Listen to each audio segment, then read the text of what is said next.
Chapter 721. Digital Gold 3. The aftermath of Orostrade's absorption sent shockwaves through every level of continental power, rippling outward like an earthquake whose tremors would be felt for generations. I stood in our expanded command center, a facility that had grown from a simple guild headquarters into something resembling a war room for economic conquest. Holographic displays painted the space in shifting blues and golds, tracking real-time market reactions as the implications of absorbing 2 of the 12 great guilds became apparent to everyone from street merchants to imperial ministers. The scale of change was staggering. Within hours of Helena's surrender, financial markets had begun restructuring themselves around the new reality. Traditional banking stocks were in free fall while technology investments soared.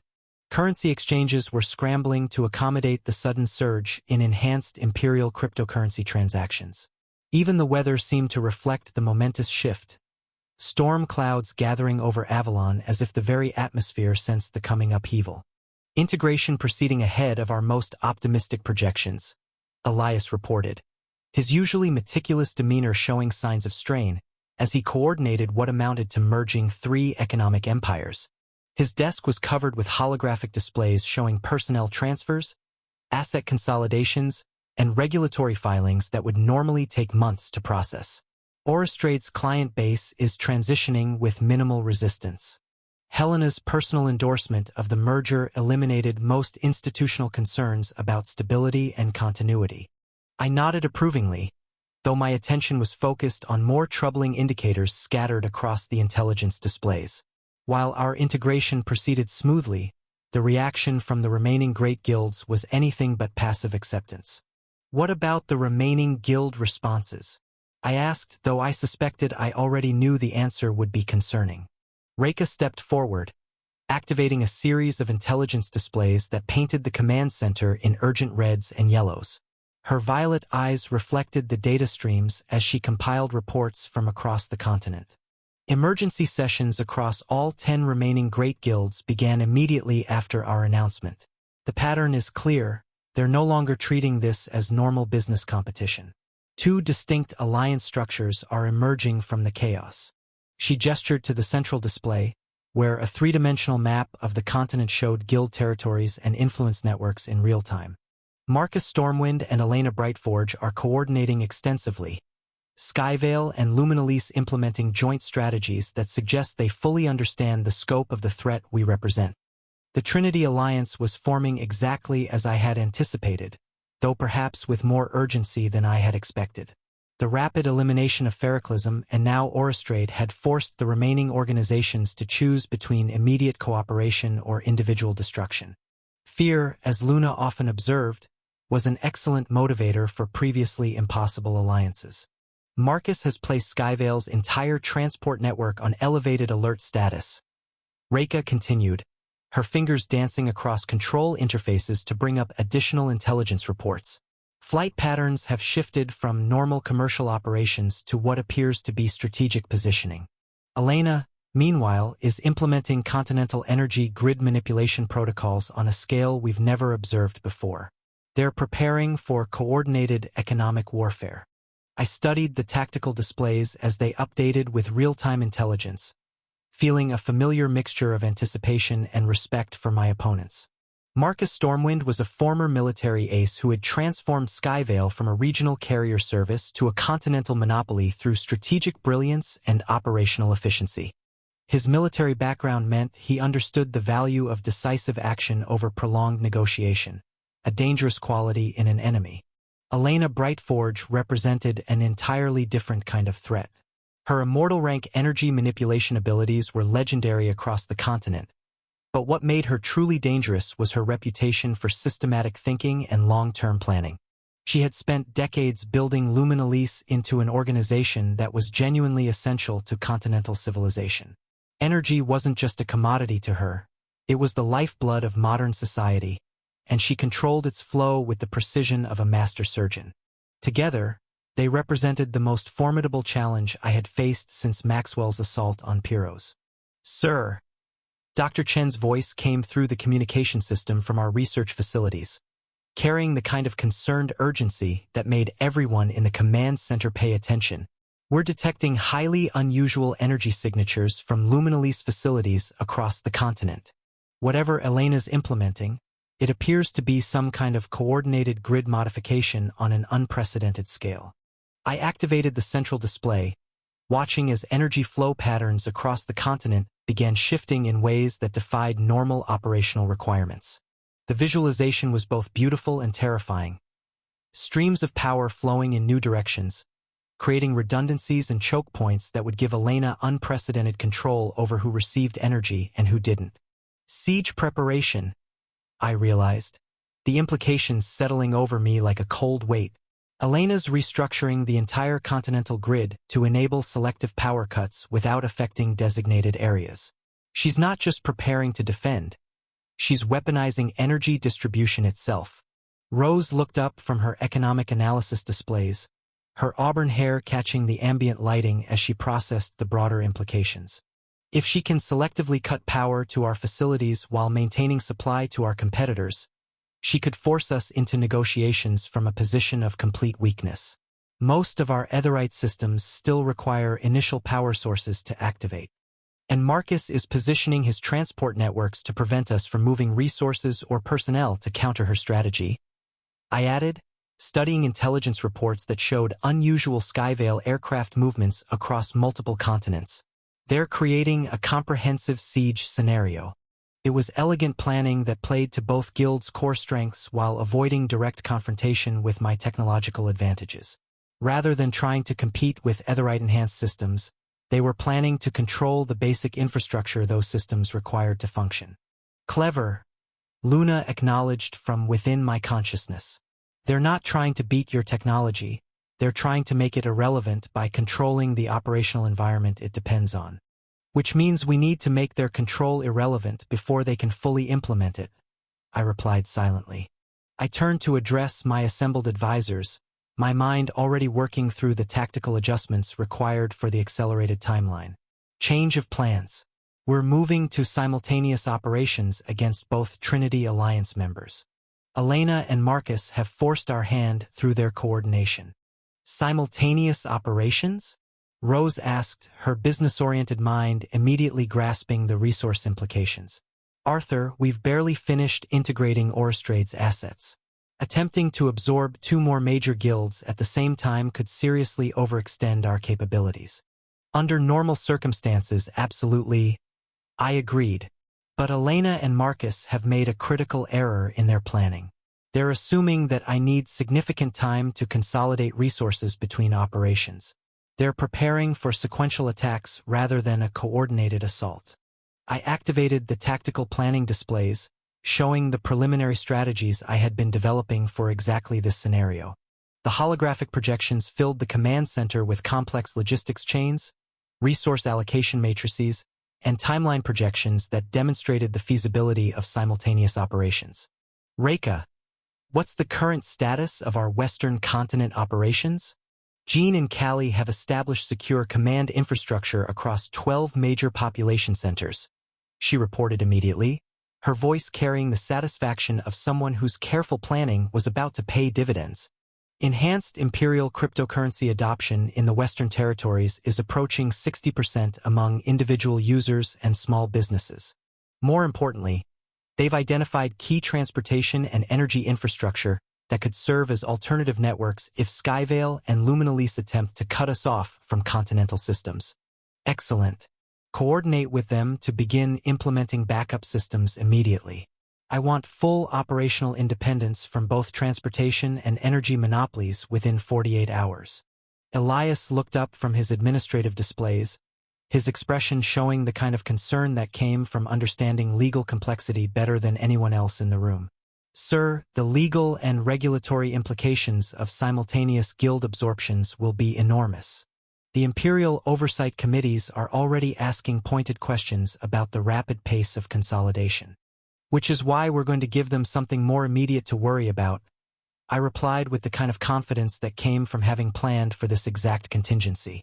Rose, prepare a comprehensive public announcement about Ouroboros' new humanitarian technology initiatives. Free energy generation for underserved communities, autonomous transport services for remote regions, enhanced financial services for small businesses that have been systematically excluded from traditional banking. Rose's eyes lit up as she understood the strategy. Frame the guild absorptions as necessary steps for implementing beneficial social programs rather than aggressive expansion. Exactly. Make it politically difficult to question our methods when the results are dramatically improved living conditions for millions of people. The next several hours passed in a blur of coordinated preparation as my various teams implemented the accelerated timeline. Dr. Chen's research division worked to finalize Aetheryte-powered energy generation systems that could provide complete independence from Luminalis's grid. Our transportation specialists developed deployment protocols for enhanced warp gate networks that would make Skyvale's expensive aircraft transport system completely obsolete. The key insight that made this strategy viable was that warp gates already existed. They had been a luxury service for the wealthy and powerful for decades. What Aetheryte technology provided was the ability to operate these gates at a fraction of the traditional energy cost, making instantaneous travel accessible to ordinary businesses and individuals rather than just the elite. Most importantly, Jean and Callie coordinated from the Western continent to ensure that we had operational alternatives to anything Marcus or Elena might attempt. As evening approached, I found myself once again standing at my office windows, looking out over Avalon while contemplating the complexity of fighting a war on multiple fronts against opponents who had learned valuable lessons from their predecessors' mistakes. My communication system chimed with an incoming call from Jean, his holographic projection materializing in my office with the kind of confident bearing that had made him such an effective representative in Western political circles. "Arthur, the Western preparation is complete," he reported, his black eyes reflecting satisfaction with his team's efficiency. "We have energy independence through Aetheryte generators, transportation alternatives through our enhanced warp gate network, and financial systems that can operate completely separately from continental infrastructure. Whatever Marcus and Elena attempt, we can maintain full operations." Behind him, I could see Callie's form moving efficiently through what appeared to be a command center, coordinating with local personnel with the kind of practice competence that had made her invaluable for complex operations. "How's the team coordination progressing?" I asked, genuinely curious about their professional relationship development. Jin's expression softened slightly, a change that would have been imperceptible to someone who didn't know him well. "Callie's operational expertise has been invaluable for establishing the Western networks. Her ability to coordinate complex logistics while maintaining security protocols is truly remarkable." Through the communication link, I could see Callie pause in her activities, and though she didn't turn toward the camera, there was something in her posture that suggested she was aware of Jin's comments. Professional respect evolving into personal attraction, Luna observed with amusement. Predictable but beneficial for our operations. Strong personal bonds between key operatives improve both coordination and loyalty. I agreed silently. "Excellent work, both of you," I said aloud. "Maintain your current operational tempo and be prepared for rapid escalation. Marcus and Elena will move soon, probably within the next 24 hours. After ending the call, I reviewed the final preparations for what would be the most complex coordinated operation in Ouroboros' history. Unlike the methodical campaigns against Ferroclism and Orostrade, the assault on Skyvale and Luminalis would require precise timing, overwhelming technological superiority, and the kind of strategic coordination that could only come from absolute confidence in my team's capabilities. "Are you certain about the timing?" Luna asked. "Moving this quickly increases the risk of unforeseen complications. Elena and Marcus have forced the timing through their coordinated defenses," I replied. "Waiting longer only gives them more opportunity to strengthen their position.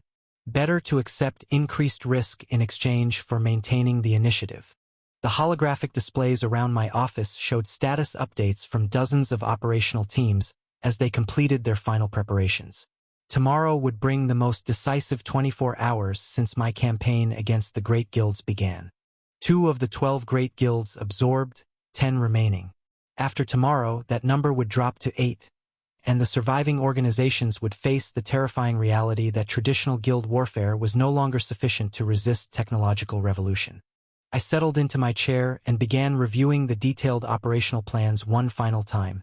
ensuring that every contingency had been accounted for and every advantage maximized. The real war was about to begin.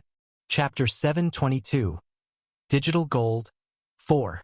The attack came at dawn, precisely as I had anticipated.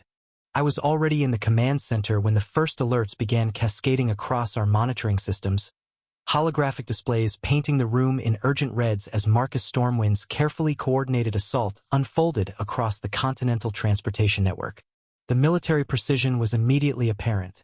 This wasn't the panicked response of a desperate organization, but the methodical implementation of a strategy that had been planned down to the minute. Simultaneous disruptions at 47 major transport hubs, Reka reported, her violet eyes reflecting the glow of tactical displays as she tracked the scope of Marcus's opening move. Skyvale aircraft are implementing what appears to be a complete blockade of any cargo or passenger movement involving Ouroboros facilities or personnel. I leaned back in my command chair, studying the patterns of Marcus's assault with professional appreciation. Every major airport, shipping terminal, and cargo facility that handled Ouroboros' business was now surrounded by Skyvale's aircraft in clear violation of civilian air traffic regulations. It was audacious, illegal, and remarkably effective as a demonstration of his organization's reach. Bold opening move, Luna observed from within my consciousness. He's betting that you won't escalate to direct military confrontation over transportation disputes. He's also betting that I need his network more than he needs my business, I replied silently. Both assumptions are about to prove incorrect. Sir, Dr. Chen's voice came through the communication system from our research facility. We're detecting massive energy fluctuations across the continental grid. Elena Brightforge appears to be implementing coordinated power manipulation on a scale we've never observed before. Additional displays activated around the command center, showing energy distribution patterns that defied normal operational logic. Power was being systematically redirected away from facilities associated with Ouroboros while being increased to regions controlled by the remaining Great Guilds. The message was unmistakable. Submit to the remaining Guild Alliance demands or face the gradual strangulation of essential services. Estimated timeline for complete power isolation? I asked, though I suspected I already knew the answer. At current rate of grid modification, approximately 18 hours before they can cut us off entirely, Dr. Chun replied. They're being methodical about it, probably to give us time to consider surrender before implementing the final stages. Rose looked up from her economic monitoring station, her auburn hair catching the emergency lighting as she processed market reactions to the unfolding crisis. The financial markets are in chaos. Investors are pulling back from any organization that might be caught in the middle of guild warfare. If this continues for more than a few hours, we'll face massive economic pressure independent of the transportation and energy blockades. It was exactly the kind of coordinated pressure campaign that Marcus and Elena's predecessors should have implemented. By attacking essential infrastructure rather than competing directly with Aetheryte technology, they were forcing me to choose between escalation and capitulation. Unfortunately for them, I had been preparing for this exact scenario since the day I began planning the systematic absorption of the Great Guilds. Reka, initiate Protocol 7. I commanded, feeling a familiar surge of anticipation as months of careful preparation came to fruition. Full deployment of alternative systems. Acknowledged, Reka replied, her fingers dancing across control interfaces as she activated contingency plans that had been months in development. Enhanced warp gate network coming online. Energy independence systems activating. Western continent coordination links established. The transformation was immediate and spectacular.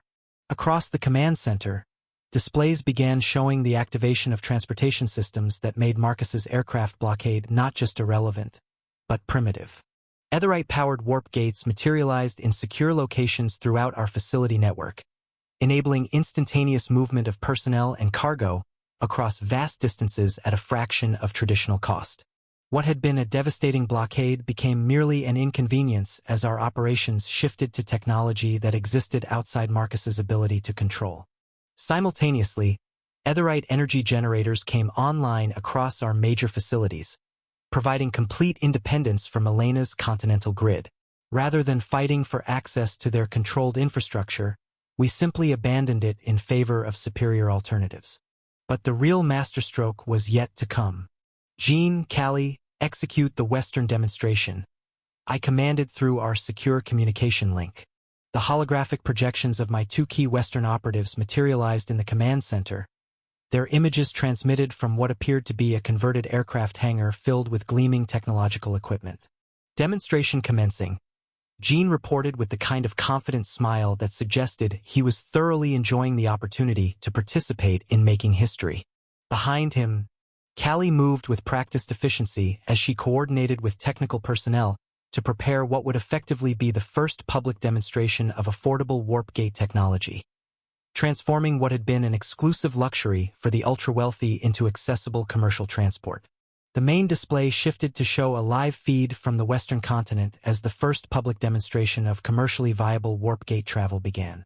A simple cargo container, clearly labeled with Ouroboros markings, disappeared from the hangar in Jin's location and instantaneously reappeared at a facility on the eastern continent. A journey that had always been possible through warp gate technology, but until now had cost more than most businesses earned in a year. The implications were staggering, and not just for the current conflict with Skyvale and Luminalise. Public reaction is. Rose paused, clearly struggling to find adequate words for what she was observing on her market monitoring systems. Unprecedented. Transportation stocks are collapsing across all major exchanges. Communications networks are being overwhelmed by demands for information about cost structures. Several major governments are requesting immediate consultations about regulatory frameworks, since warp-gate travel is no longer limited to government and ultra-elite usage. I allowed myself a moment of satisfaction as I watched decades of carefully maintained monopolies crumble in real time. Marcus Stormwind's aircraft blockade wasn't just ineffective. It was a demonstration of the fundamental obsolescence of his entire industry. My communication system chimed with an incoming priority call, and Marcus himself appeared on the main display. The former military ace looked exactly as intelligence reports had described, late 40s in apparent age, steel-gray haircut in a practical military style, eyes that held the kind of tactical intelligence that had made him legendary during his combat years. He wore a Skyvale uniform that somehow managed to combine corporate professionalism with military bearing. Arthur Nightingale, he said without preamble, his voice carrying the clipped precision of someone accustomed to issuing orders that were obeyed without question. I believe we need to discuss the current situation. Marcus, I replied with careful courtesy. I was wondering when you'd call. I trust you've been monitoring our response to your blockade. His expression remained controlled, but I caught the slight tightening around his eyes that suggested he was processing implications he didn't entirely like. Your cost reduction for warp gate technology is impressive, though I note that the scale of deployment appears limited to specific facilities rather than comprehensive network coverage. For now, I agreed, though I'm sure you understand how quickly technological infrastructure can expand once the foundational systems are proven. Indeed, Marcus leaned forward slightly, his tactical mind clearly working through options that were becoming increasingly limited. Which brings me to the purpose of this call. Elena and I believe there's still room for negotiated settlement rather than escalation. I found his choice of words interesting. Escalation suggested that Marcus recognized the potential for the conflict to move beyond economic pressure into more direct confrontation, a possibility that would heavily favor my technological advantages. I'm always willing to discuss reasonable proposals, I replied. Territorial division, Marcus said immediately. Skyvale maintains control of atmospheric and conventional transportation across designated regions, while your organization handles warp gate networks in agreed-upon areas.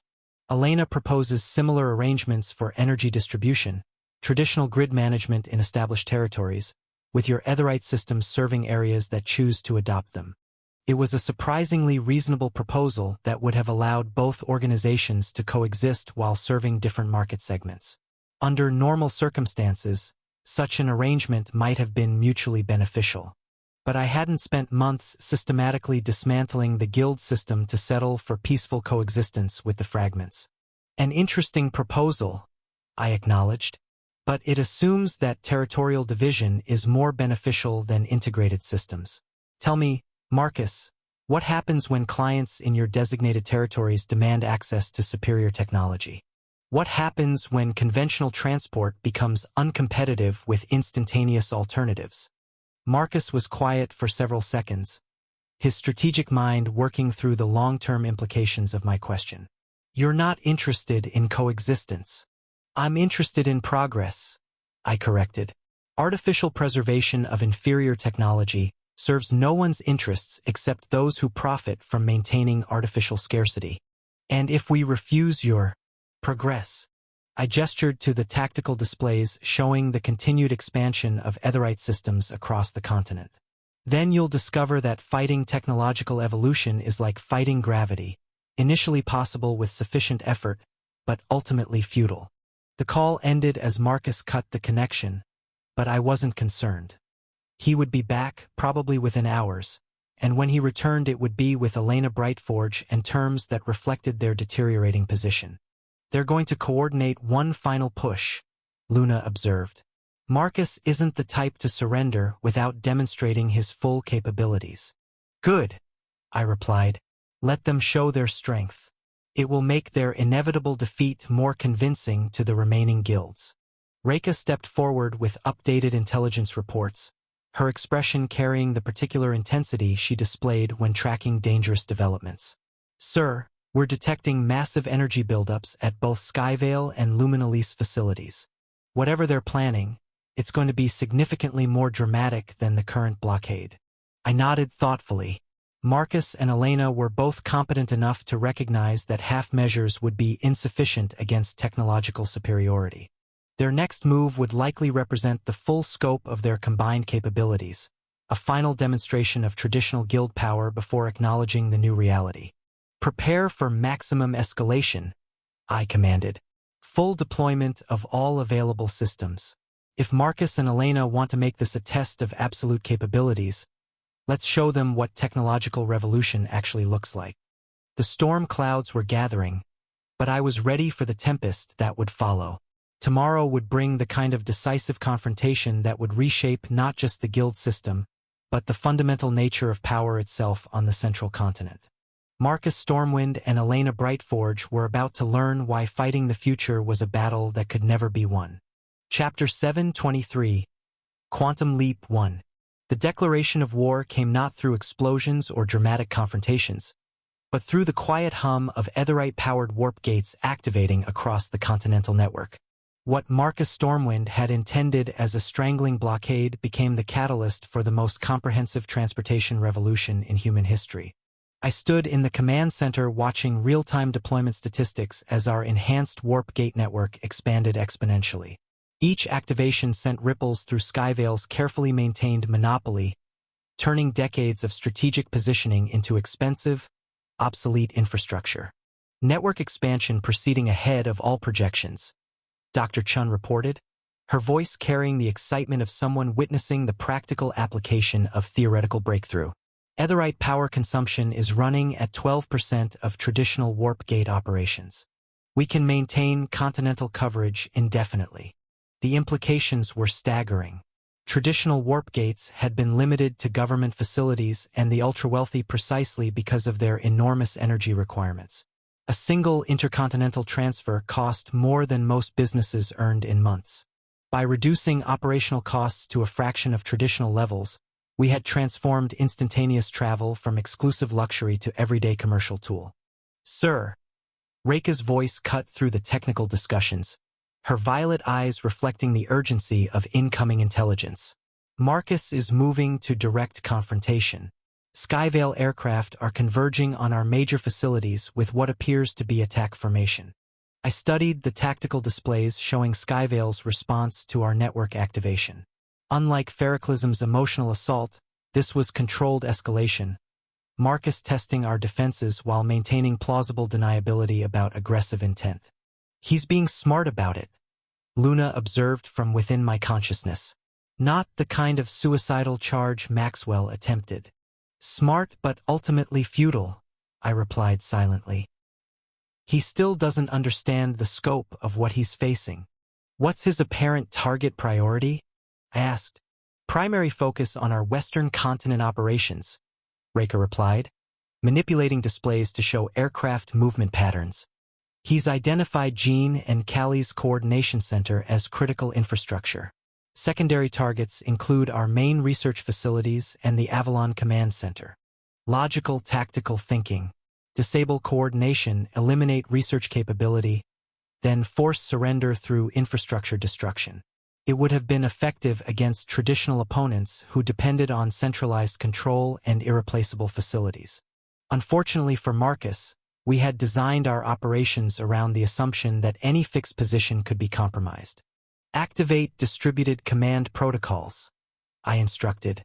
Full authority delegation to regional coordinators. Jean and Callie are authorized for independent tactical decisions. My communication system chimed with an incoming call from the Western continent. Jin's holographic projection materialized with Callie visible beside him, both reviewing tactical displays in what appeared to be a mobile command center. Arthur, we're tracking 12 Skyvale heavy transports approaching our position, Jean reported, his black eyes reflecting the kind of tactical focus that had made him invaluable despite his youth. Estimated arrival in 40 minutes. Defensive preparations? I asked. Callie stepped into view, her expression carrying the controlled intensity of someone who had spent years preparing for exactly this scenario. All critical personnel and equipment have been evacuated through our warp gate network. What Marcus will find is empty facilities and automated systems designed to waste his time. I found myself impressed by their coordination. Professional partnership had evolved into something approaching tactical telepathy, each anticipating the other's requirements without explicit communication. However, Jean continued, we have an opportunity for demonstration that might prove valuable for overall strategic goals. He gestured to additional displays showing the broader Western continent situation. Marcus has committed significant resources to this assault. Local media is covering the approaching aircraft extensively. If we time our response correctly, we can show the continental public exactly how obsolete traditional military thinking has become. They're learning your methods, Luna observed with approval. Turn every enemy action into strategic advantage. More than that, I replied silently. They're developing the confidence to think beyond immediate tactical requirements. Execute your plan, I authorized. Full discretion for demonstration parameters. Acknowledged. Callie replied with a satisfaction that suggested she had been hoping for exactly that authorization. The next 30 minutes passed with the tension of watching a carefully orchestrated performance unfold across multiple stages. In the Western continent, Jean and Callie coordinated their demonstration with the precision of veteran commanders. In Avalon, our command center tracked the broader implications of Skyvale's assault. Across the continent, warp gate networks continued their expansion, each activation further undermining Marcus's strategic position. The climax came precisely on schedule. Marcus's assault force arrived at the designated coordinates to find what appeared to be a fully operational Ouroboros facility. Security systems activated, defensive barriers engaged, automated responses implemented. For exactly 7 minutes, it looked like traditional tactics were succeeding against technological superiority. Then Jean and Callie triggered their demonstration. Every piece of critical equipment, every important person, every valuable resource that Marcus had intended to capture or destroy simply vanished. Not destroyed, not moved by conventional transport, but instantaneously relocated through warp gates to secure facilities across multiple continents. The message was unmistakable. Location-based attacks were meaningless against enemies who could relocate their entire operation faster than aircraft could travel between cities. Public reaction is extraordinary. Rose reported from her economic monitoring station, her auburn hair catching the ambient lighting as she processed the implications of real-time market data. Transportation stocks are in complete free fall. More importantly, public opinion is shifting dramatically in our favor. People are seeing this as innovation versus obsolete aggression. I nodded approvingly. Marcus had inadvertently provided the perfect demonstration of why traditional guild warfare was no longer viable. His professional, measured assault looked petty and desperate compared to the elegant technological solution Jean and Callie had showcased. My communication system activated with Marcus's return call, his holographic projection showing strain that hadn't been present during our earlier conversation. Behind him, I could see the organized chaos of a command center dealing with the complete failure of carefully planned operations. That was impressive, Marcus admitted, his military bearing unchanged despite obvious frustration. Though I note that you've escalated this conflict beyond economic pressure. Have I? I replied with genuine curiosity. My understanding is that you initiated attacks on our facilities. We simply demonstrated why such attacks are ineffective. By making my entire industry obsolete overnight. By making affordable transportation available to everyone who needs it. I corrected. The obsolescence of your industry is an unfortunate side effect, not the primary goal. Marcus was quiet for several moments, his tactical mind clearly working through options that were becoming increasingly limited. What are your terms? The question carried the weight of complete strategic defeat. Marcus Stormwind, legendary military tactician and master of continental transportation, was acknowledging that continued resistance was futile. Full integration of Skyvale assets and personnel into Ouroboros operations, I replied without hesitation. Your transportation expertise applied to warp gate network expansion rather than conventional aircraft management. Generous compensation for shareholders and leadership positions for those willing to adapt. And Elena? Similar terms for Luminalise. Though I suspect her situation is about to become equally untenable. As if summoned by my words, additional displays around the command center began showing energy distribution patterns across the continent. Elena's careful grid manipulation was encountering an unexpected problem. Our Aetheryte generators were not only providing energy independence but actively offering free power to communities that had been underserved by traditional grid infrastructure. Sir, Dr. Chen's voice carried the kind of amazement that came from watching theoretical projections become practical reality. We're seeing mass adoption of Aetheryte generators in areas where Luminalise had maintained artificially high prices. Elena's grid manipulation is actually accelerating customer defection to our systems. The irony was perfect. By demonstrating her ability to manipulate power distribution, Elena had reminded everyone exactly why energy independence was valuable. Communities that had accepted high prices and unreliable service were now demanding alternatives that Luminalise couldn't provide. Marcus, I said, returning my attention to the still-connected call, you have 12 hours to make your decision. After that, integration becomes significantly more complicated as public pressure and economic reality make your position increasingly untenable. The call ended, but I wasn't concerned about his response. Marcus was too intelligent to ignore the mathematical certainty of his situation. 2 down, 8 to go, Luna observed. 2 in the process of surrendering, I corrected. Elena will reach the same conclusion within hours once she realizes the scope of her customer defection. Reika approached with updated intelligence reports, her expression carrying satisfaction with successful operations. Jean and Callie report complete success with their demonstration.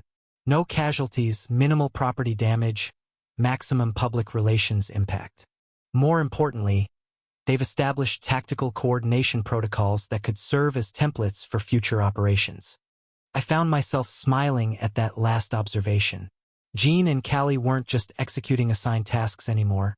They were innovating within their operational parameters, developing capabilities that enhanced overall strategic effectiveness. What's their current status? Coordinating warp gate expansion throughout the Western continent while monitoring Skyvale's response to Marcus's likely surrender. They've also begun preliminary assessment of Luminalise infrastructure for potential integration. The evening light streaming through the command center windows painted everything in gold and amber, a peaceful contrast to the revolutionary changes unfolding across the continent. Tomorrow would bring the formal surrender of 2 more great guilds, transforming the balance of power in ways that would reshape civilization itself. But tonight, I allowed myself a moment of satisfaction at watching careful planning and superior technology triumph over traditional approaches to conflict. Marcus and Elena had both made the same fundamental error, assuming that guild warfare still operated according to rules that had been obsolete since the moment Aetheryte enhancement became viable. The other 8 guilds are watching, Luna pointed out. They'll adapt their strategies based on what they observe here. Good, I replied. Let them adapt.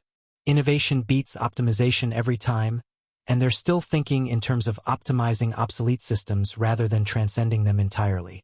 Chapter 724. Quantum Leap 2. Elena Brightforge's response to Marcus's defeat came within hours, and it was everything I had expected from someone of her reputation for systematic thinking and long-term planning.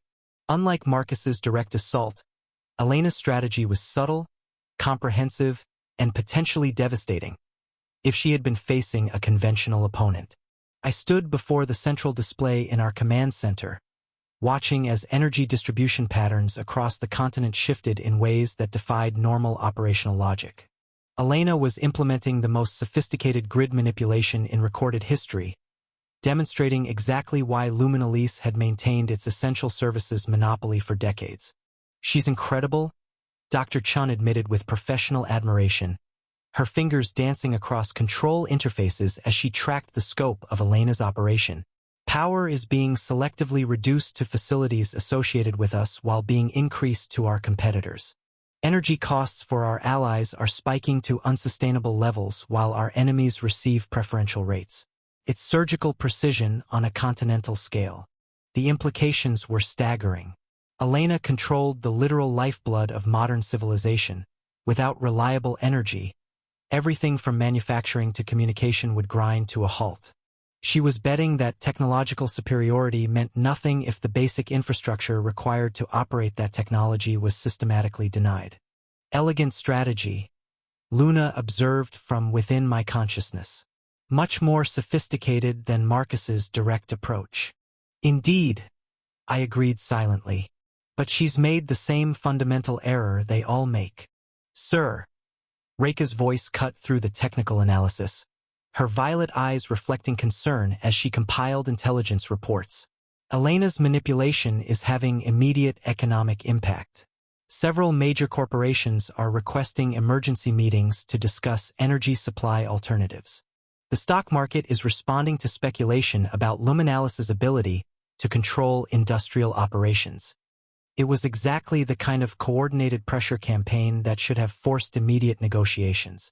Elena was demonstrating that energy independence was an illusion when a single organization controlled continental distribution infrastructure.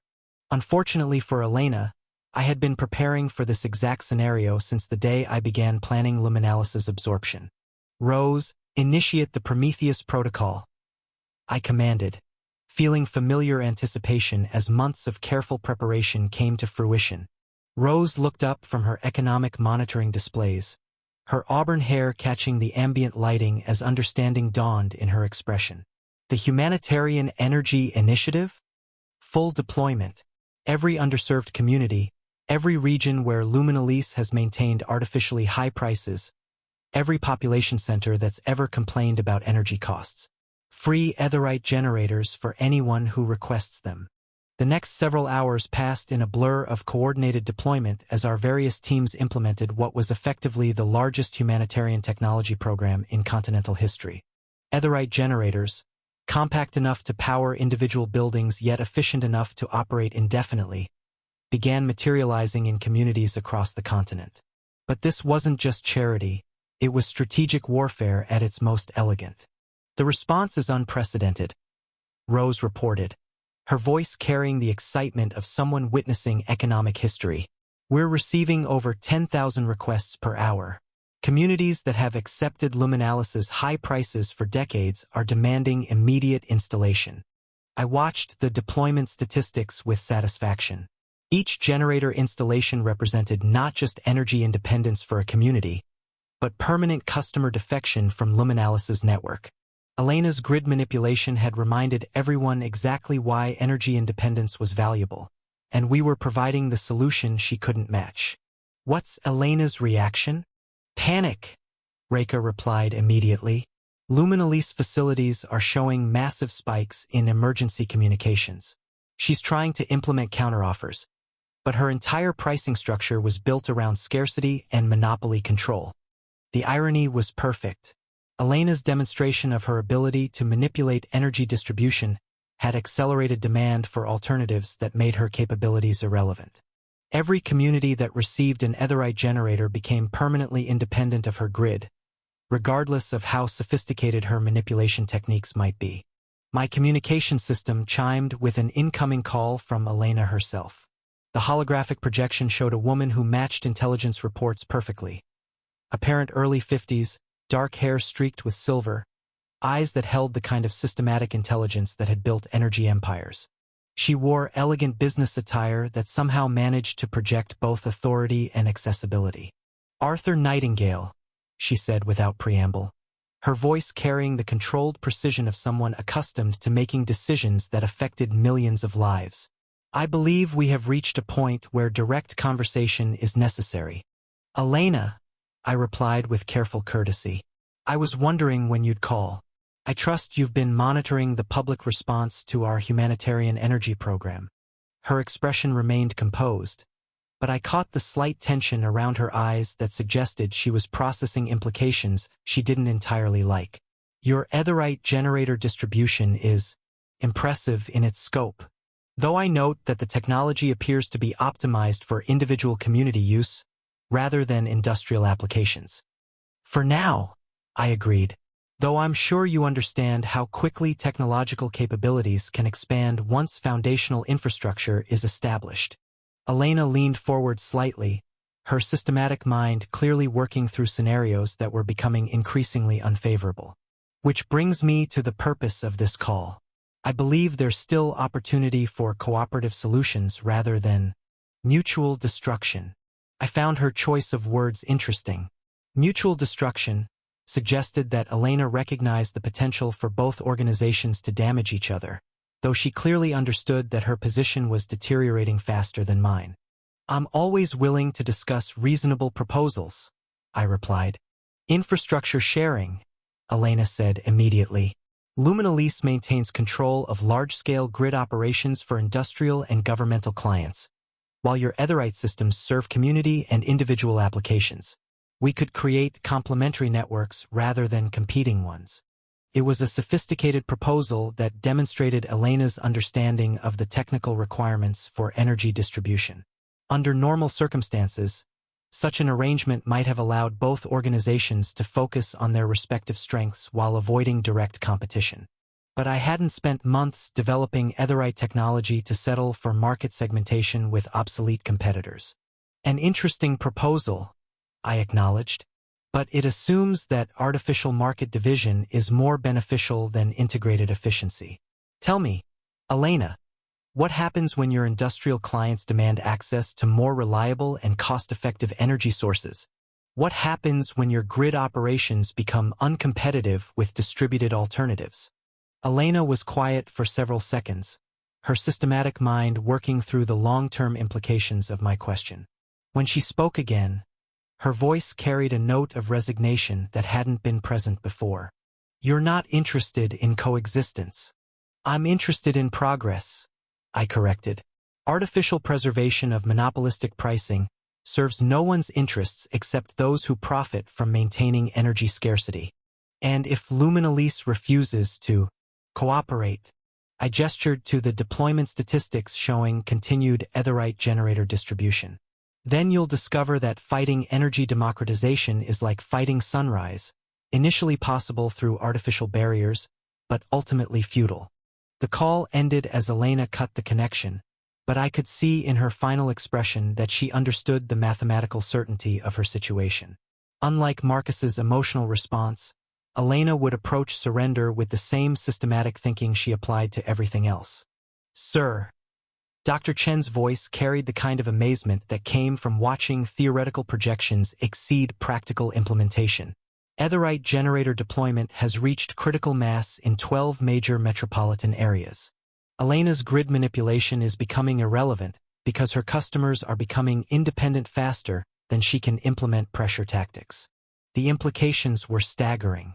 Elena had spent decades building Luminalise into an organization that was genuinely essential to continental civilization. But essentiality based on monopoly control evaporated the moment alternatives became available. Customer defection statistics? Approaching 30% in regions where we've achieved significant generator deployment, Rose reported. More importantly, the defection rate is accelerating as word spreads about energy independence.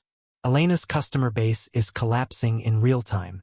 I allowed myself a moment of satisfaction at watching systematic planning triumph over traditional monopolistic thinking. Elena had made the same fundamental error as Marcus, assuming that guild warfare still operated according to rules that had been obsolete since the moment superior alternatives became available. My communication system activated with an incoming call from Jean and Callie, their joint holographic projection showing both looking satisfied with successful operations. Arthur, Western Continent generator deployment is complete, Jean reported, his black eyes reflecting the kind of strategic satisfaction that came from successful complex operations. We've achieved energy independence for every community that requested assistance. Elena's grid manipulation is having no effect on our operational capabilities.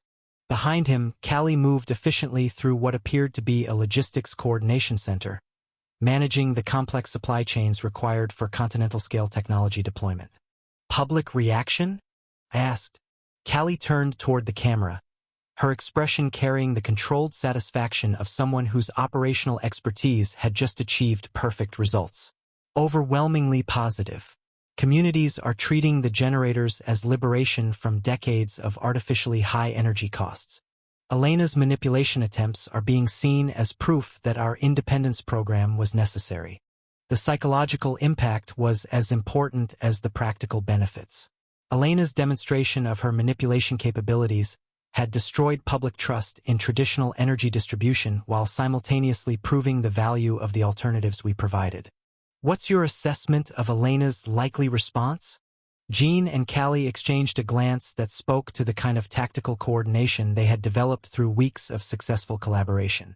Surrender within 24 hours, Jean said with confidence.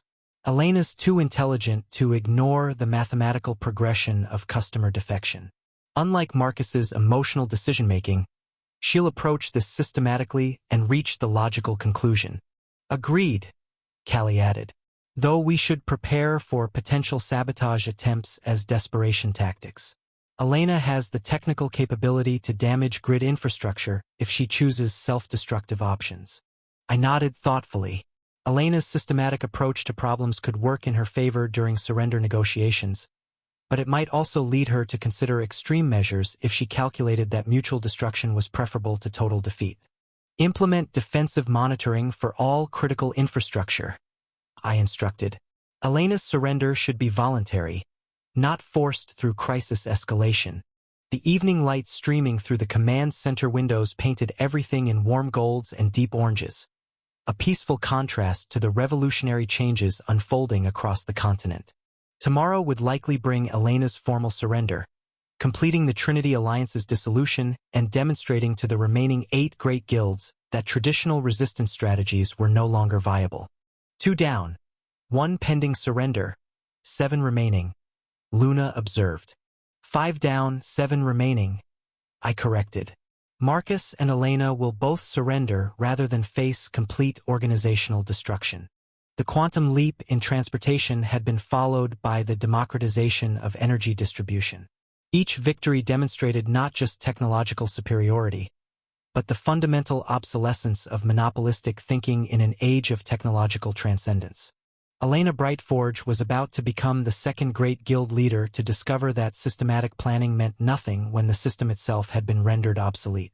And the remaining 7 guilds were about to learn that innovation trumped optimization every single time. The revolution was accelerating, and there was no longer any force on the continent capable of slowing it down. Chapter 725. Quantum Leap 3.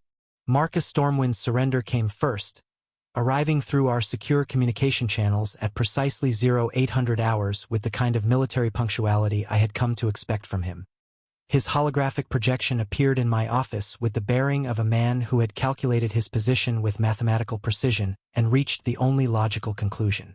"Arthur," he said without preamble, his steel-gray eyes reflecting the controlled resignation of someone who had exhausted all strategic alternatives. "I believe it's time we discuss terms." I leaned back in my chair, studying the legendary tactician who had built Skyvale into a continental monopoly through decades of careful planning. Even in defeat, Marcus maintained the professional composure that had made him so formidable. This wasn't the emotional collapse that had characterized Maxwell's final moments, but rather the systematic acknowledgement of mathematical reality. "I'm listening," I replied, though we both knew there was only one possible outcome to this conversation. "Full asset transfer," Marcus said immediately, his military background evident in his direct approach to unpleasant necessities. "All Skyvale facilities, personnel, aircraft, and operational networks come under Ouroboros' control. In exchange, I request protection for my employees and fair compensation for shareholders who had no part in the strategic decisions that led to this point." It was exactly what I had expected, Marcus thinking about his people even in surrender. His reputation for taking care of his subordinates was legendary, and that loyalty worked both ways. Most of Skyvale's personnel would follow his lead rather than resist integration. "Acceptable terms," I confirmed. "Your people will be offered positions within the expanded Ouroboros structure, and shareholders will receive fair market compensation based on pre-crisis valuations." Marcus nodded once, the gesture carrying the finality of a man closing the book on his life's work. "And my personal role in the transition? That depends on your preferences," I said honestly. "Your expertise in transportation logistics would be valuable for expanding our teleportation networks, but I won't compel former guild masters to serve in subordinate positions if they prefer retirement." "I'll consider it," Marcus replied, though his tone suggested he was already leaning toward stepping away from the industry he had helped create. "The transfer documentation will be ready within 24 hours. The call ended with the quiet dignity of a professional acknowledging superior strategy. Marcus Stormwind, master of continental transportation, had just voluntarily dismantled his empire because continuing to fight was mathematically impossible. "One down," Luna observed from within my consciousness. "The easier of the two," I replied silently. "Elena will be more complex." Elena Brightforge's call came 3 hours later, and the contrast with Marcus's approach was immediately apparent. Where Marcus had been direct and military in his surrender, Elena's projection showed the systematic mind of someone who had spent those 3 hours analyzing every possible alternative before reaching the same inevitable conclusion. "Arthur," she said, her dark eyes reflecting the kind of intellectual respect that came from recognizing superior planning. "I must admit, your strategy has been more comprehensive than I initially calculated." "Elena," I replied with genuine courtesy, "I've always respected Luminalis's essential role in continental civilization. This conversation doesn't change that assessment." Her smile carried a note of rueful appreciation. "Diplomatically said, though we both understand that essential is a relative concept when alternatives become available." She gestured beyond her projection. "I've spent the morning reviewing energy distribution patterns. Customer defection has reached 43% in regions where your generators have achieved saturation deployment. The number was actually higher than my estimates had projected, but I maintained a neutral expression. Public demand for energy independence appears to be strong." "More than strong," Elena admitted. "Irreversible. Even if I could somehow eliminate your generators tomorrow, the psychological impact of energy independence means traditional grid dependence would never fully recover." She leaned forward slightly. "You've fundamentally altered public expectations about energy access." It was the kind of systematic analysis I had expected from someone of Elena's reputation. Unlike Marcus's emotional recognition of defeat, Elena was processing the strategic implications with scientific precision. "Which brings me to my proposition," she continued. "Full integration of Luminalis assets into Ouroboros, but with a specific request. The transition of continental energy infrastructure affects millions of lives. I want to personally oversee the integration process to ensure minimal disruption to essential services. You want to remain involved in the transition? I want to ensure it's done properly, Elena clarified.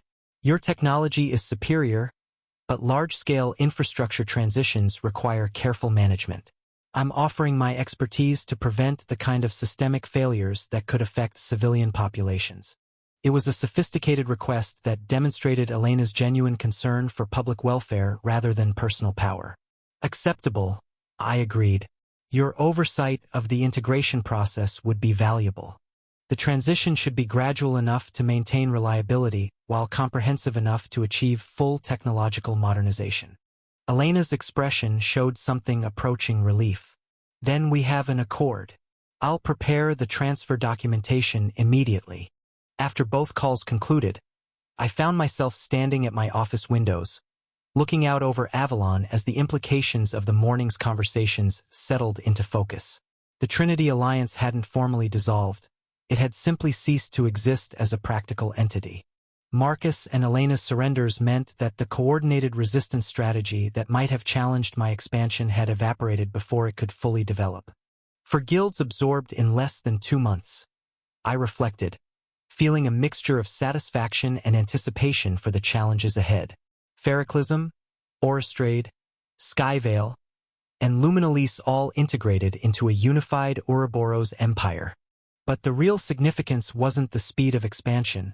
It was the demonstration of technological superiority that made traditional guild warfare obsolete. The remaining 8 guild masters would be analyzing every aspect of my campaign, trying to identify strategies that could succeed where their predecessors had failed. They'll be looking for patterns, Luna observed, trying to find weaknesses in your approach. Good, I replied silently. Let them study and analyze and adapt. Innovation beats optimization every time, and they're still thinking in terms of optimizing obsolete strategies rather than transcending them entirely. The remaining guilds represented different challenges: information warfare, essential services, research and development, cultural influence, and military power. Each would require specialized approaches that built on the foundation I had established through the first 4 absorptions. But they would also be operating from a position of increasing desperation as they watched their peers surrender one by one. Desperation made enemies more dangerous in the short term, but it also made them more likely to make the kinds of strategic errors that I could exploit. My communication system chimed with an incoming call from Rose, her auburn hair catching the ambient lighting as she appeared on the holographic display. Arthur, the market reaction to the surrenders has been extraordinary, she reported, her voice carrying the excitement of someone watching history unfold in real time. Transportation and energy stocks have stabilized at new baseline levels, reflecting your technological advantages. More importantly, public opinion polls show overwhelming support for your humanitarian technology programs. Polling numbers?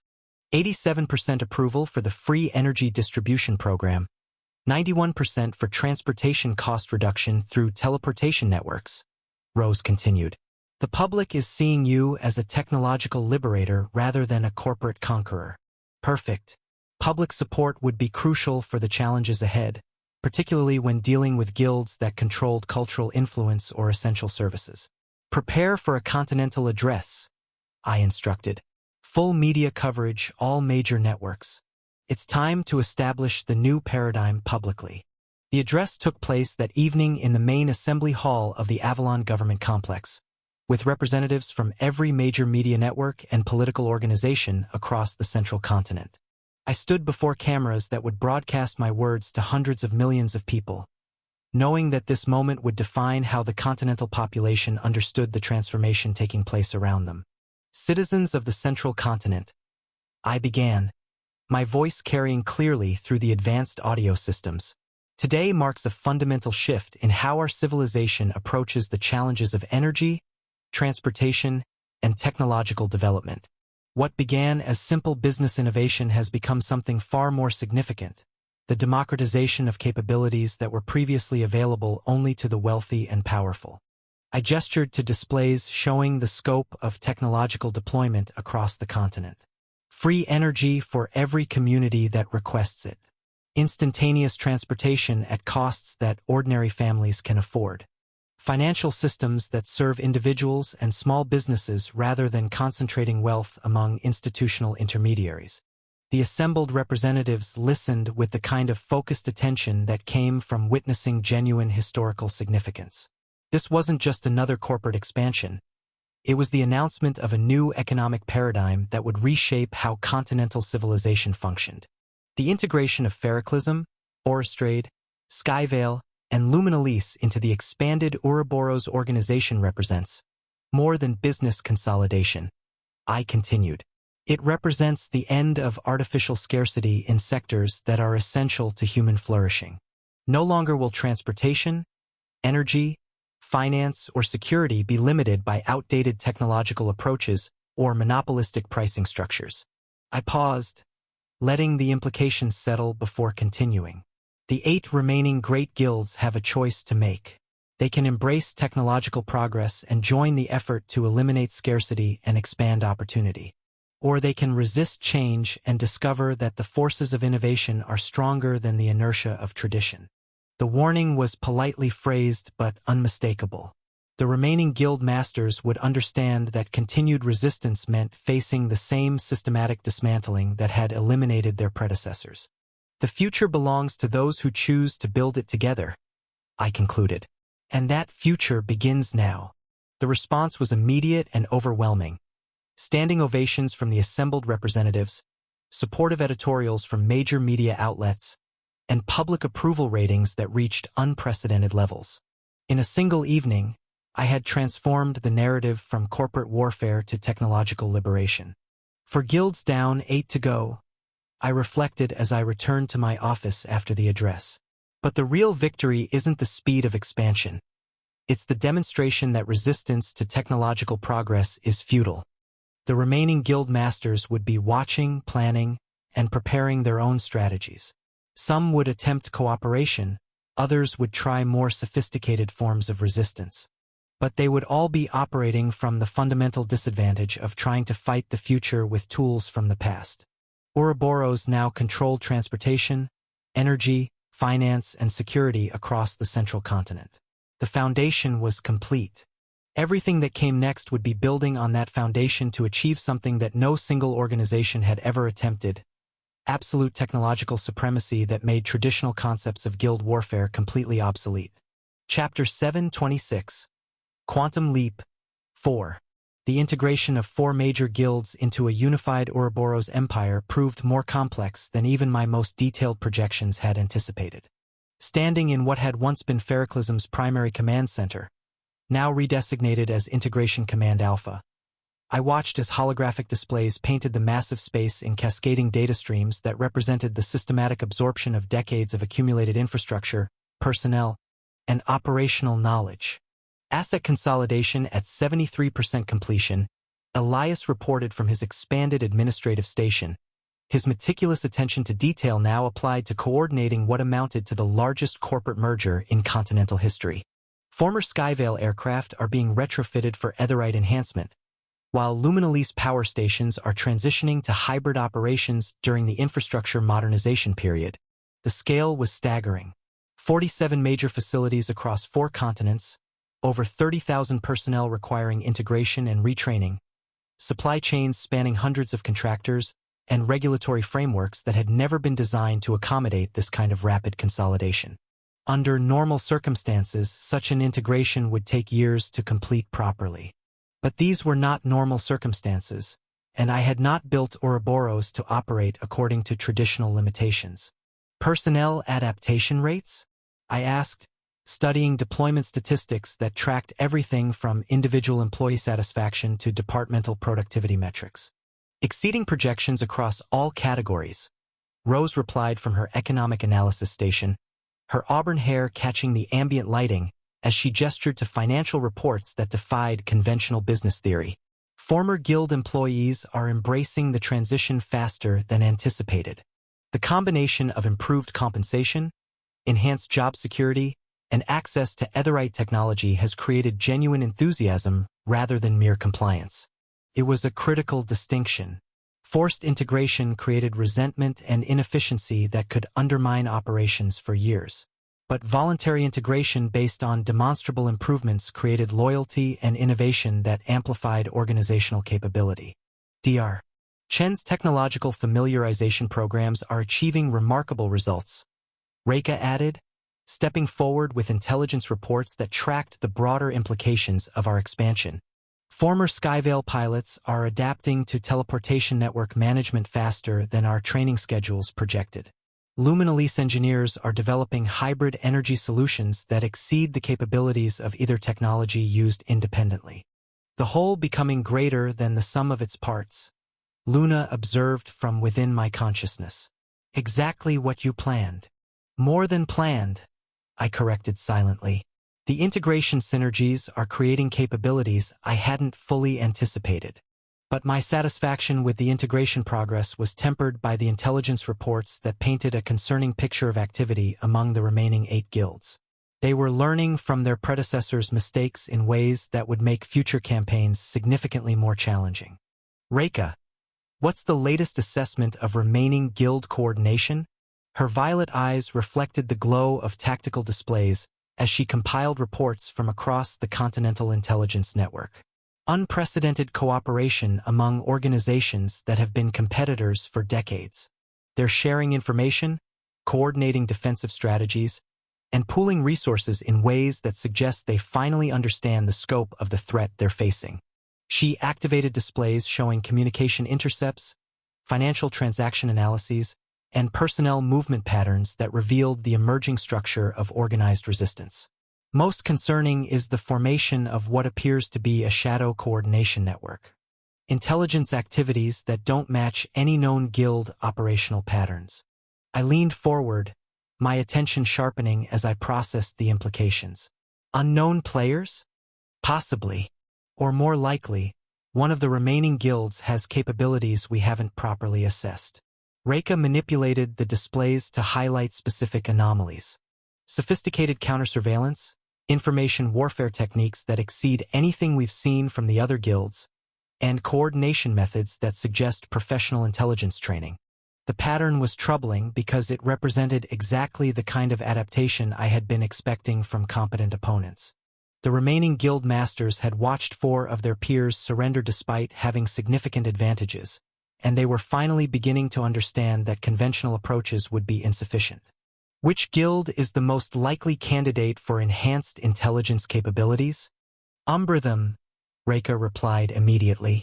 They've always maintained the lowest public profile among the great guilds, officially focusing on information management and strategic consulting. But our attempts to penetrate their operational structure have encountered resistance that suggests significantly more sophisticated capabilities than their public image would indicate. Umbratham, the guild that specialized in information warfare and maintained the kind of low profile that suggested they understood the value of staying out of public attention. If they had been preparing for information warfare against superior technological opponents, they could represent a genuinely dangerous challenge. What do we know about their leadership? Extremely limited intelligence, Rekha admitted with obvious frustration. Guild Master remains completely anonymous, goes by the codename Shadow, in all communications we've intercepted. No confirmed visual identification, no personal background information, no public appearances. They've maintained operational security that exceeds anything we've encountered from other guild masters. An enemy who understands the importance of anonymity, I mused. Someone who's been planning for exactly this kind of systematic campaign. My communication system activated with an incoming call from the Western continent. Jean and Callie appeared on the holographic display, standing together in what appeared to be a mobile command center that had been established in a former Luminalise facility. Arthur, Western integration is proceeding remarkably smoothly, Jean reported, his black eyes reflecting satisfaction with successful operations. Former Luminalise personnel are embracing the transition to Aetheryte systems with genuine enthusiasm. Several senior engineers have already proposed innovations that could improve efficiency beyond our current projections. Behind him, Callie moved efficiently through the command center, coordinating with technical personnel with the kind of practice competence that demonstrated their growing tactical synchronization. What had begun as professional partnership was evolving into something approaching operational telepathy. However, Callie added, turning toward the camera with an expression that carried concern, we've encountered something unusual during our security sweeps of the former facilities. Evidence of surveillance equipment that doesn't match standard corporate security systems. Gene stepped closer to the camera, his expression becoming more serious. Professional-grade intelligence gathering tools, the kind typically used by government agencies or military organizations. But the installation patterns suggest they were placed recently, possibly after news of our expansion began spreading. Someone has been watching our operations, I realized. Not just corporate espionage, but professional intelligence gathering. Can you trace the equipment origins? Working on it, Callie replied, her tone carrying the focused intensity she displayed when dealing with complex security challenges. But the sophistication suggests we're dealing with opponents who understand operational security far better than the guild masters we've faced so far. Gene and Callie exchanged a glance that spoke to the kind of tactical coordination they had developed through weeks of successful collaboration. Their partnership was becoming a genuine strategic asset, capable of handling complex operations with minimal supervision. Gene, I said, coordinate with Callie to establish enhanced counter-surveillance protocols for all former guild facilities. If we're dealing with professional intelligence operators, we need to assume they've been monitoring our integration activities. Already in progress, Gene confirmed with confidence. Callie's security expertise combined with my knowledge of Western political networks should allow us to identify and neutralize any surveillance operations. The partnership between them was becoming remarkably effective, I noted with satisfaction. Personal compatibility was translating into professional excellence that enhanced overall organizational capability. After ending the call, I returned my attention to the intelligence displays showing the scope of opposition coordination among the remaining guilds. They were finally beginning to adapt, but they were still making fundamental errors in their strategic assumptions. Reika, what's your assessment of their coordination strategies? Sophisticated but flawed, she replied immediately. They're sharing information and coordinating defenses, but they're still thinking in terms of protecting existing capabilities rather than developing genuine innovations. They're trying to optimize obsolete systems rather than transcending them. It was exactly the kind of tactical thinking that would make them vulnerable to the same systematic dismantling that had eliminated their predecessors.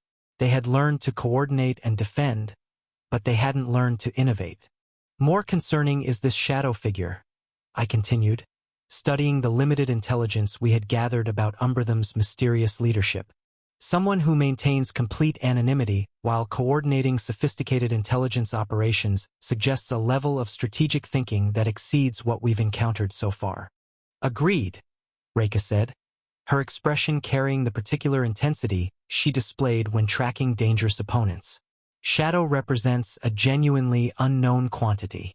We need to assume they've been analyzing our methods since the beginning of the campaign and developing counter-strategies based on systematic observation. I nodded thoughtfully. An enemy who understood the value of information warfare and had maintained operational security sufficient to remain completely anonymous represented exactly the kind of challenge that could disrupt the systematic approach I had been using to eliminate guild resistance.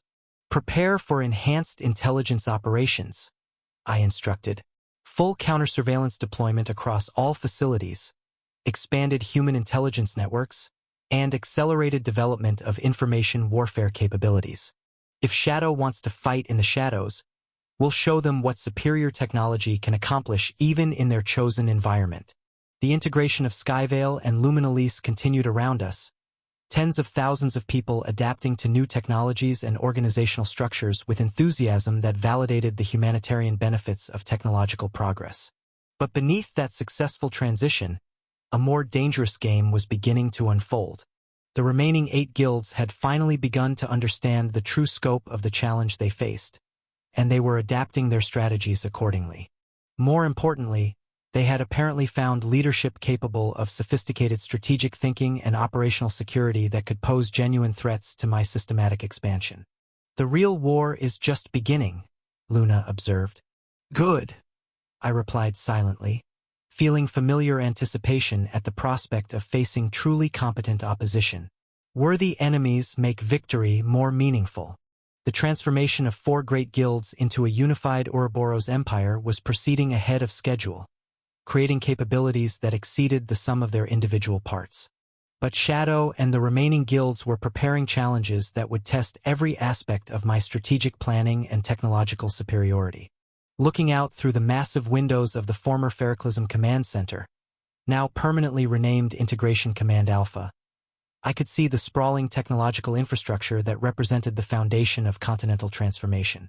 Transportation, energy, finance, and security all operating under unified command with efficiency that would have been impossible under the old guild system. But somewhere in the shadows, unknown enemies were preparing strategies designed to exploit weaknesses they thought they had identified in my methods. They would discover that analyzing past victories provided no insight into future innovations, and that fighting technological evolution was like fighting gravity, initially possible with sufficient effort, but ultimately futile. The revolution was accelerating, and the enemies who thought they understood my limitations were about to learn why superior intelligence always trumped superior preparation.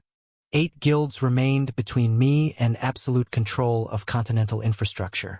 8 organizations that would soon discover that adaptation without innovation was merely delayed surrender. The next phase would be more complex than anything I had attempted so far. But complexity was just another challenge to be solved through systematic application of technological superiority and strategic intelligence. Shadow thought the information war was beginning. They had no idea it was already over. Chapter 727. Espionage 1. The surveillance equipment Jean and Callie discovered in the former Luminalise facility was far more sophisticated than anything I had expected from corporate espionage. Standing in my office while studying the detailed analysis reports, I felt a familiar chill of recognition that had nothing to do with my experiences in this world and everything to do with memories from another life entirely. Microtransmitters with quantum encryption protocols. I read from the technical specifications, my mind automatically cataloging details that shouldn't have been familiar to someone who had grown up in this world's technological paradigm.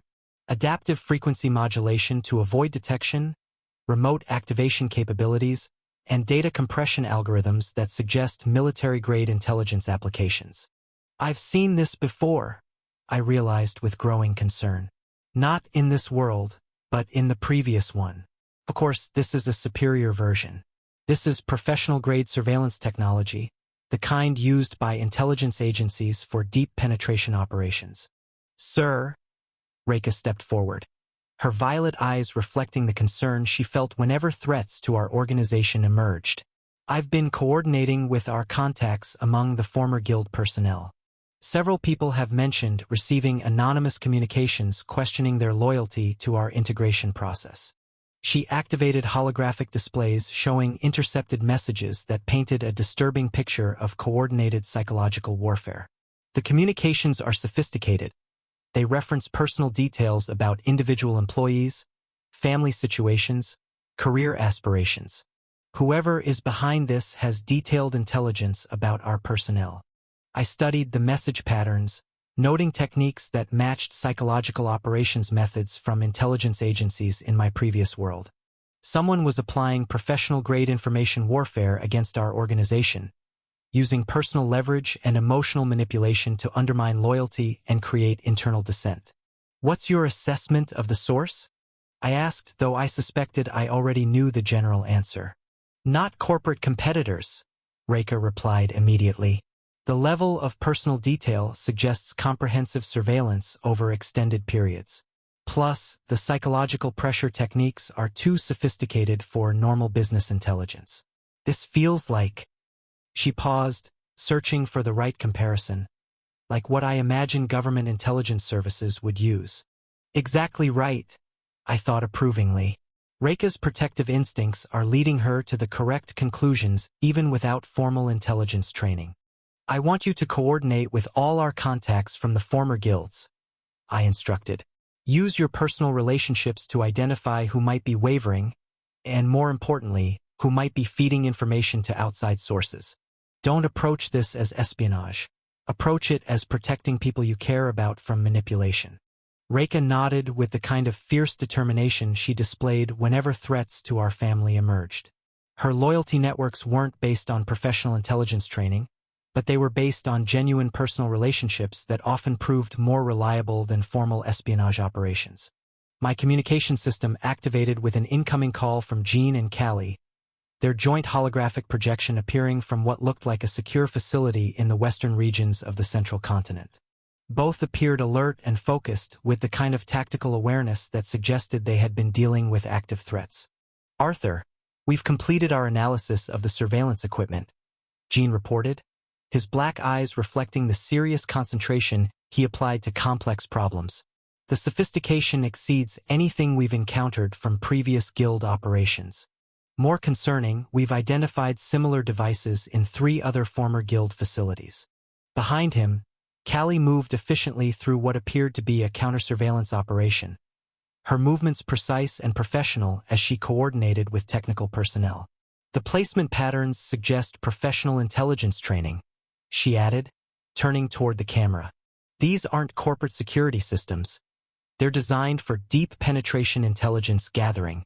I felt a familiar appreciation for their analytical capabilities. Both Jean and Callie were approaching the problem with the kind of systematic thinking that made them invaluable for complex operations. "Assessment of the threat scope? Continental," Callie replied immediately. "Based on the equipment sophistication and deployment patterns, we're dealing with an organization that has resources and capabilities comparable to government intelligence services. They've been watching our operations since at least the Orostrade integration, possibly earlier." Jean stepped closer to the camera, his expression carrying the particular intensity he displayed when processing strategic implications. "More troubling, the surveillance equipment suggests they've been studying our methods systematically. This isn't reactive intelligence gathering. It's comprehensive preparation for information warfare.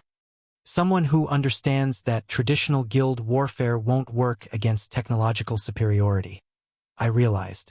"An enemy who's been preparing for exactly this kind of systematic campaign. I want both of you to coordinate on counterintelligence operations," I instructed. "Jean, use your political knowledge to identify potential sources and methods. Callie, apply your security expertise to neutralize the surveillance network. Work together on this. The threat requires both your skill sets."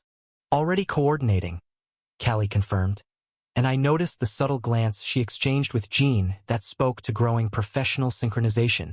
Jin's understanding of central continent political networks is providing valuable context for identifying potential intelligence sources. And Callie's security protocols are helping me understand how professional surveillance operations actually function, Jean added, his tone carrying what might have been admiration for her expertise. The combination is proving more effective than either approach used independently. Their partnership was evolving in exactly the way I had hoped. Complementary skills creating capabilities that exceeded what either could accomplish alone. More importantly, the dangerous nature of their current assignment was requiring the kind of trust and coordination that often led to deeper personal bonds.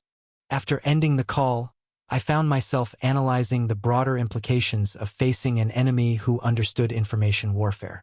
The previous guild masters had all made the fundamental error of trying to compete with superior technology using conventional approaches. But someone who specialized in intelligence operations would understand that the real battle was for information superiority rather than technological advancement. They're trying to understand how I've been able to anticipate so many strategic developments, I realized with growing concern. If they investigate too deeply into my background or decision-making processes, they might discover inconsistencies that raise uncomfortable questions. The challenge was more complex than anything I had faced so far. I needed to counter professional intelligence operations without revealing the source of my own strategic advantages.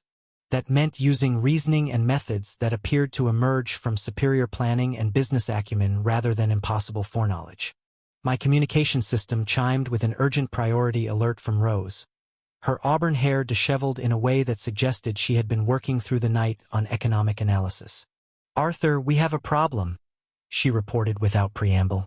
Financial media across the central continent is beginning to publish stories that question the sustainability of our expansion. The articles are sophisticated. They reference internal financial data that shouldn't be publicly available and make economic arguments that sound plausible to people who don't understand our technological advantages. She activated displays showing news articles and financial analysis reports that painted a coordinated picture of economic concern about Ouroboros's rapid growth. The stories are appearing simultaneously across multiple media networks, suggesting coordinated distribution. More concerning, some of the financial data referenced is accurate enough that it had to come from internal sources. Information warfare, I recognized immediately. Someone is using media manipulation to undermine public confidence, while using leaked internal data to give the stories credibility. What's the market reaction? Minor so far, but growing, Rose replied with obvious concern. Investor confidence is beginning to waver, and some of our newer corporate partnerships are requesting additional financial documentation. The stories are designed to create doubt about our long-term stability without making claims dramatic enough to be easily disproven. It was a sophisticated approach that demonstrated real understanding of information warfare principles. Rather than making dramatic accusations that could be quickly refuted, the enemy was using subtle doubt and reasonable-sounding concerns to gradually undermine confidence in our operations. Prepare comprehensive financial transparency reports, I instructed. Full disclosure of our technological advantages, projected growth patterns, and economic sustainability models. If they want to fight on the battlefield of financial credibility, we'll demonstrate exactly why superior technology makes traditional economic analysis obsolete. Already working on it, Rose confirmed. Though I have to say, whoever is coordinating this campaign understands business psychology better than most of our previous opponents. After Rose ended the call, I stood at my office windows looking out over Avalon while processing the scope of the challenge we were facing. An enemy who understood information warfare, had professional-grade surveillance capabilities, and was sophisticated enough to conduct coordinated media manipulation represented a fundamentally different kind of threat than anything the previous guild masters had attempted. But they're still making a fundamental error, I realized with growing confidence. They're assuming that information superiority can overcome technological transcendence. They're trying to fight the future with tools from the past, just like all the others. My communication system activated with an incoming call from an unknown source, the encryption protocols indicating maximum security transmission. The holographic projection that materialized showed only a darkened silhouette. No identifiable features, no background details, just the outline of a figure that could have been anyone. Arthur Nightingale, a digitally distorted voice said with the kind of careful modulation that suggested professional voice masking techniques. I believe it's time we had a proper conversation. I leaned back in my chair, studying the anonymous projection with the analytical attention I applied to all unknown threats. I'm always willing to discuss reasonable propositions, though I notice you haven't introduced yourself. Names are unnecessary for the kind of business we need to discuss, the figure replied. What matters is that I represent interests that have been watching your remarkable expansion with considerable attention.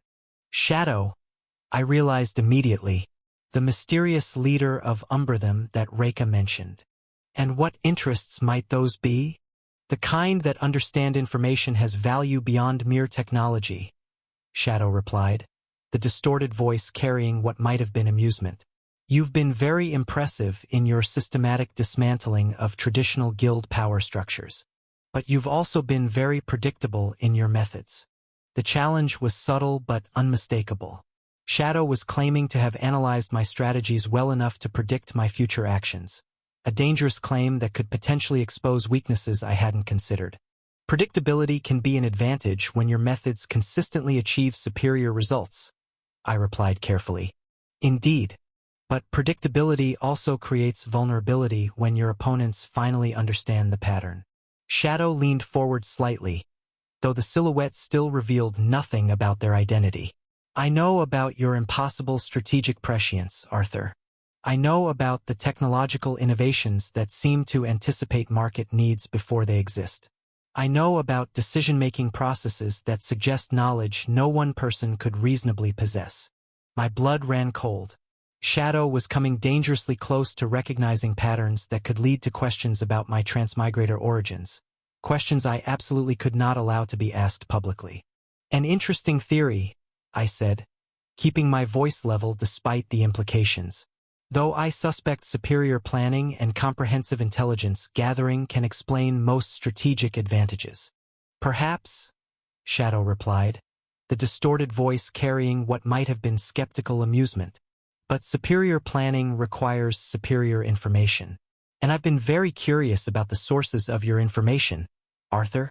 Very curious indeed. The call ended abruptly, leaving me staring at empty air while processing the most direct threat I had faced since beginning the guild campaign. Shadow wasn't just challenging my methods, they were investigating the fundamental sources of my strategic advantages. If they succeeded in their investigation, they could expose secrets that would destroy everything I had built. Chapter 728. Espionage 2. The disinformation campaign struck with the precision of a military operation, cascading across every major media network in the central continent within a 6-hour window that spoke to careful coordination and professional execution. I stood in my office reading the headlines that painted Ouroboros as an increasingly authoritarian organization bent on economic domination through questionable methods. Ouroboros expansion, liberation or corporate tyranny, dominated the morning financial news. Former employees speak out. The hidden costs of guild integration ran across 3 separate investigative programs. Economic analysis. Unsustainable growth patterns threaten continental stability. Appeared in academic journals that should have required weeks of peer review. Rose burst into my office without her usual composed demeanor, her auburn hair disheveled and her expression carrying genuine panic. Arthur, this is catastrophic. The stories are appearing simultaneously across every major network, and they're sophisticated enough that people are taking them seriously. Worse, some of the financial data they're referencing is accurate. It had to come from internal sources. I frowned, studying the coordination patterns while making appropriate concerned expressions. How bad is the market reaction? Significant. Rose replied immediately, activating holographic displays that showed declining confidence indicators across multiple sectors. Investor uncertainty is spiking. 3 major corporate partnerships have requested emergency meetings, and I'm getting calls from financial regulators asking for clarification on our expansion strategies. Elias appeared in the doorway, his usually meticulous composure cracked by obvious stress. Sir, I've discovered irregularities in our administrative systems. Someone has been accessing personnel files, financial records, and operational databases. The access patterns suggest multiple internal sources over several weeks. Right on schedule, I thought with satisfaction, while aloud saying, how many potential sources are we talking about? At least 7 separate access points, Elias replied, consulting his detailed analysis reports. Different authorization levels, different time patterns, different data focuses. Whoever coordinated this had help from people with legitimate access to our systems. I allowed concern to color my expression while internally appreciating the professional execution of Shadow's operation. Multiple coordinated leaks, sophisticated media manipulation, and psychological timing that maximized impact. It was exactly the kind of information warfare strategy one had expected from someone with professional intelligence background. But it was also exactly the kind of strategy one had been preparing to counter since our first conversation. My communication system chimed with an urgent call from Jean and Callie, their joint projection appearing from what looked like a mobile command center they had established for their counterintelligence operations. Arthur, we've made significant progress tracking the disinformation sources, Jean reported, his black eyes reflecting the intense focus he applied to complex analytical problems. The coordination patterns suggest a single organizing intelligence, but the execution involves multiple separate cells operating independently. Callie stepped into view, her expression carrying the particular satisfaction she displayed when successful operations validated her methods. More importantly, we've identified the central coordination hub. The intelligence suggests former Imperial Intelligence Minister Victor Shadowbane, supposedly died in a car accident 15 years ago, but the timing coincides with a corruption investigation that was quietly buried. I felt a surge of admiration for their analytical capabilities, while maintaining an expression of surprised recognition. Victor Shadowbane. I remember reading about his death when I was younger. The corruption allegations involved selling classified information to corporate interests. Exactly, Jean confirmed, moving closer to the camera with the kind of strategic excitement that came from breakthrough discoveries. Which means he has both the motivation and the expertise to coordinate sophisticated information warfare against corporate targets. His fake death allowed him to disappear and build an organization dedicated to exactly this kind of operation. Callie's expression showed impressed approval of Jin's analytical reasoning. Jin's political knowledge combined with the intelligence patterns allowed us to identify connections that wouldn't have been apparent using either approach independently. They're developing genuine tactical telepathy, I observed with satisfaction. Professional partnership evolving into something deeper through shared success. What's your recommended response? I asked, though I already knew what approach would be most effective. Counterintelligence operation, Callie replied immediately. Now that we know who we're dealing with, we can predict his methods and feed him false information while systematically dismantling his network. Jean nodded agreement, his black eyes reflecting growing confidence in their joint capabilities. Victor's intelligence background means he'll expect certain types of responses. But if we can appear to react predictably while actually implementing counter-strategies, we can turn his expertise against him. After ending the call, I turned to address Rose and Elias with the kind of calm authority that contrasted sharply with their obvious concern. Prepare comprehensive financial transparency reports as we discussed, I instructed Rose. But make sure they include specific details about our technological advantages and projected growth that exceed what any traditional economic analysis would predict. If Victor wants to question our sustainability, we'll demonstrate exactly why superior technology makes conventional economics obsolete. Rose looked puzzled by my confident tone. Arthur, are you certain this is the right approach? The stories are already causing significant damage. Short-term market fluctuations, I interrupted gently. Victor's campaign is sophisticated, but it's also based on traditional information warfare assumptions that don't apply when your target has genuine technological superiority. We're going to use his own professional expectations against him. I turned to Elias. Those internal access points, I want detailed logs of exactly what information was accessed and when, but don't secure them yet. Let Victor's people continue to believe they have undetected access while we control what information they can obtain. Elias's expression shifted from concern to understanding. You want to feed them false intelligence through the compromised access points. Exactly. Victor is a professional who will expect us to panic and implement defensive measures. Instead, we're going to appear vulnerable while systematically undermining his information advantage. Over the next several hours, I watched with satisfaction as my counter-strategy unfolded exactly as anticipated. The false financial data I had instructed Rose to place in accessible databases began appearing in follow-up media stories that painted Ouroboros as facing more serious challenges than the initial reports had suggested. Victor's network was taking the bait, amplifying information that would ultimately discredit their entire campaign. Meanwhile, Jean and Callie's counterintelligence operation was systematically identifying and tracking every member of Victor's network across the central continent. Their growing tactical coordination was proving remarkably effective, Jin's political knowledge providing context while Callie's security expertise enabled precise operational responses. My communication system activated with another call from the mysterious shadow, the darkened silhouette appearing with what seemed like increased confidence. Arthur. The digitally distorted voice carried satisfied undertones. I trust you've been monitoring the public response to recent revelations about your organization's methods.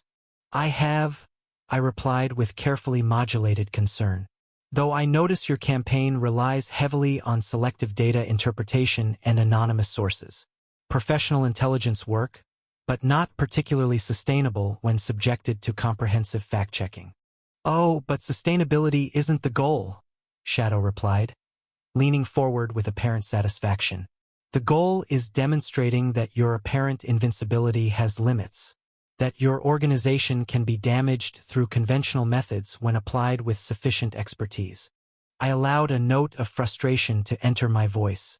What do you want, Victor? The silhouette went completely still for several seconds before the distorted voice responded with careful neutrality. I'm impressed. Though I suppose I shouldn't be surprised that your intelligence capabilities eventually identified me. Former Imperial Intelligence Minister Victor Shadowbane, I said with satisfied certainty. Supposedly killed in a car accident 15 years ago, actually disappeared to avoid prosecution for selling classified information.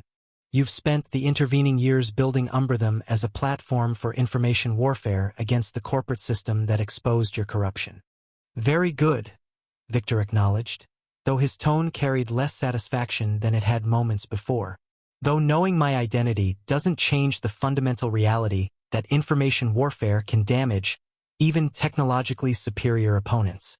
I leaned back in my chair, allowing confidence to replace the concern I had been projecting.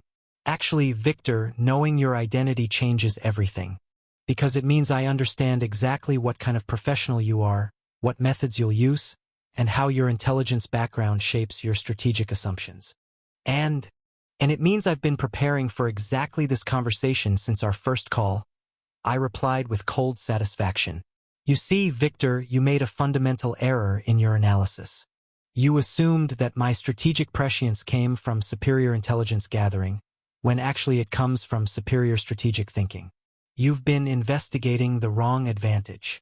I activated displays showing comprehensive counterintelligence reports that detailed every aspect of Victor's network, every member of his organization, and every method he had used to infiltrate my operations. Jean and Callie identified you 18 hours ago, I continued, watching as Victor processed the implications. Since then, we've been feeding your network carefully crafted false information while systematically mapping your entire organization. Your successful information campaign has been using data we wanted you to have, creating vulnerabilities we wanted you to expose. The silhouette remained motionless as Victor realized the scope of his miscalculation. Every piece of financial data your people accessed, every internal document they copied, every source they thought they had turned, all of it was controlled information designed to make you overconfident while we dismantled your capabilities. I smiled with genuine satisfaction. You've been dancing in my palm since the moment you made contact, Victor. Professional intelligence work is impressive, but it's no match for superior strategic planning. Impossible, Victor said, though his digitally distorted voice carried doubt rather than conviction. Is it? You're a professional intelligence operative, Victor. You understand operational security better than most people. So explain to me how two relative newcomers to espionage work managed to identify your true identity, map your network, and neutralize your information advantage in less than 72 hours. I paused, letting the implications settle. Unless, of course, they had help from someone who anticipated exactly what kind of professional you were and what methods you would use. The call ended abruptly as Victor cut the connection, but I wasn't concerned. Within hours, he would be facing mass defections from his organization as Jean and Callie's counterintelligence operation offered protection and integration to every member of his network.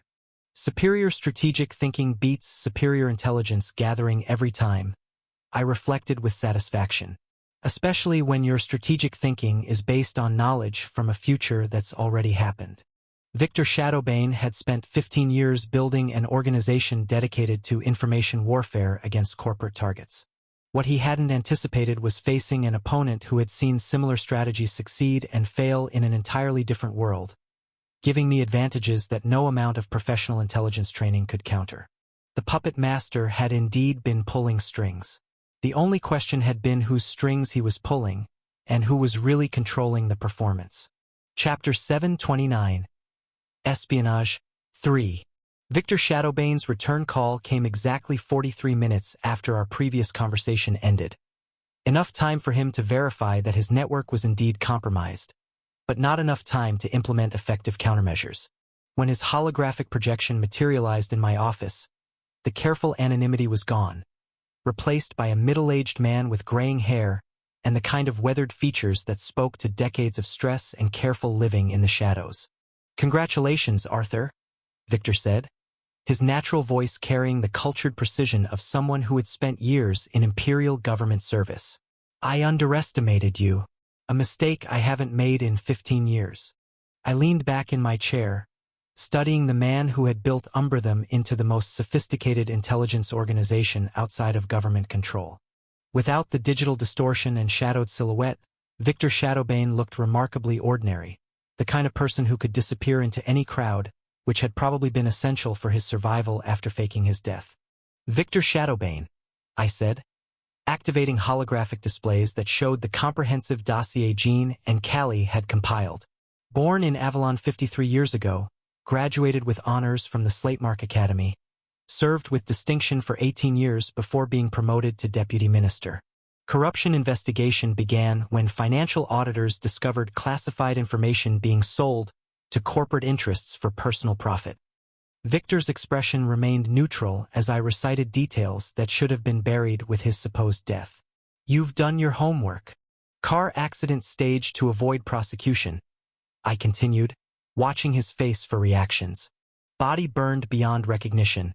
Dental records mysteriously corrupted. Family quietly relocated with generous compensation for their loss.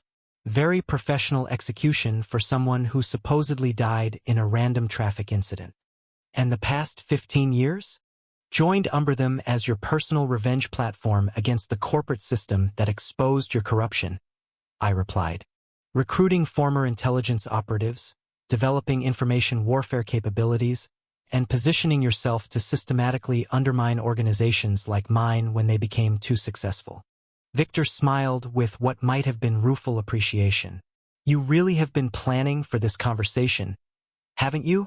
I gestured to additional displays showing real-time intelligence on his network's current status. "Your organization is collapsing as we speak, Victor. Jean and Callie's counterintelligence operation has identified every member of your network across the central continent. We're offering immediate protection and integration to anyone who chooses cooperation over loyalty to a dead man." Victor's composed facade cracked slightly as he processed the scope of his organizational destruction. "You're bluffing." "Am I?" I activated live feeds from locations across the continent where former Umbratham operatives were surrendering to Jean and Callie's teams. 37 facilities, over 200 personnel, complete intelligence archives spanning 15 years of operations. Your people are choosing proven success over uncertain loyalty faster than you can contact them. The displays showed a systematic pattern of surrender that spoke to careful preparation and overwhelming strategic advantage. Victor watched his life's work dissolve in real time, his expression shifting from confidence to resignation as he realized the mathematical certainty of his position. "What changed their minds?" Victor asked quietly. "Truth," I replied simply. "When faced with a choice between serving an exposed criminal or joining an organization that offers genuine security and advancement, most professional operatives make rational decisions. Your people are intelligent enough to recognize a losing position when they see one." My communication system chimed with an incoming call from Jean and Callie, their joint projection appearing from what looked like the central command facility of Victor's primary intelligence hub. "Arthur, the main facility has surrendered," Jean reported, his black eyes reflecting satisfaction with successful operations. "Complete archives secured, all personnel choosing integration rather than resistance. Victor's network is effectively neutralized." Behind him, Callie moved efficiently through the facility, coordinating with former Umbratham operatives who were already beginning the transition process. "Intelligence capabilities exceed our projections," she added, turning toward the camera with obvious admiration for the sophistication of Victor's organization. "This network could provide continental-level intelligence superiority once properly integrated." I noticed the way they stood together, professional partnership enhanced by shared success and mutual respect that had clearly deepened during their dangerous mission. Their tactical coordination had evolved into something approaching telepathy, each anticipating the other's requirements without explicit communication. "Any resistance?" I asked. "Minimal," Callie replied, Most operatives are impressed by how quickly we identified and neutralized their security measures. Professional respect for superior capabilities is encouraging cooperation. Jin's political knowledge was crucial for understanding the organizational psychology, she continued, and I caught the note of personal admiration in her voice. His insights into how intelligence professionals think allowed us to approach them correctly. Jin's expression showed pleased recognition of her praise. Callie's security expertise made the actual operations possible. I could identify the right approach, but she implemented it with precision that convinced them we were genuine professionals rather than amateur investigators. Their mutual recognition was creating exactly the kind of personal bond one had hoped their partnership would develop. Shared success and complementary capabilities were building trust that extended beyond mere professional cooperation. After ending the call, I returned my attention to Victor, who had watched the exchange with the resignation of someone who finally understood the scope of his defeat. 15 years of careful work, Victor said quietly, destroyed in 3 days by 2 people who should have been amateurs at intelligence operations. Destroyed by superior strategic planning that anticipated exactly what kind of professional you were, I corrected. Jean and Callie are remarkable, but they succeeded because I was able to predict your methods and prepare appropriate countermeasures. Victor leaned forward, studying my expression with the analytical attention of someone who had spent decades reading people. There's something else, isn't there? Some advantage you haven't explained. No one anticipates professional intelligence operations that accurately without their own professional background. I felt a familiar chill at how close Victor was coming to recognizing patterns that could lead to dangerous questions. Superior strategic thinking and comprehensive preparation, I replied carefully, combined with technology that gives us capabilities you couldn't predict or counter. Perhaps, Victor said, though his tone suggested skepticism. Or perhaps you have sources of information that exceed what any single person should reasonably possess. The observation was too accurate for comfort, but I couldn't afford to let Victor's suspicions develop into actual investigation.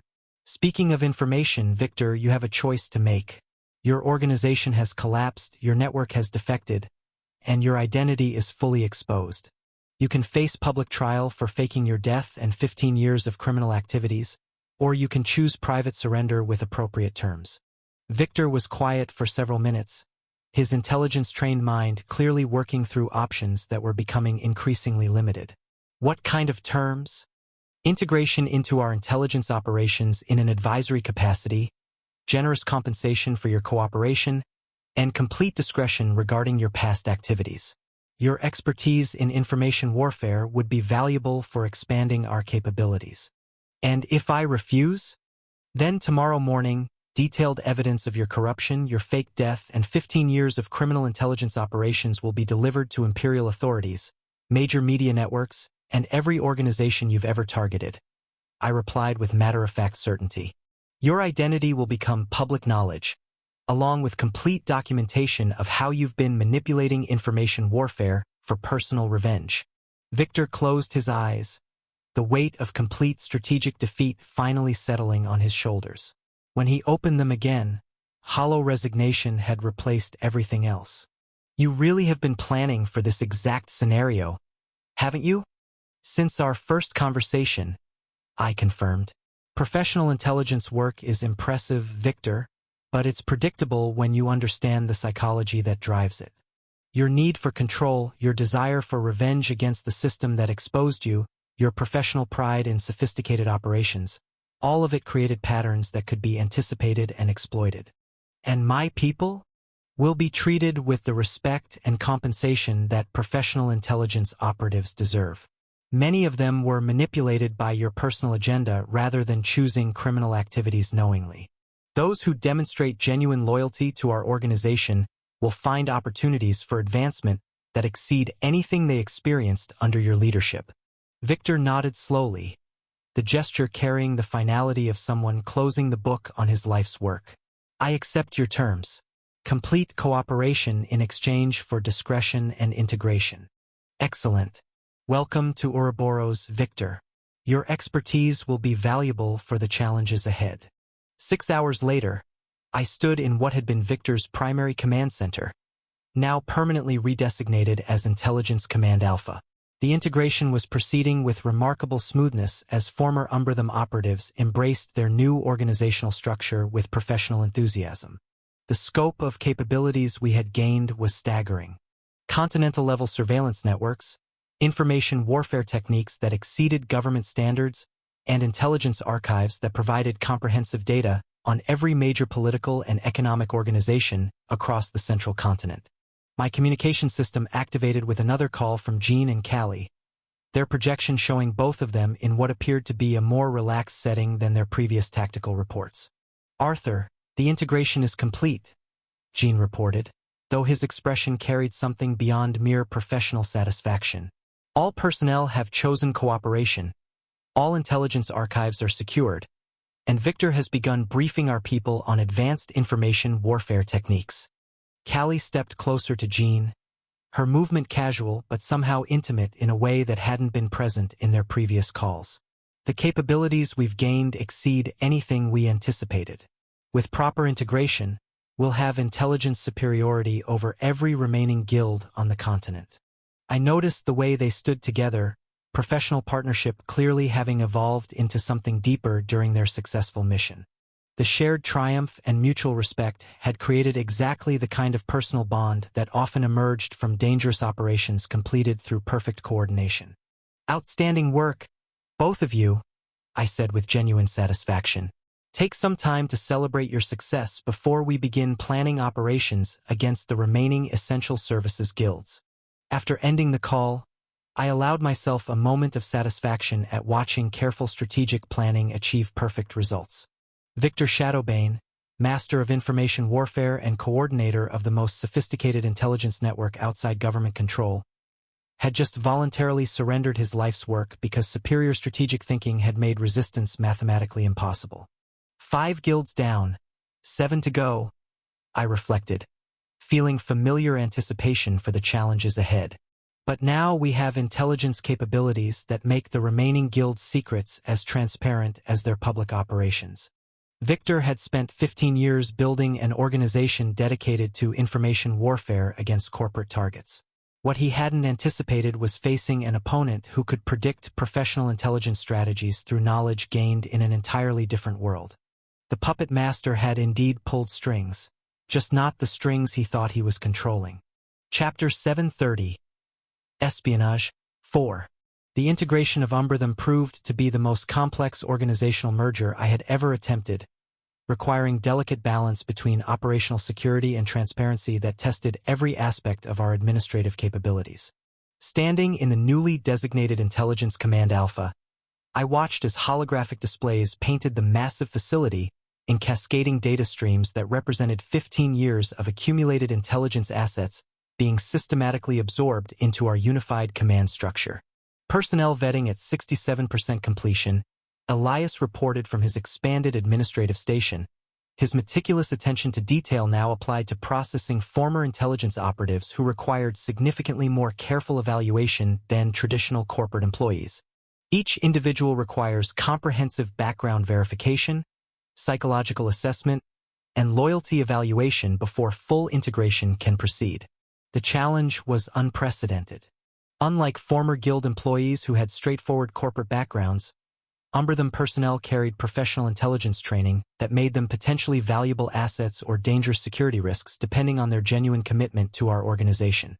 Reika's coordination networks have been essential, Victor added from his new advisory position, his voice carrying professional respect for capabilities that exceeded his expectations. Her personal relationship approach is achieving better results than formal intelligence vetting procedures. People respond more positively to genuine concern for their welfare than to bureaucratic processing. I nodded approvingly as I studied integration statistics that defied conventional security protocols.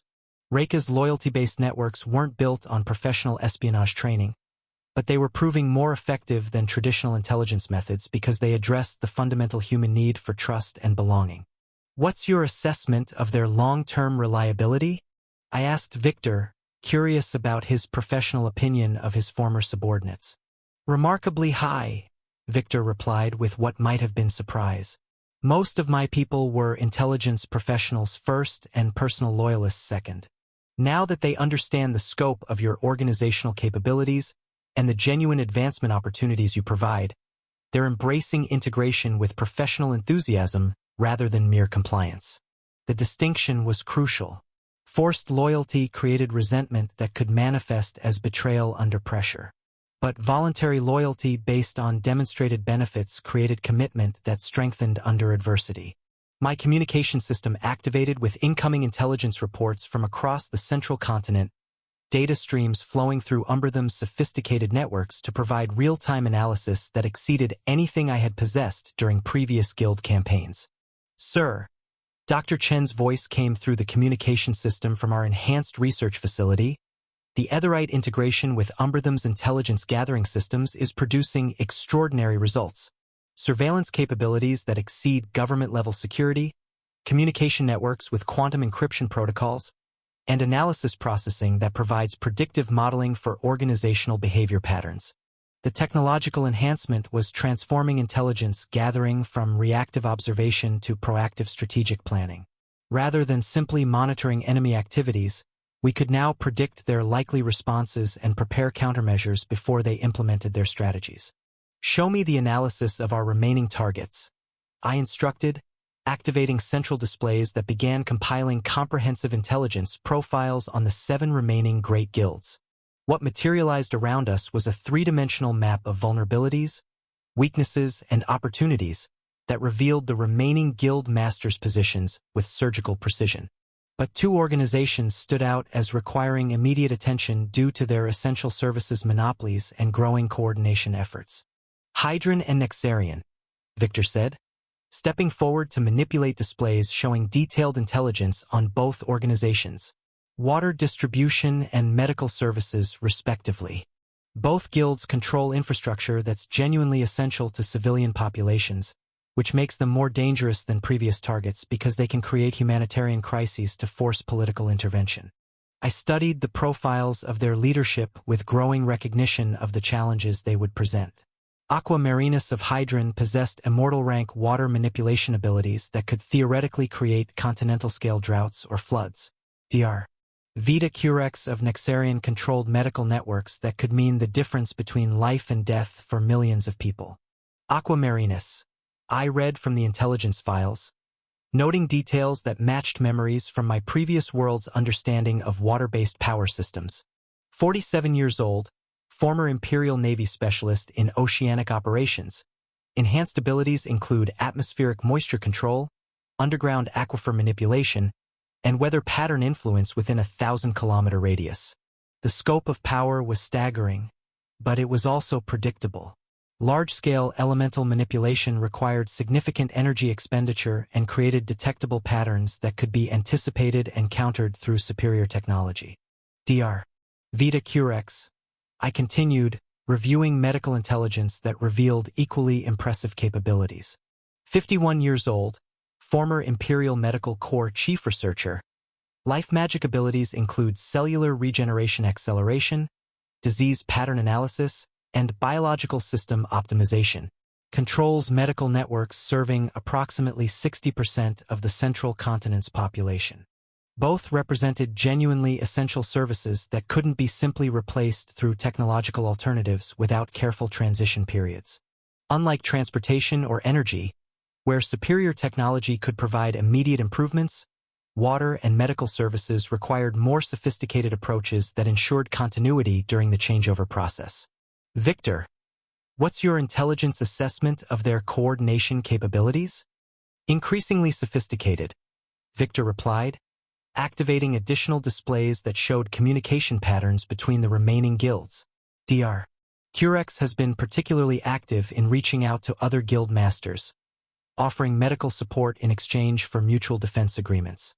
Aquamarinus is more independent, but intelligence suggests he's preparing for preemptive water manipulation tactics.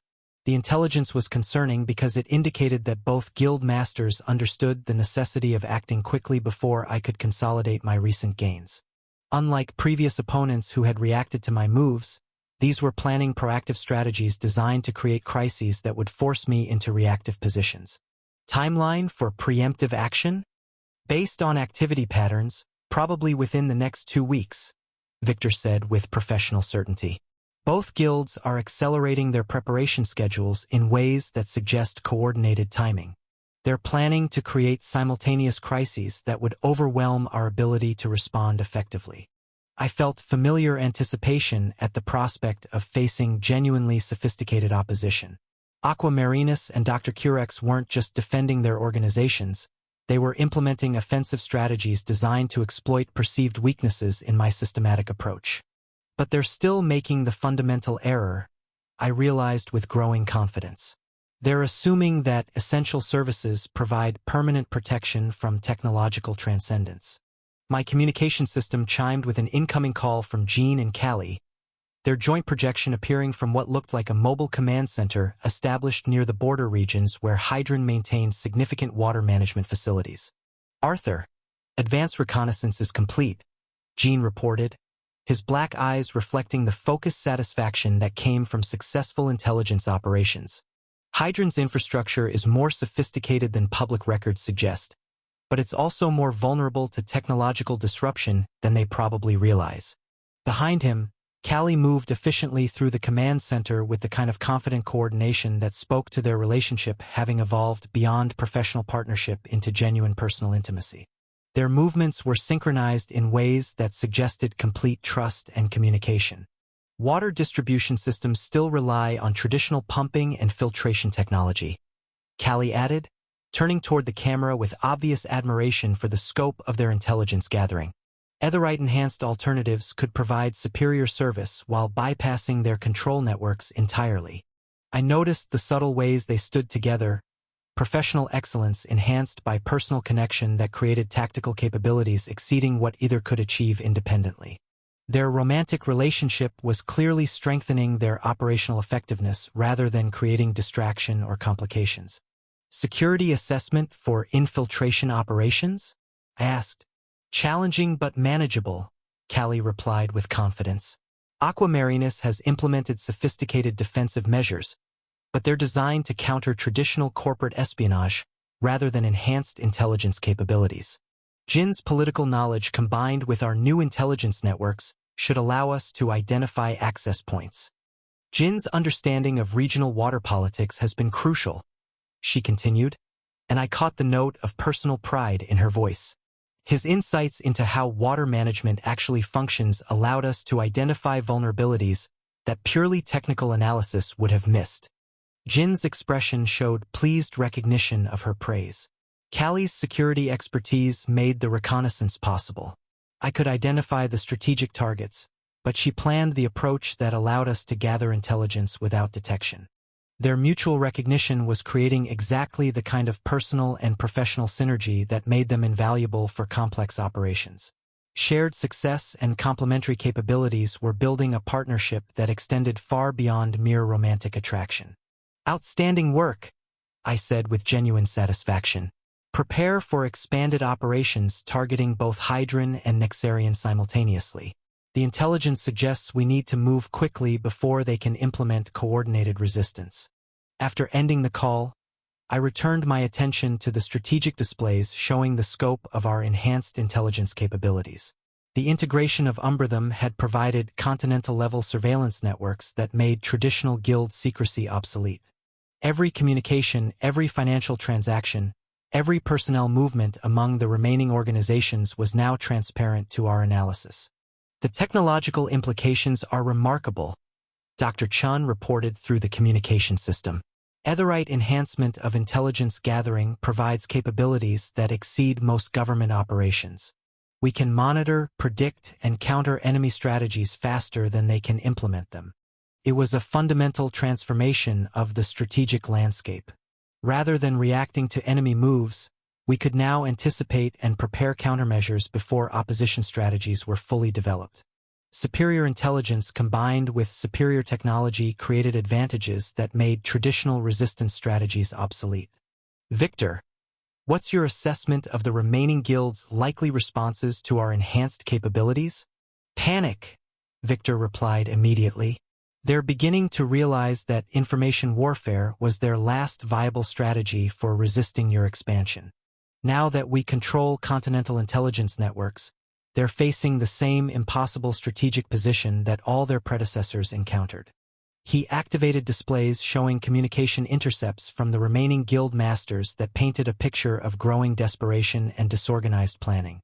3 of the remaining guilds are already discussing preemptive surrender rather than facing systematic dismantling. They've watched 5 major organizations fall in rapid succession, and they understand the mathematical progression. The psychological impact was as important as the practical advantages. Each successful integration demonstrated that resistance was futile while cooperation provided genuine benefits. The remaining guild masters were calculating their positions with increasing desperation as they realized their options were narrowing. However, Victor continued, his expression becoming more serious. Aquamarinus and Dr. Curex are both desperate enough to attempt strategies that could create genuine humanitarian crises. Essential services provide them with leverage that previous guilds couldn't access. I nodded thoughtfully.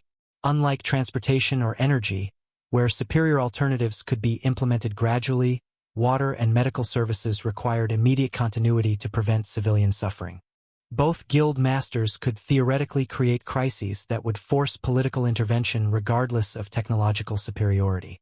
Which is why we're going to eliminate both threats simultaneously, I said with cold satisfaction. Rapid deployment of Aetheryte-enhanced water generation and medical technology, combined with comprehensive intelligence operations that neutralize their crisis creation capabilities before they can be implemented. Looking out through the massive windows of Intelligence Command Alpha, I could see the sprawling infrastructure that represented the foundation of continental transformation. Transportation, energy, finance, security, and now intelligence all operating under unified command with efficiency that would have been impossible under the old guild system.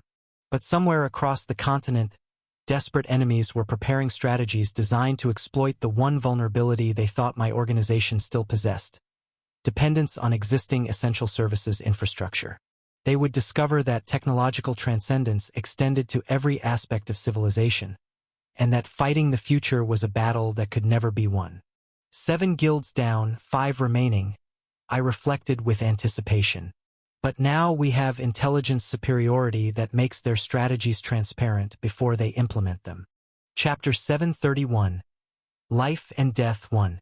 The attack came at dawn on November 15th, and it was unlike anything the previous guild masters had attempted.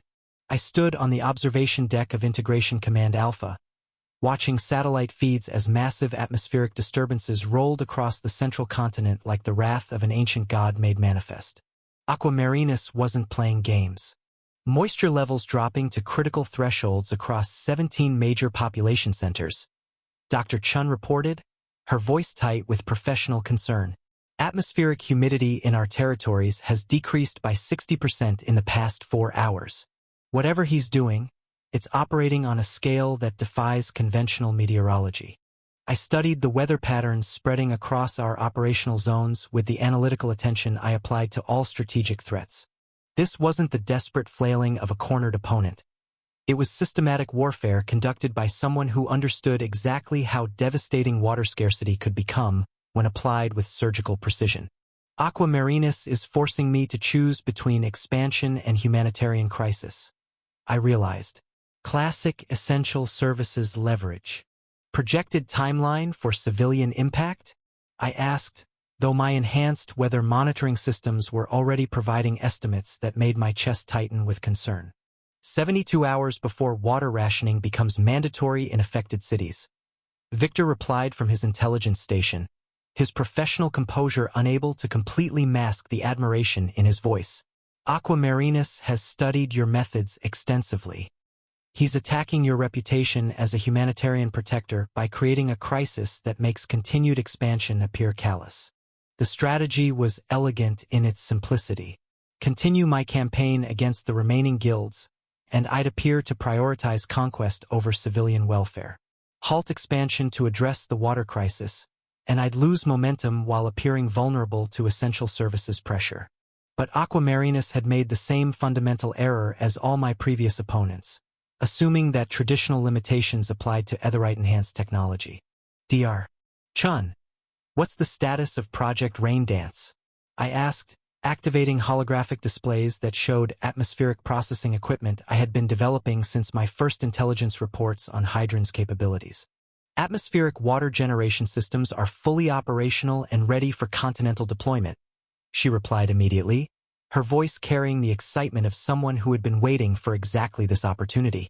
Aetheryte-enhanced processors can extract sufficient moisture from even Aqua Marinis's manipulated atmosphere to provide abundance rather than mere subsistence. I smiled with cold satisfaction.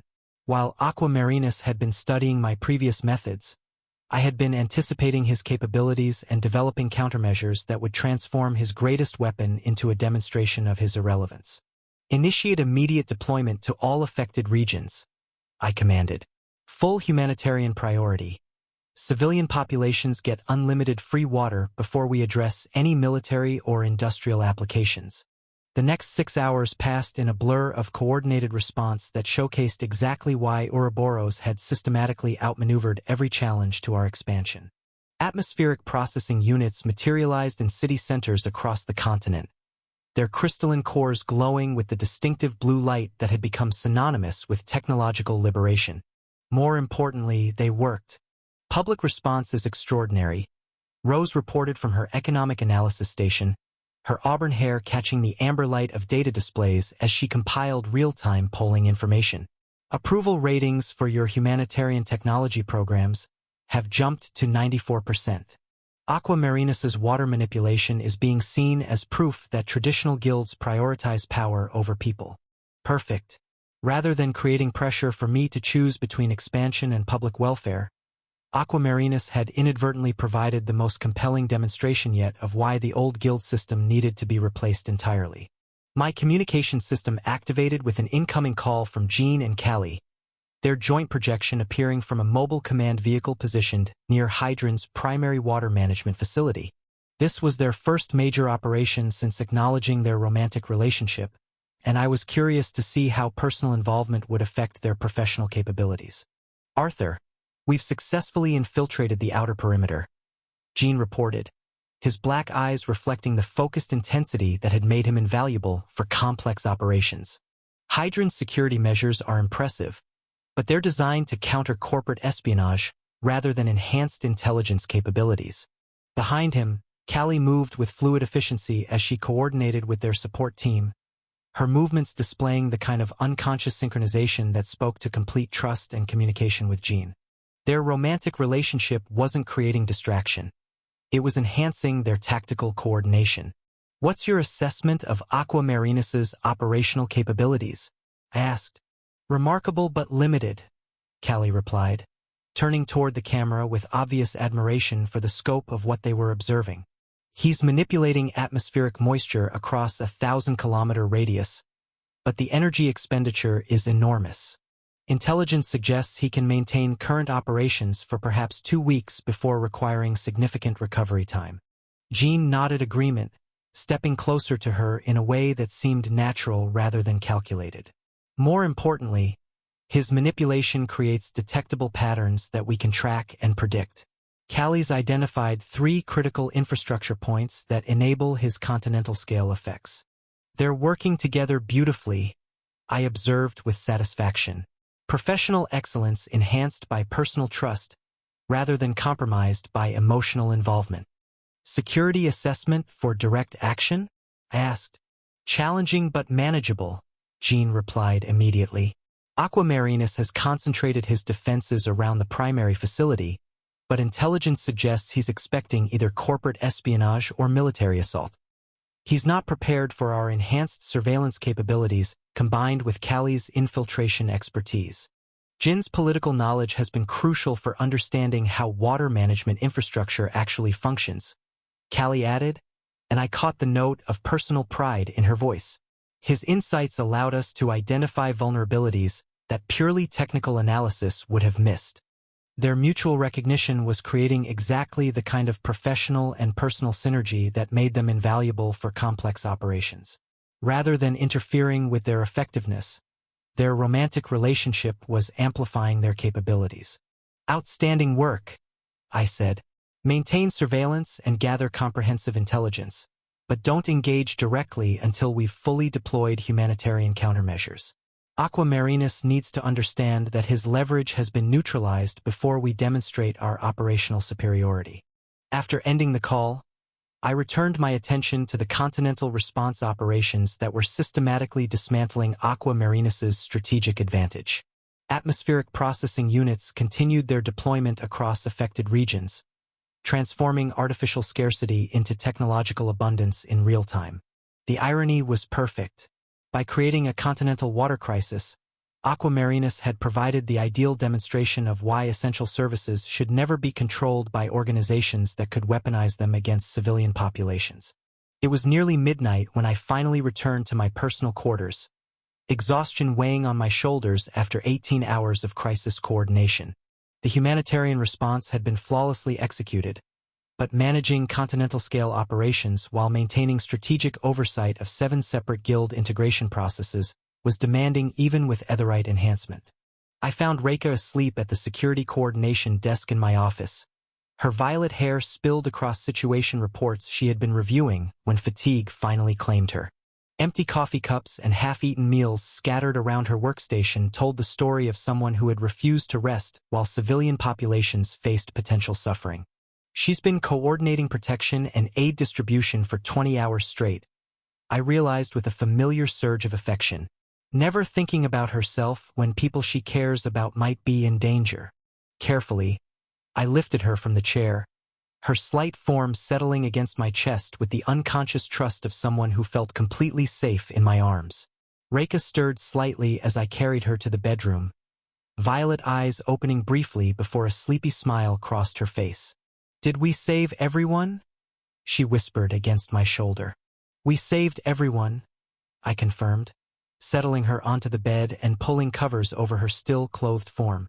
"Thanks to you making sure no one was forgotten." She was asleep again before I finished speaking, exhaustion claiming her with the peaceful expression of someone who had given everything to protect others. I watched her for a few moments, feeling the familiar warmth that came from being surrounded by people who chose to love not just me, but the vision of what we could accomplish together. Tomorrow would bring Aquamarinus's inevitable surrender as he realized that his essential services advantage had become an obsolete vulnerability. But tonight, I was content to watch Reika sleep peacefully, knowing that her unwavering devotion to protecting people was part of what made our revolution worth fighting for. The water crisis was ending before it had truly begun, and Aquamarinus was about to discover that fighting technological abundance with artificial scarcity was a battle that could never be won. Chapter 732, Life and Death, 2. Dr. Vita Curex's retaliation came exactly 72 hours after our atmospheric processors had neutralized Aquamarinus's water manipulation, striking with the calculated precision of someone who had spent decades understanding how to weaponize hope itself. Medical services suspended to all personnel associated with Ouroboros operations, Victor reported from Intelligence Command Alpha, his voice carrying the grim recognition of someone who understood professional ruthlessness. Nexarian facilities across the continent are denying treatment to our employees, their families, and anyone who's publicly supported our humanitarian programs. I studied the intelligence reports while feeling familiar cold anger at enemies who targeted civilians to achieve political objectives. Unlike Aquamarinus's dramatic atmospheric manipulation, Dr.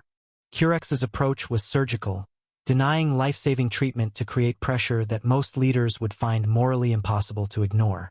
But she had made the same strategic error as her predecessor, assuming that controlling existing infrastructure provided permanent leverage against technological transcendence. Casualty projections? I asked, though my enhanced medical monitoring systems were already providing estimates that strengthened my resolve to end this crisis as quickly as possible. 16 critical patients currently being denied care, Dr. Chun replied immediately. Dr. Curex is escalating gradually, starting with non-emergency procedures but moving toward life-threatening situations. She's betting that you'll negotiate rather than allow preventable deaths. Classic essential services hostage strategy, I analyzed grimly. But she's underestimating how quickly superior technology can eliminate her monopoly entirely. What's our deployment status for Project Lifeline? I asked, activating displays that showed medical equipment I had been developing since intelligence first identified Nexarian as a potential threat. Etherite-enhanced medical systems are ready for immediate continental deployment, Dr. Chun confirmed, her voice carrying satisfaction at the opportunity to demonstrate breakthrough capabilities. Automated diagnosis exceeds traditional magical analysis, while cellular regeneration acceleration surpasses even Dr. Curex's personal abilities. Perfect. While Dr. Curex had been studying my humanitarian response to Aquamarinus, I had been preparing countermeasures that would transform medical scarcity from strategic weapon into obsolete concept. Initiate emergency deployment to all affected regions, I commanded. Priority sequence. Critical patients first, then comprehensive medical coverage for anyone who requests it. Free, unlimited, superior to anything Nexarian has ever provided. The response deployment unfolded with the systematic efficiency that had become Ouroboros' signature across every operational domain. Medical facilities materialized in affected cities within hours, their Etherite cores providing healing capabilities that exceeded what individual magical practitioners could achieve regardless of skill level. More importantly, they worked better than traditional treatment. Patient outcomes are extraordinary, Dr. Chun reported as real-time medical data flowed through our networks.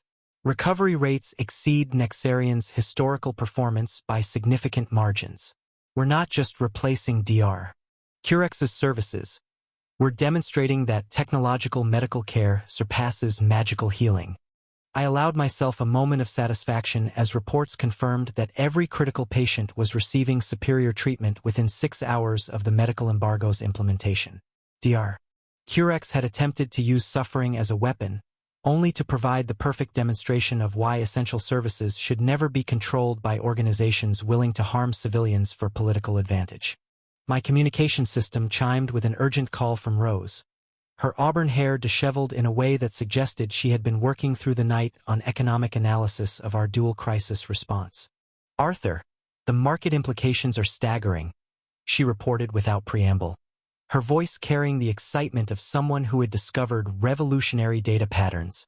Both water and medical sectors are experiencing complete structural transformation.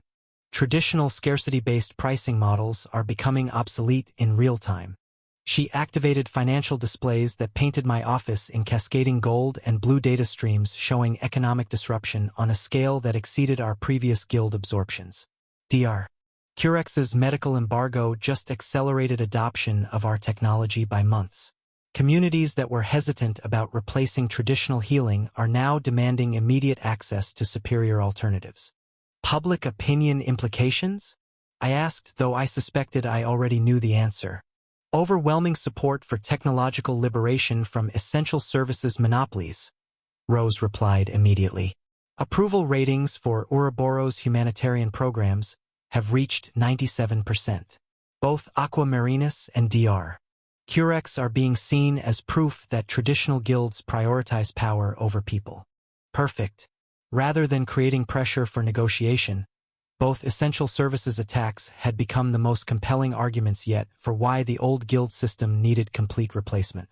I found Rose still working when I entered her economic analysis center later that evening, multiple holographic displays surrounding her as she calculated the broader implications of our technological deployment. Empty coffee cups and scattered reports suggested she had been maintaining this pace for days, ensuring our economic response matched the speed of our humanitarian aid. The transformation curves are unprecedented, she said without looking up from her projections, her business-oriented mind completely absorbed in data patterns that would reshape continental commerce. We're not just disrupting water and medical markets. We're demonstrating that scarcity itself is an artificial constraint when superior technology becomes available. I moved behind her chair, my hands settling on her shoulders to begin working at tension knots that spoke to long hours spent hunched over complex calculations. What about broader economic stability? Remarkably positive, Rose replied, leaning back into my touch with obvious relief. Rather than creating market disruption, abundant essential services are generating economic growth. People spend money on other things when they're not worried about water and medical costs. Her brilliant mind never stopped working, even during moments of personal intimacy. It was one of the things I valued most about Rose, her ability to see connections and implications that escaped others, creating strategic advantages through pure intellectual excellence. The integration projections show something interesting, she continued, tilting her head to give me better access to her neck as I worked at particularly stubborn tension. Both Hydron and Nexarian personnel are requesting transfers to our organization faster than we can process applications. They want to work for abundance rather than artificial scarcity. Mass defection already? I asked, my hands moving to massage her temples while she relaxed into the chair. Professional recognition of superior capabilities, Rose confirmed, her voice becoming softer as fatigue and relief combined. When your technology provides better outcomes with unlimited availability, maintaining artificial limitations becomes morally difficult for healthcare and infrastructure workers. I leaned down to press a kiss to the top of her head, inhaling the familiar scent of her hair while appreciating the brilliant mind that had helped coordinate our response to essential services warfare. Outstanding work as always. Your economic analysis enabled us to deploy countermeasures without destabilizing broader systems. She turned in her chair to face me, her eyes reflecting the ambient lighting of financial displays as a smile crossed her face. Just trying to keep up with your vision for abundant civilization. Though I have to admit, watching traditional scarcity models collapse in real time is incredibly satisfying. I cupped her face in my hands, appreciating the intelligence and dedication that made her such an essential partner in reshaping continental economics. Without your brilliance managing the financial implications, humanitarian technology would remain academic theory rather than practical revolution. Our kiss was interrupted by priority alerts from Jean and Callie's operation, but Rose's smile suggested she didn't mind the interruption when duty called. Go coordinate your tactical response, she said with affectionate understanding. I'll finish modeling the economic implications of essential services abundance. The intelligence from Jean and Callie confirmed what our continental response had already demonstrated. Both Aquamarinus and Dr. Curex were facing organizational collapse as their personnel chose technological abundance over artificial scarcity. Hydron facilities are experiencing 60% defection rates, Jean reported from their mobile command position. Aquamarinus's atmospheric manipulation requires massive energy expenditure, while our processors provide superior results with minimal resource consumption. Nexarian medical staff are requesting immediate transfer to our operations, Callie added, her tactical analysis showing obvious admiration for the scope of organizational dissolution. Dr. Curex's leverage disappeared the moment superior medical technology became freely available. Both Essential Services Guild masters had attempted to weaponize civilian suffering for political advantage, only to provide perfect demonstrations of why their monopolies needed to be replaced entirely. Tomorrow would bring their inevitable surrender as they realized that fighting technological abundance with artificial scarcity was not just futile, but actively harmful to their own organizational survival. The essential services phase of my continental campaign was ending before it had truly begun, eliminated by the simple demonstration that abundance was always superior to scarcity when technology made abundance possible. Chapter 733, Life and Death 3. The surrender calls came within hours of each other, as if Aquamarinus and Dr. Vita Curex had coordinated their capitulation with the same precision they had attempted to coordinate their assault on civilian populations. Dr. Curex appeared first on my holographic display, her professional bearing unable to completely mask the exhaustion of someone who had watched her life's work become obsolete in less than a week. The woman who controlled 60% of the central continent's medical infrastructure looked remarkably ordinary when stripped of her monopolistic leverage. Arthur Nightingale, she said with the controlled precision of someone who had spent decades making life and death decisions. I believe we need to discuss the future of medical services on the central continent. Dr. Curex, I replied with genuine courtesy. I've always respected Nexarian's commitment to healing, though I notice your recent embargo strategy suggests different priorities than patient welfare. Her slight wince confirmed that my barb had found its mark. That was a miscalculation. I underestimated both your technological capabilities and your commitment to humanitarian principles. The technology speaks for itself, I said simply. But I'm curious about your assessment of the situation. Complete organizational collapse, Dr. Curex admitted with clinical precision. 87% of my medical staff have requested transfer to your operations. Patient outcomes with your Etherite systems exceed our historical performance by margins I hadn't thought possible. Continuing resistance would be medical malpractice on a continental scale. It was exactly the kind of systematic analysis I had expected from someone of her professional background. Unlike the emotional responses of previous guild masters, Dr. Curex was processing defeat with scientific objectivity. Terms for integration? She asked without preamble. Full organizational absorption with transition oversight, I replied immediately. Your expertise in medical administration would be valuable for expanding Etherite healthcare systems. Personal compensation and dignified retirement if you prefer to step away from active practice. I want to oversee the medical transition, Dr. Curex said firmly. If we're replacing traditional healing with technological alternatives, I want to ensure patient safety and continuity of care. Her request demonstrated genuine concern for patient welfare rather than personal power. Exactly the kind of professional attitude that made integration possible rather than merely forced compliance. Acceptable. Welcome to Ouroboros, Dr. Curex. Aquamarinus's call came 30 minutes later, his projection showing a man whose weather-beaten features spoke to decades of oceanic operations and elemental manipulation. Unlike Dr. Curex's clinical approach, his surrender carried the military precision of someone acknowledging superior strategic position. Arthur, he said without preamble, his voice carrying the authority of someone accustomed to commanding natural forces.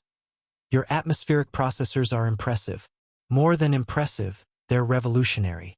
Aquamarinus, I replied with matching directness.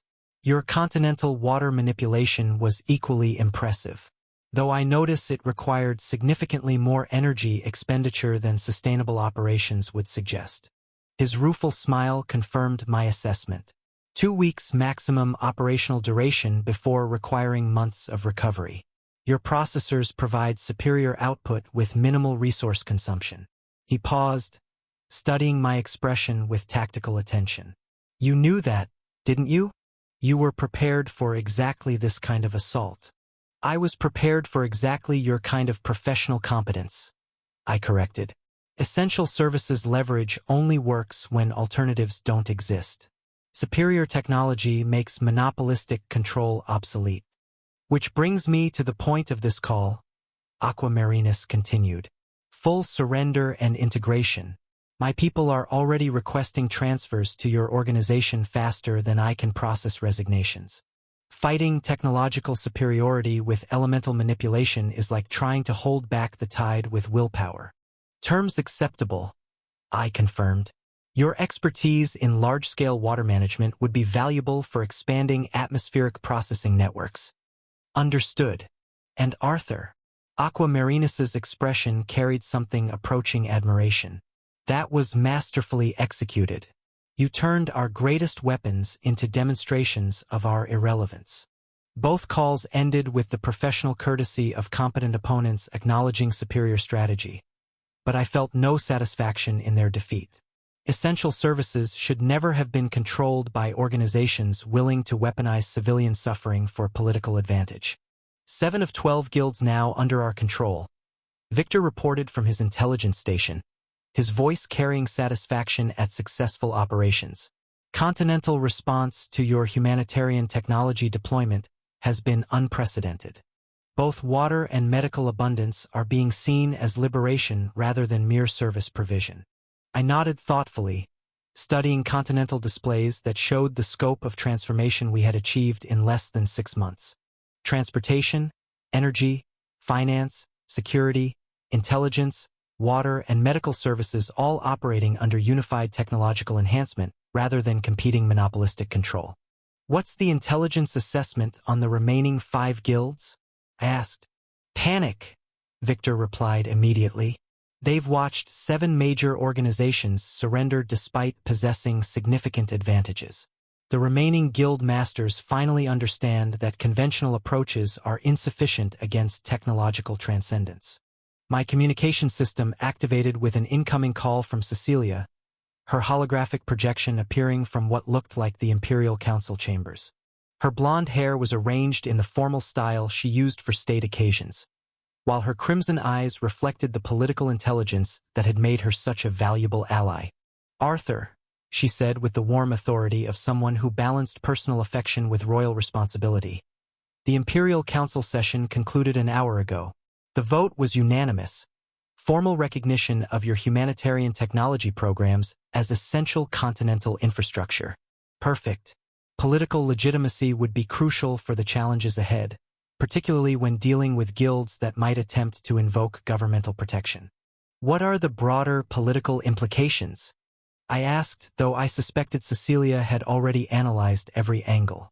"Transformational," she replied immediately, her voice carrying excitement at witnessing historical change. "You're no longer seen as a guild master competing with others. You're being recognized as a technological liberator who has eliminated artificial scarcity from essential services." She gestured beyond her projection, presumably toward the council chambers where continental leaders had just acknowledged the new reality. 3 neighboring countries have requested immediate negotiations for Aetheryte technology access. The Imperial Treasury is projecting massive economic growth from abundant essential services.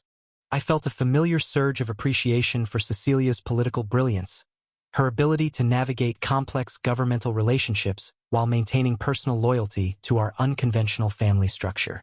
"There's something else," she continued, her tone becoming more personal. "The council discussed your growing influence and agreed that traditional guild warfare is becoming obsolete. You're not just winning individual conflicts, you're demonstrating that the entire system needs modernization." Later that evening, I found Cecilia in her private study within the Imperial Palace, reviewing constitutional documents that would formalize the legal framework for Aetheryte technology integration. Her royal quarters reflected both personal taste and political necessity, elegant furnishings combined with secure communication systems. "The legal implications are fascinating," she said without looking up from her research, her mind completely absorbed in constitutional theory. "You're not just absorbing guilds, you're creating new categories of technological governance that didn't exist in traditional legal frameworks."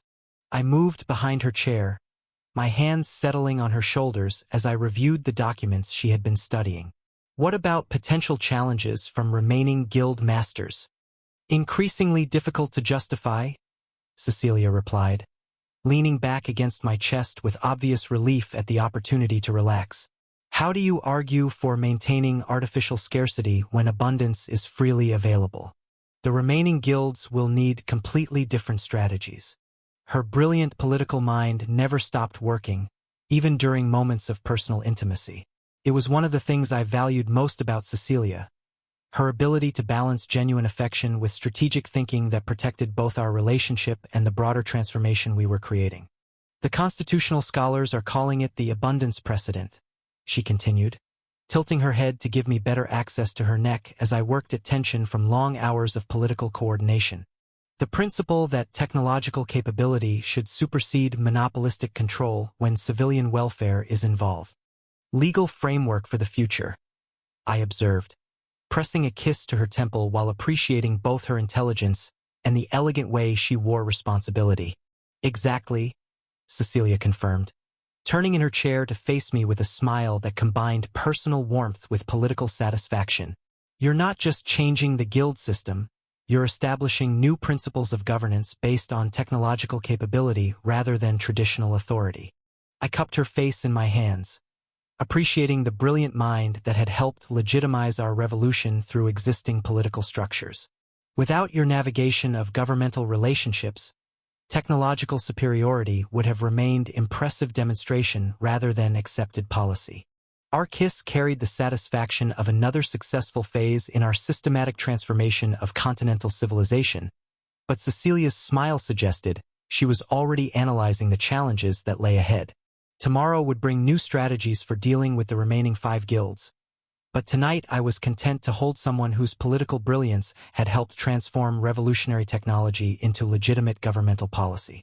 The essential services phase was complete, and continental abundance had replaced artificial scarcity as the expected standard for civilization. Chapter 734. Life and Death. 4. The Imperial Council chambers had never hosted someone quite like me before. I stood at the circular podium that normally accommodated guild representatives seeking regulatory approval or trade arbitration, but the atmosphere was entirely different from traditional proceedings.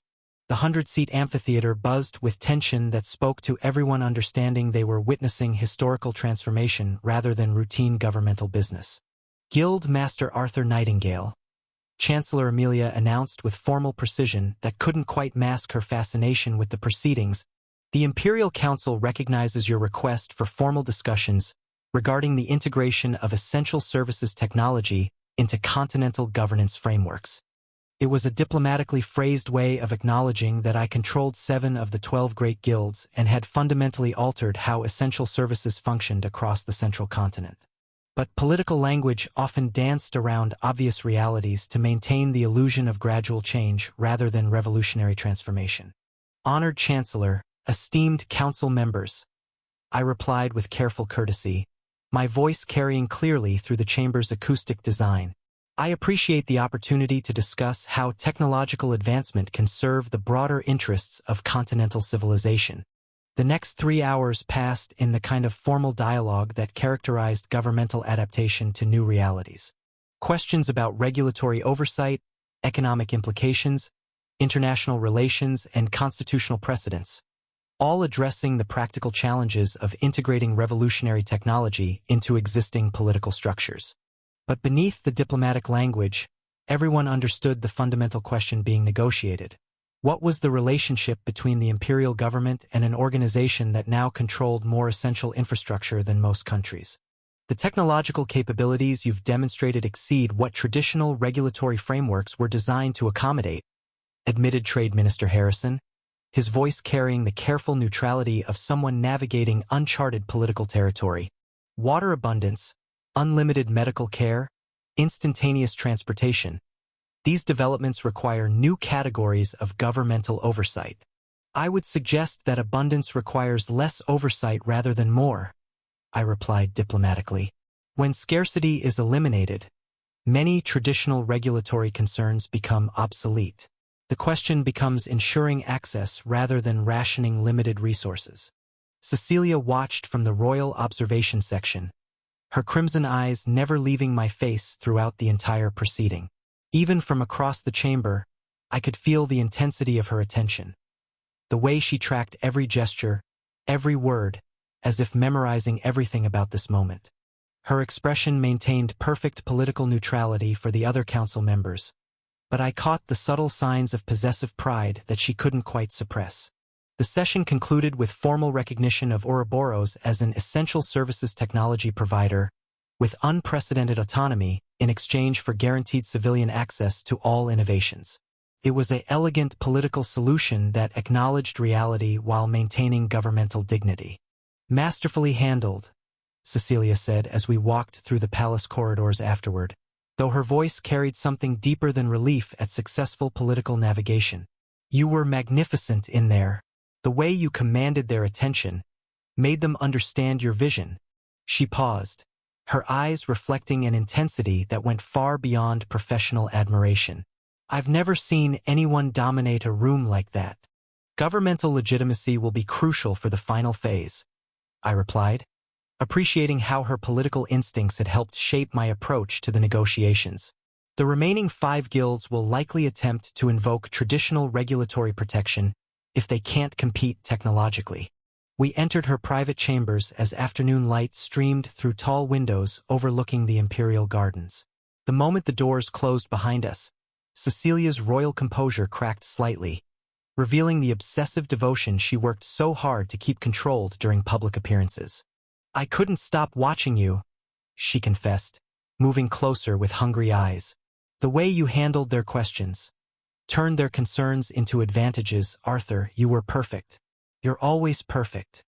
Her hands traced my face as if confirming I was real, her touch carrying the desperate intensity of someone who had spent hours watching from a distance and couldn't quite believe she had me to herself again. The constitutional implications are remarkable, she said while pulling up legal documents on her secure terminal, though her free hand never left my arm. You're not just changing guild relationships. You're establishing precedents for how governments interact with technological organizations that exceed traditional economic categories. I watched her work with familiar appreciation for the brilliant mind that had helped legitimize revolutionary change through existing political structures. But I also noticed how she positioned herself so she could maintain physical contact while reviewing documents, as if she couldn't bear to not be touching me. There's something else we need to discuss, she continued, turning from her terminal with an expression that combined political concern with personal hunger. Intelligence suggests the remaining guilds are coordinating differently than previous opponents. They're not just forming alliances, they're preparing for asymmetric warfare. Define asymmetric, I said, moving closer to review the intelligence reports she displayed. Cultural manipulation, research acceleration, infrastructure sabotage, strategies designed to undermine your legitimacy rather than compete with your capabilities. Cecilia explained, her political mind analyzing threat patterns even as her body pressed against mine. They've finally understood that conventional approaches are insufficient. It was exactly the kind of strategic evolution I had been expecting from competent opponents who had watched 7 guild masters surrender despite possessing significant advantages. The remaining organizations would need completely different approaches to pose genuine challenges. Timeline estimates? I asked. Based on communication intercepts, coordinated action within 60 days. Cecilia replied immediately, her arms sliding around my waist possessively. They're accelerating preparation schedules in ways that suggest desperation rather than confidence.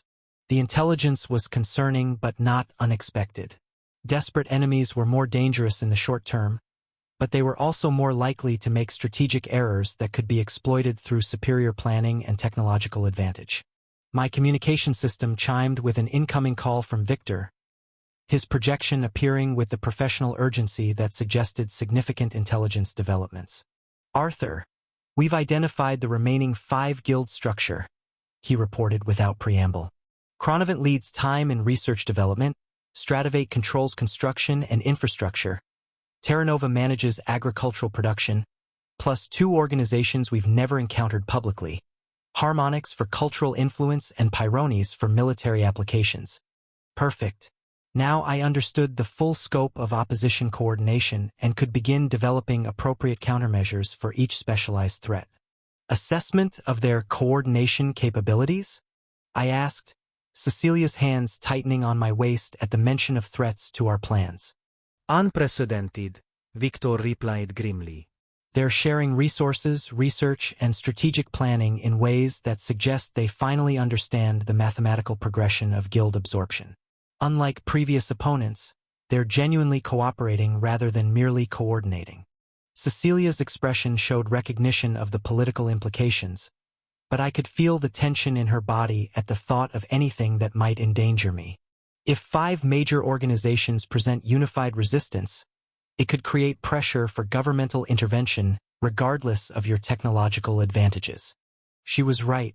Political legitimacy required managing perception as well as practical capability, especially when dealing with opponents who specialized in cultural manipulation and might attempt to undermine public support through sophisticated propaganda campaigns. Which is why the next phase needs to be handled differently, I said, feeling familiar anticipation at the prospect of facing truly coordinated opposition. Rather than sequential absorption, we need strategies that address their coordination advantage while maintaining humanitarian priorities. The remainder of the afternoon passed in strategic planning that combined Victor's intelligence analysis with Cecilia's political expertise. But I noticed how she found excuses to maintain physical contact throughout our discussions. Adjusting my collar, brushing lint from my sleeves, her fingers lingering on my hands when we reviewed documents.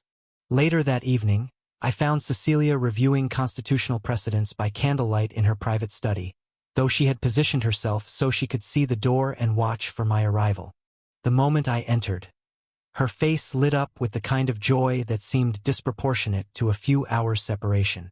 The abundance precedent is being cited in 3 neighboring countries, she said as I approached, her voice slightly breathless with excitement at having me near again. Your humanitarian technology programs are becoming models for how governments should prioritize civilian welfare over monopolistic interests. I moved behind her chair, my hands settling on her shoulders, as I reviewed the documents that would help legitimize technological governance across multiple political systems. You're not just changing our country, I observed, beginning to massage tension from long hours of political coordination. You're creating frameworks that will influence continental civilization for generations. Cecilia leaned back against my chest with obvious relief, but also with the desperate gratitude of someone who had been craving this closeness all day. That's the responsibility that comes with revolutionary change. We have to ensure it leads to better governance rather than mere power consolidation. She tilted her head back to look at me, her eyes reflecting candlelight and something much more intense. Though honestly, I spend most of my time thinking about you rather than constitutional theory. Her commitment to our shared vision was intertwined with an obsessive devotion that sometimes bordered on worshipful.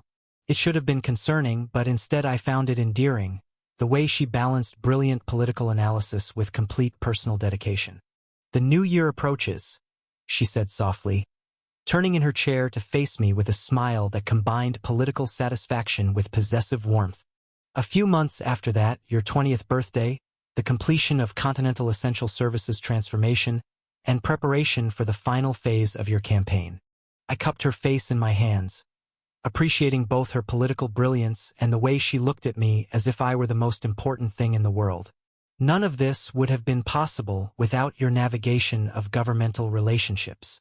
Our kiss was hungry, desperate, carrying her relief at having successfully navigated political challenges while protecting me from governmental opposition.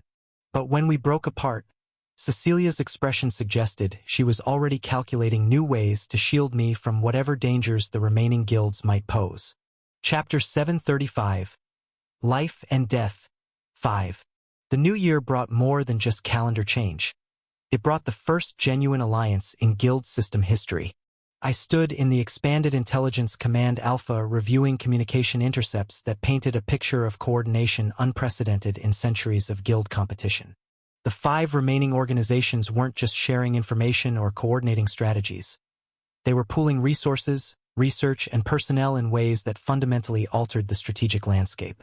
Chronivent has shared advanced research methodologies with Strativate construction projects, Victor reported, his professional amazement evident despite decades of intelligence experience. Terra Nova is providing enhanced agricultural resources to support Harmonix's cultural operations. Pyrones has offered energy infrastructure, and all their combat power has combined. I studied the organizational charts showing resource flows between organizations that had been competitors for generations, feeling familiar respect for opponents who had finally understood the scope of coordinated resistance required to challenge technological superiority. "They're not just cooperating," I observed, noting communication patterns that suggested even deeper integration. "They're creating a unified research and development network that exceeds what any individual guild could accomplish." More concerning, Victor continued, activating additional intelligence displays. "They're implementing accelerated recruitment of our personnel, offering research budgets that exceed government funding, academic positions at prestigious institutions, and intellectual challenges specifically designed to appeal to our most innovative people." It was sophisticated counter-recruitment that demonstrated real understanding of what motivated talented researchers and creators. Rather than trying to compete with our technological capabilities, they were attempting to drain the human resources that made those capabilities possible. "Assessment of our vulnerability?" I asked, though I suspected our position was stronger than they anticipated. "Limited but real," Victor admitted. "Approximately 8% of our research staff have received offers, and 3% are seriously considering them. Most concerning are approaches to key personnel in Etherite development and integration programs." I felt a familiar surge of determination at enemies who thought superior funding could overcome superior vision and purpose. The Alliance had made the same fundamental error as all previous opponents, assuming that conventional incentives could match revolutionary opportunity. "Initiate Project Renaissance," I commanded, activating contingency plans I had been developing since intelligence first identified coordinated resistance potential. Unlimited research funding, complete intellectual freedom, and access to resources no traditional organization could provide. My communication system activated with an incoming call from Princess Rachel, her holographic projection appearing from what looked like the expanded magical research laboratory I had established for her academic work. Behind her, complex magical equations floated in midair, while Etherite-enhanced experimental apparatus hummed with barely contained energy. "Arthur, I've made a breakthrough," she said without preamble, her voice carrying the excitement of someone who had discovered something extraordinary. The integration of magical analysis principles with Etherite enhancement creates research acceleration capabilities that exceed what either approach could achieve independently. I felt immediate fascination at both her discovery and the intellectual passion that made Princess Rachel such a compelling partner. Her brilliant mind never stopped exploring the boundaries of what magical and technological integration could accomplish. "Show me," I said, genuinely curious about research that could provide advantages against temporally enhanced opponents. Traditional magical research requires enormous time investment for incremental advances, Princess Rachel explained, manipulating holographic displays to demonstrate complex theoretical frameworks. But Etherite enhancement allows accelerated research cycles with practical applications for everything from rapid prototyping to comprehensive system analysis. The implications were staggering. If Chronivant was sharing research methodologies with their alliance partners, having our own enhanced research capabilities would neutralize one of their primary advantages. "Deployment timeline?" I asked. 6 weeks for limited applications, 3 months for comprehensive integration. Princess Rachel replied immediately, her academic precision ensuring realistic projections. "Though I'd recommend parallel development of countermeasures for research espionage attempts against our facilities." Later that evening, I found Princess Rachel still working in her laboratory, surrounded by floating magical equations and Etherite apparatus that created an ethereal light show of research in progress. Her dedication to expanding the boundaries of integrated magic and technology often kept her working past midnight when breakthrough discoveries were within reach. "The theoretical implications are fascinating," she said without looking up from her calculations, her mind completely absorbed in problems that pushed the limits of both magical theory and technological application. "We're not just combining magic and technology. We're creating entirely new categories of capability." I moved behind her workstation, watching over her shoulder as she refined equations that would reshape how enhanced magical applications functioned on a continental scale. "What about defensive applications?" I asked, my hands settling on her shoulders as she continued her work. "Revolutionary," Princess Rachel replied, leaning back against my chest while maintaining focus on her research. "Research acceleration that could outpace competitive development, analytical systems that predict technological trends, even enhanced innovation capabilities for strategic planning." Her brilliant mind fascinated me. The way she could see connections between seemingly unrelated magical principles and technological enhancements, creating innovations that exceeded what either approach could accomplish alone. "The Alliance researchers must be incredibly frustrated," she continued with academic satisfaction. "They're trying to compete with enhanced Etherite research systems using traditional development limitations. It's like bringing abacuses to a computer laboratory." I pressed a kiss to her temple, appreciating both her intellectual brilliance and the elegant way she applied theoretical knowledge to practical challenges. "Speaking of competition," Princess Rachel said, turning in her chair with a smile that combined personal warmth with academic pride, "I've been analyzing the recruitment offers your people have been receiving." "Professional assessment?" I asked, curious about her evaluation of alliance strategies. "Impressive funding but limited vision," she replied immediately. "They're offering traditional research positions with enhanced budgets, but they can't match the intellectual freedom and resource access we provide. Most importantly, they're still thinking in terms of competing with your capabilities rather than transcending traditional limitations entirely." She gestured to her laboratory filled with impossible magical technological integration. "How do you compete with unlimited research funding, access to Etherite enhancement, and the opportunity to reshape civilization itself?" The Alliance is offering better working conditions. We're offering the chance to revolutionize how magic and technology function. My communication system chimed with an urgent report from Dr. Chun regarding Project Renaissance deployment, confirming that our counter-recruitment efforts were achieving the expected results. Retention rates exceed 97%, she reported with obvious satisfaction. Most of our researchers view Alliance offers as step backwards rather than advancement opportunities. When you're working on projects that could transform continental civilization, traditional academic positions lose their appeal. Perfect. The Alliance had assumed that superior conventional incentives could overcome revolutionary purpose, but they had underestimated the appeal of genuinely unlimited intellectual opportunity.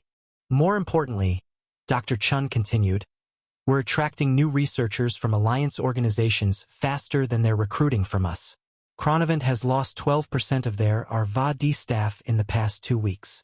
I felt familiar satisfaction at watching superior strategy systematically dismantle opposition advantages.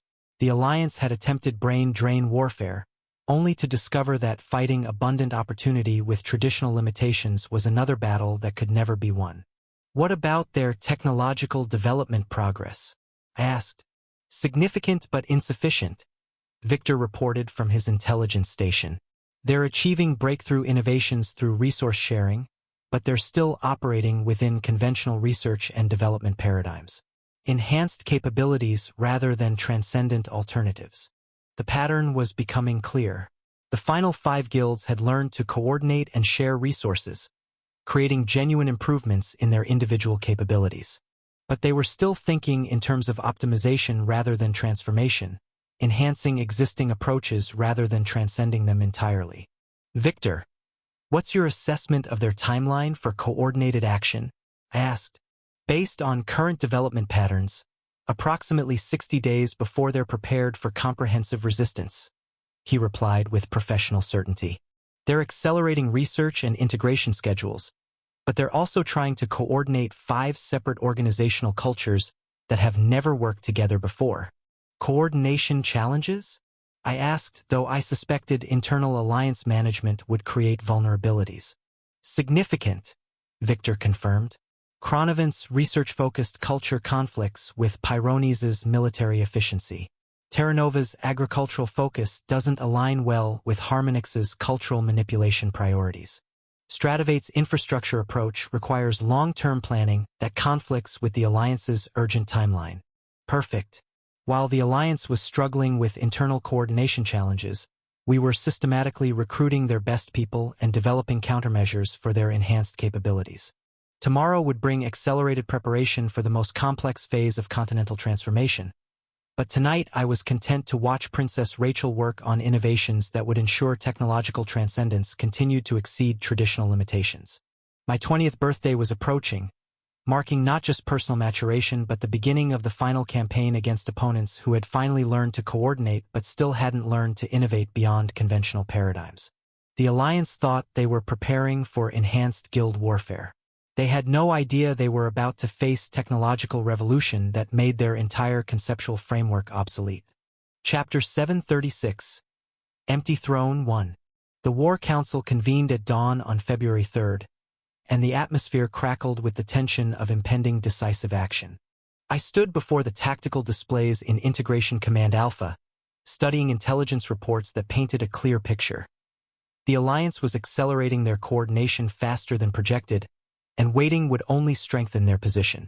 Intelligence confirms they're planning joint operations within 3 weeks, Victor reported, his voice carrying the urgency of someone who understood the implications. Pyrones is repositioning military assets to support Alliance facilities. Harmonix is implementing continental propaganda campaigns, and Chronovant is sharing research breakthroughs that could significantly enhance their capabilities. I felt the familiar cold clarity that came with recognizing a strategic inflection point. The Alliance had learned from watching 7 guild masters surrender, and they weren't going to repeat the mistake of facing me sequentially. But they had made their own critical error, assuming they had time to complete their preparations. We strike simultaneously across all 5 targets, I announced, my voice cutting through the tactical discussions. Full military deployment, personal leadership of the primary assault, coordinated operations designed to prevent mutual support. Reika stepped forward from her position near the intelligence displays, her violet eyes reflecting the focused intensity she displayed before dangerous operations. Arthur, the military mathematics are challenging. Even with our absorbed forces, we're engaging 5 separate organizations with significant defensive capabilities. Which is why speed and surprise are crucial, I replied, appreciating her tactical assessment while feeling confident in strategic advantages she couldn't fully calculate. They're expecting sequential attacks or negotiated settlement. Simultaneous assault prevents coordination while demonstrating overwhelming commitment. I activated the central holographic display, showing a 3-dimensional map of the central continent with 5 target locations highlighted in aggressive red. Each represented a different challenge requiring specialized approaches, but all shared the same fundamental vulnerability. They weren't prepared for immediate total warfare. Jean, you'll lead the assault on Chronivant research facilities, I commanded. Their Arva-D infrastructure is sophisticated but lightly defended. Disable their innovation capabilities before they can share breakthrough technologies. Jean nodded with the controlled focus he displayed when processing complex operational requirements. Estimated resistance? Moderate. Dr. Adrian Cross is competent but primarily a researcher, not a combat specialist. His guild's strength lies in innovation rather than military application.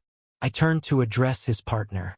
Callie, coordinate the Strativate infrastructure assault. Victor Steele's construction capabilities make him dangerous for defensive operations, but his guild is distributed across multiple construction sites. Simultaneous strikes across their major projects. Callie confirmed immediately, her dark magic expertise already calculating demolition strategies. Prevent him from consolidating forces or using infrastructure advantages. I could see the tactical synchronization between Jean and Callie as they processed their respective missions, their partnership enabling coordination that would be crucial for success. Their relationship had evolved into genuine strategic asset, professional excellence enhanced by personal trust. Reika, you'll command the Terra Nova operation, I continued, knowing her protective instincts would be crucial for the most challenging assignment. Diana Ashford's agricultural control could create continental food crises if we allow her to implement ecological warfare. Your gift should be effective against biological manipulation. Reika's expression showed fierce satisfaction at receiving command responsibility. Cursed script enhancement for biological resistance. Coordinated assault on her primary cultivation facilities. Diana won't have time to implement large-scale ecological disruption. What about harmonics and pyronies? Victor asked, though his tone suggested he suspected the answer. Personal command, I replied with cold certainty.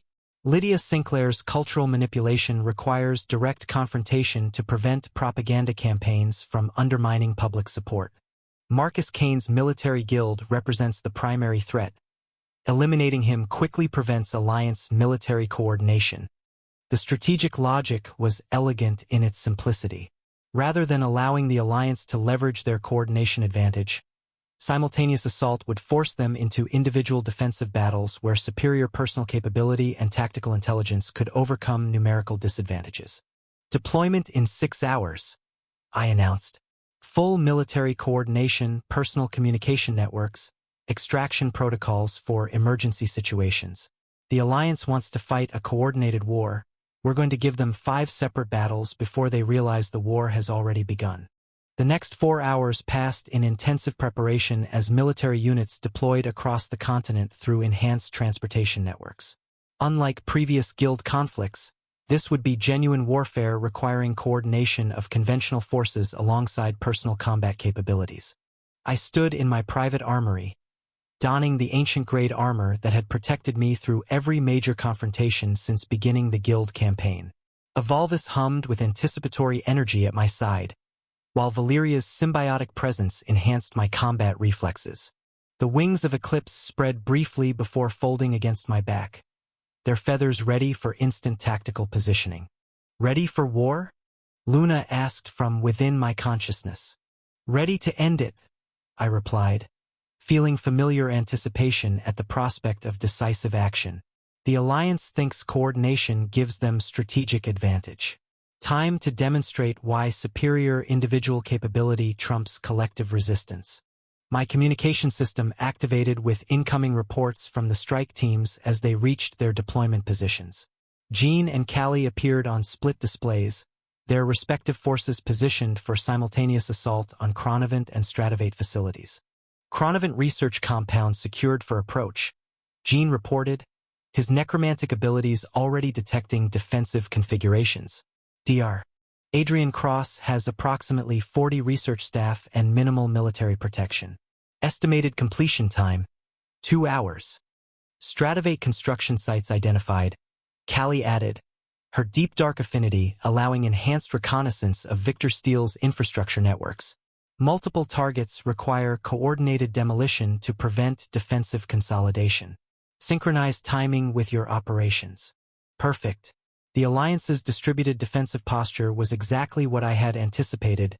Each guild master had strengthened their primary facilities without considering simultaneous multi-front assault. Reka, status report, I commanded. Terranova agricultural zones mapped, she replied immediately, her voice carrying anticipation for combat operations. Diana Ashford has concentrated her forces around the primary cultivation facilities. Cursed script enhancement ready for biological warfare countermeasures. I felt satisfaction at watching careful strategic planning unfold with military precision. Each of my commanders understood their role in preventing alliance coordination while achieving decisive individual victories. Execute, I commanded. The next hour passed in coordinated assault as 4 separate operations unfolded across the continent.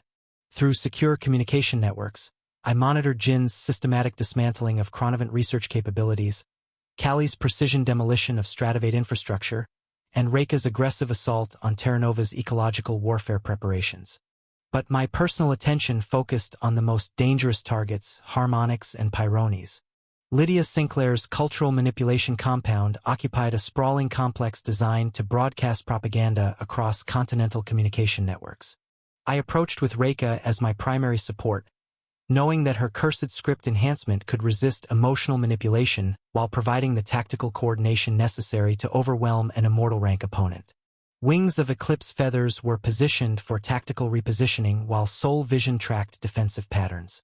The attack began with coordinated assault designed to prevent organized resistance. Multiple strike teams advanced simultaneously while I led the primary assault, overwhelming their defensive capacity through sheer numbers and tactical coordination rather than relying on individual superiority. Lydia herself emerged as I reached the central broadcasting facility, her immortal rank presence radiating the kind of cultural authority that had made Harmonics so dangerous.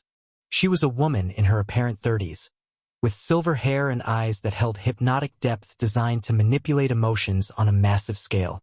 Arthur Nightingale, she said, her voice carrying harmonic resonance that attempted to influence my emotional state.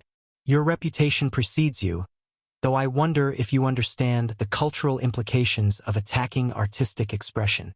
I understand the implications of weaponizing culture against civilian populations, I replied, drawing a Volvus while feeling Erebus's presence preparing domain capabilities. Your propaganda campaigns end today. The confrontation that followed demonstrated why coordinated assault trumped individual power. Melody's domain manifested as symphonic manipulation, sound and emotion combining to create battlefield control that could disorient most opponents. But I hadn't come alone. Reka attacked from her left flank while I engaged from the front, her cursed script enhancement allowing her to resist the emotional manipulation. The two-pronged assault forced Lydia to divide her attention between multiple high-level opponents, preventing her from focusing the full strength of her domain against either of us. Your cultural manipulation is impressive, I said, striking with enhanced technique while Reka pressed her own attack. But it requires concentration you can't maintain against coordinated opposition. The dual assault overwhelmed her defensive capabilities. Every time she focused on countering my attacks, Reka's assault from her blind spot disrupted her concentration. When she turned to address Reka's pressure, I struck with devastating effect.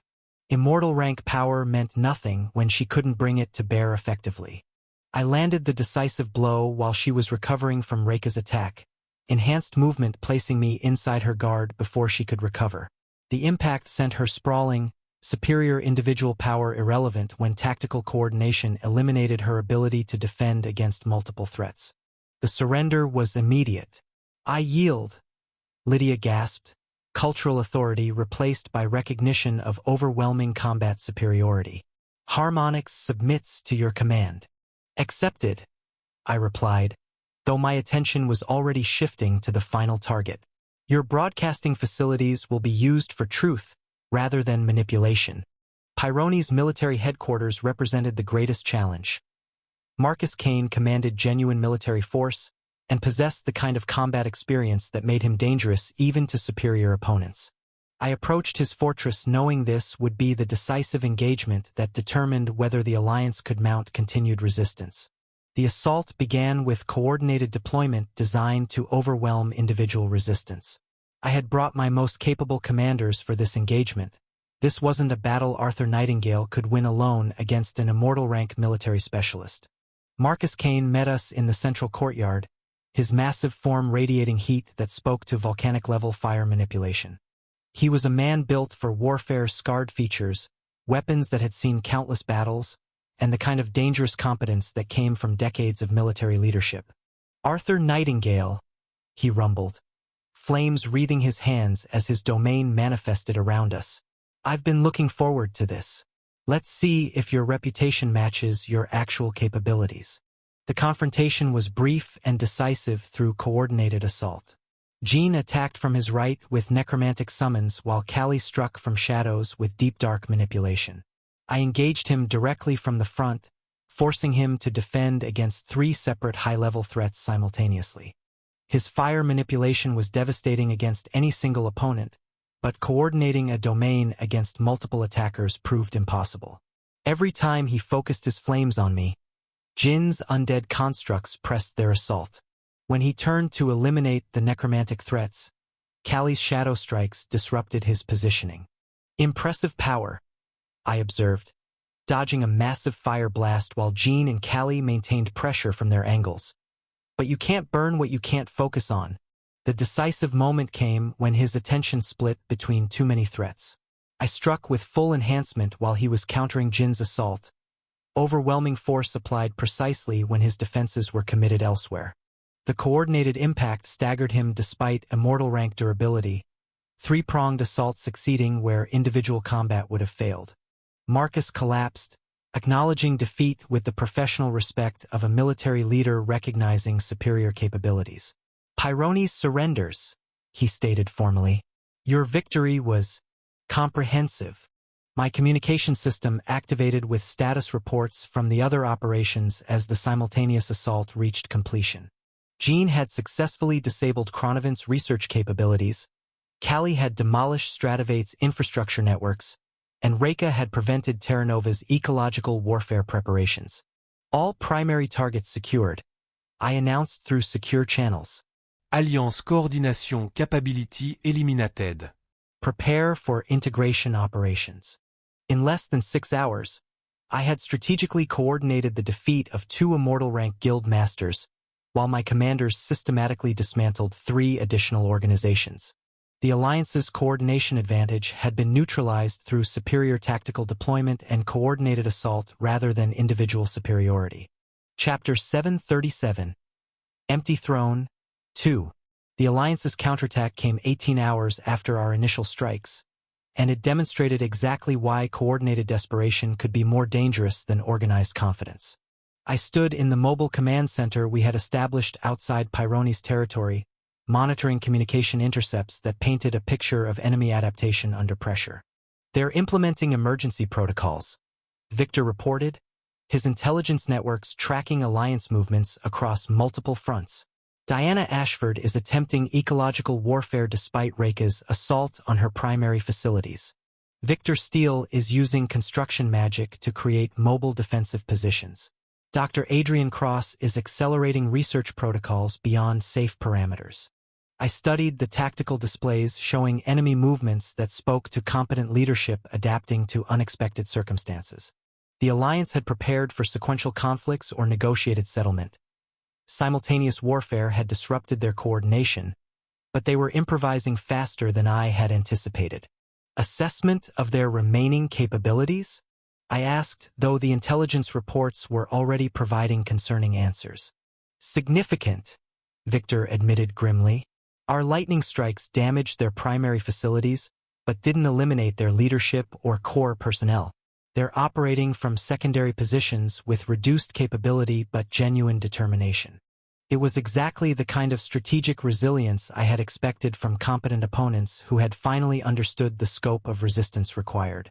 Unlike previous guild masters who had surrendered when their advantages were neutralized, the Alliance was prepared to fight with diminished resources rather than accept defeat. My communication system activated with urgent reports from the ongoing operations as Alliance counterattacks tested our tactical positions. Arthur, Terra Nova is implementing continental-scale biological warfare, Reika reported, her voice carrying the controlled tension of someone managing a deteriorating tactical situation. Diana Ashford escaped our initial assault and is using distributed agricultural networks to create crop failures and contaminated water supplies. I felt familiar cold anger at enemies who targeted civilian populations to achieve military objectives. But I also recognized the tactical intelligence behind Flora's strategy. If she could create humanitarian crises, political pressure might force governmental intervention regardless of military outcomes. Countermeasures? I asked. Limited, Reika admitted with obvious frustration. Her ecological manipulation covers too much territory for direct intervention. We need systematic approach rather than tactical strikes. Coordinate with Jean and Callie, I commanded. Full-scale assault on her secondary facilities while you lead rapid response teams to minimize civilian impact. She's betting that we won't prioritize military objectives over humanitarian concerns. Acknowledged, Reika replied, though her tone suggested she understood the challenge of fighting someone willing to weaponize starvation against innocent populations. The next 6 hours passed in complex multi-front warfare as Alliance resistance forced tactical adaptation. Unlike our lightning strikes, this phase required sustained combat operations against opponents who had learned to operate under pressure. Jin's assault on Dr. Adrian Cross's emergency research facilities encountered more sophisticated resistance than anticipated. The Chronivant Guild Master had activated experimental defensive systems that created temporal distortions around his remaining laboratories. Research acceleration beyond safe parameters. Jean reported through secure communications, his necromantic abilities detecting unstable magical energies. Dr. Cross is risking catastrophic failure to achieve breakthrough capabilities. Estimated timeline for either success or self-destruction, 12 hours. I felt recognition of desperate tactics that could either provide significant advantages or eliminate the threat through self-inflicted destruction. Maintain pressure but prepare for emergency extraction. If his experiments destabilize, the resulting explosion could affect a significant area. Understood, Jean confirmed, though I should note that Callie's assault on Strativate positions is encountering similar desperation tactics. My tactical displays updated with reports from Callie's operation against Victor Steele's construction networks. The Strativate Guild Master was using infrastructure magic to create mobile fortifications that could relocate faster than conventional assault could counter. Victor Steele is implementing scorched earth tactics, Callie reported, her deep dark abilities providing reconnaissance of his enhanced defensive positions. He's destroying his own construction projects rather than allow us to capture intact infrastructure. Civilian impact is significant. The pattern was becoming clear.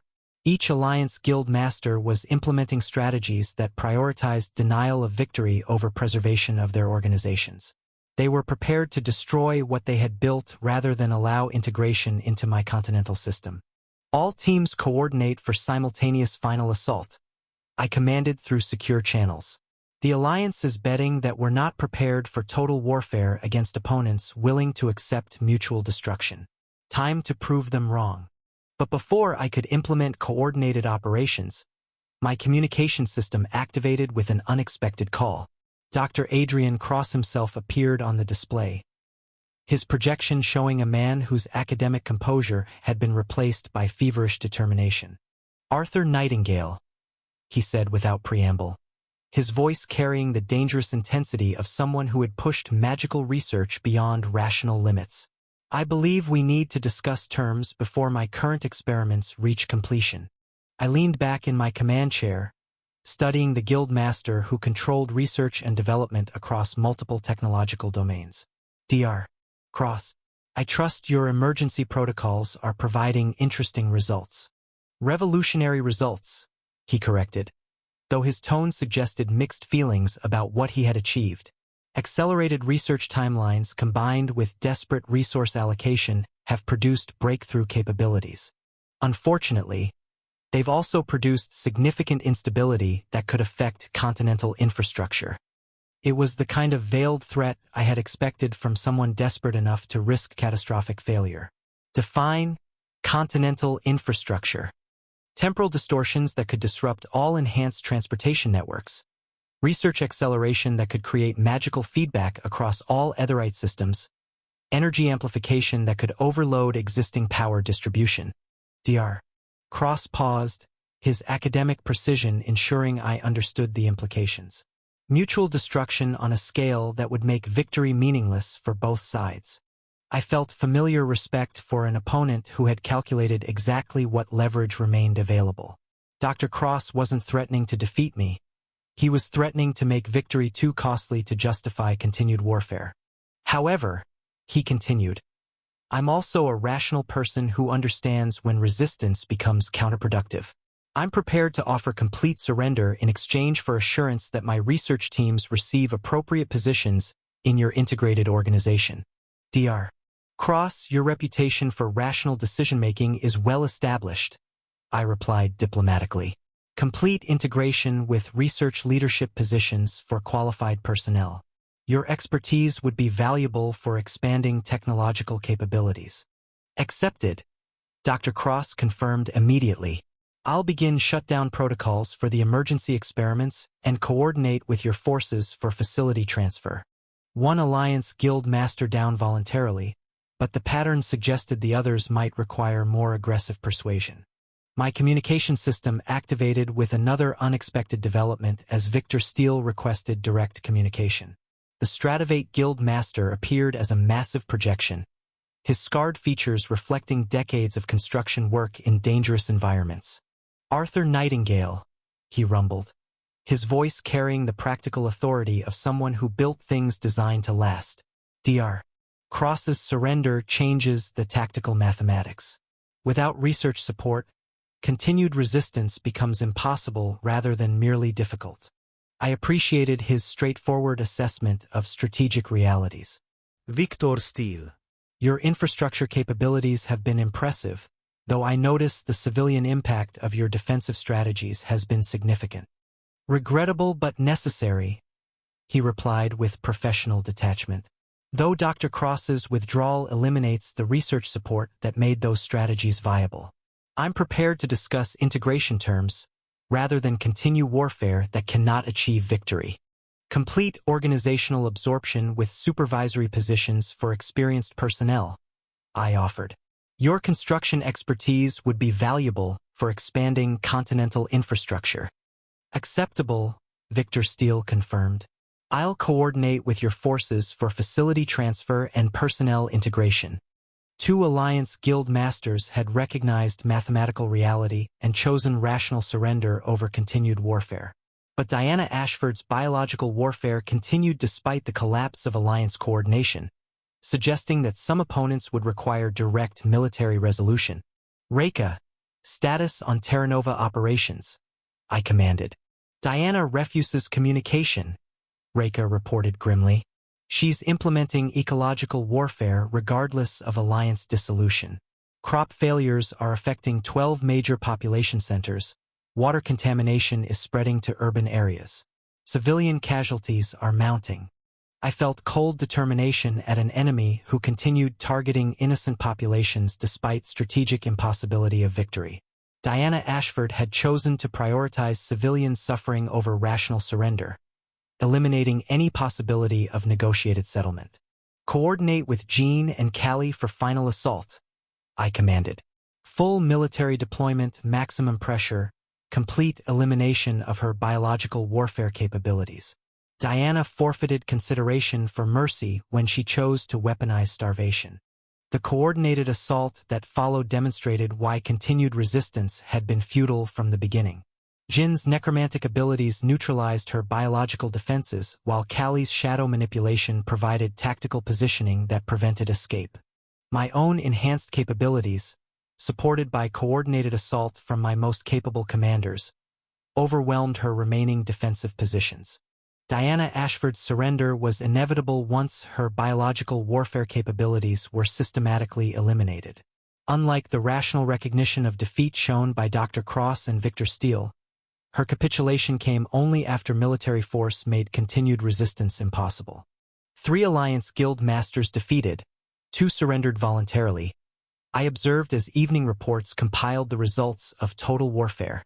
Lydia Sinclair and General Marcus Kane await integration processing, while Diana Ashford requires careful supervision given her willingness to target civilian populations. Victor nodded with professional satisfaction at successful operations. Alliance coordination has been completely eliminated. The remaining guilds have no mutual support networks and limited capability for independent resistance. My communication system activated with a call from Jean and Callie, their joint projection appearing from the mobile command center they had established for coordinated operations. Both showed signs of sustained combat, but their tactical synchronization remained flawless despite the challenging conditions. Arthur, Alliance facilities are secured, Jean reported, his necromantic abilities having proven crucial for dealing with Dr. Flux's experimental defenses. All research equipment and personnel are prepared for integration. Diana's biological warfare has been neutralized, Callie added, her shadow manipulation having enabled the rapid strikes necessary to prevent continued ecological damage, though cleanup of her contamination will require significant resources. I noticed the way they stood together, professional partnership enhanced by shared success in complex operations. Their coordination during multi-front warfare had demonstrated why personal relationships could strengthen rather than compromise tactical effectiveness. Outstanding work, I confirmed. Prepare for final integration operations while I coordinate with governmental authorities regarding civilian aid for affected populations. Chapter 738. Empty Throne, 3. The final surrender came at dawn on April 15th, delivered not through desperate communication or military defeat, but through the quiet dignity of a professional acknowledging mathematical reality. I stood in the expanded Integration Command Alpha, watching as the last symbols of organized resistance dissolved into administrative efficiency.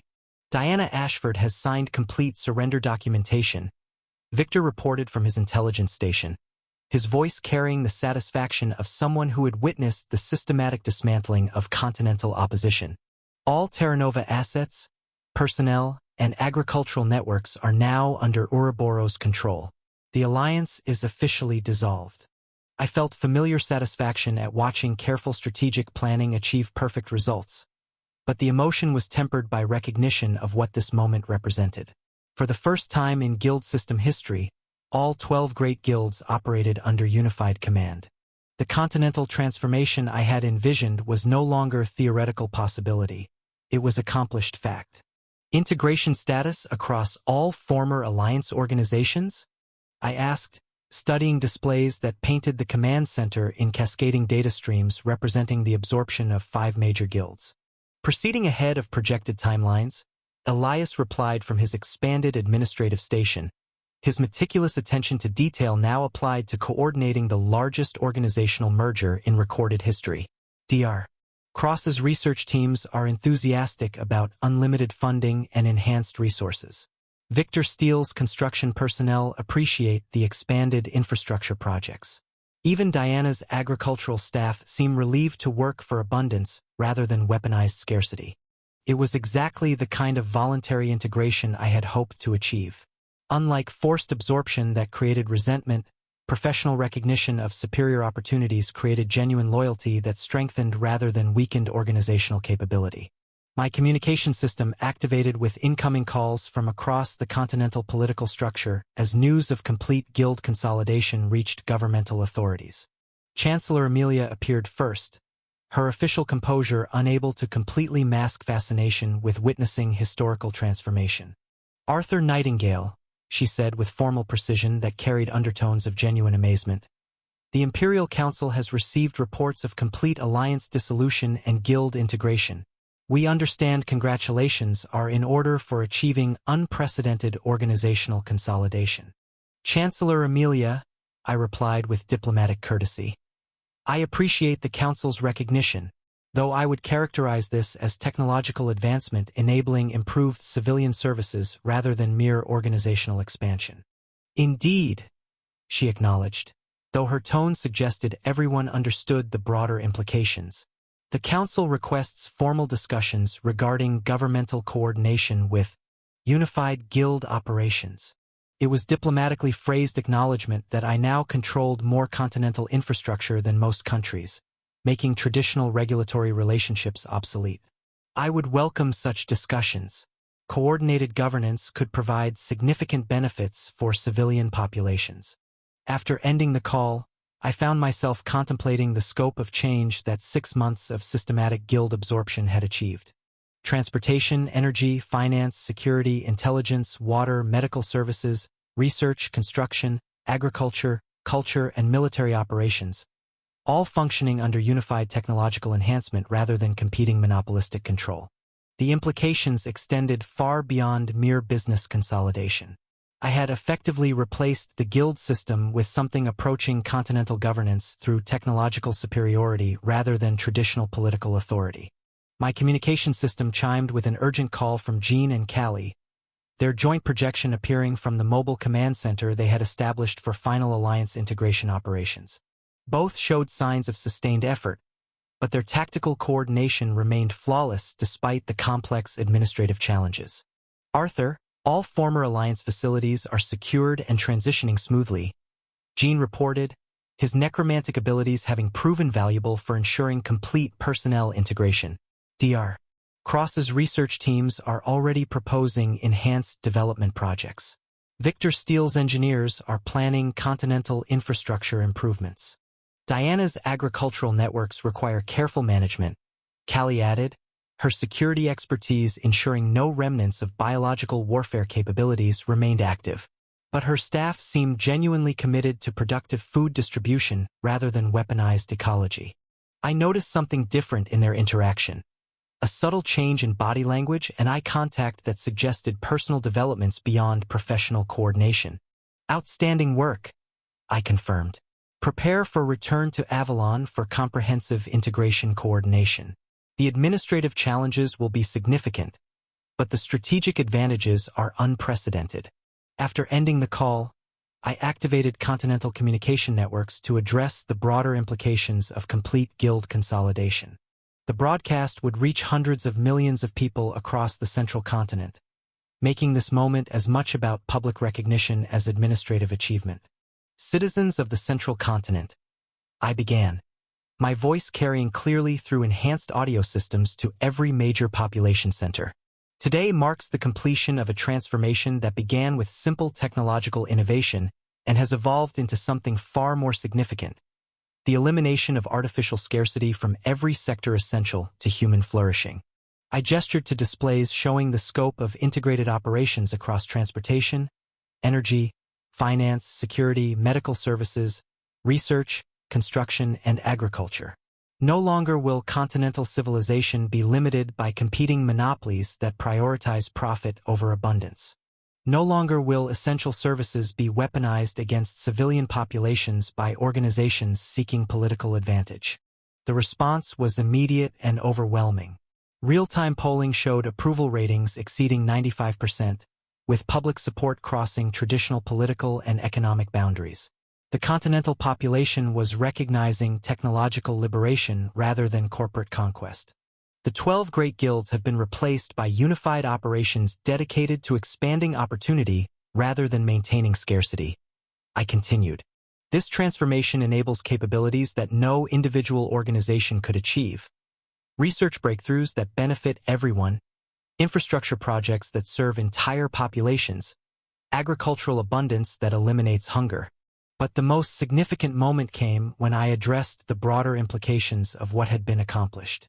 This is not the end of change, but the beginning of what becomes possible when technological capability serves humanitarian rather than monopolistic purposes.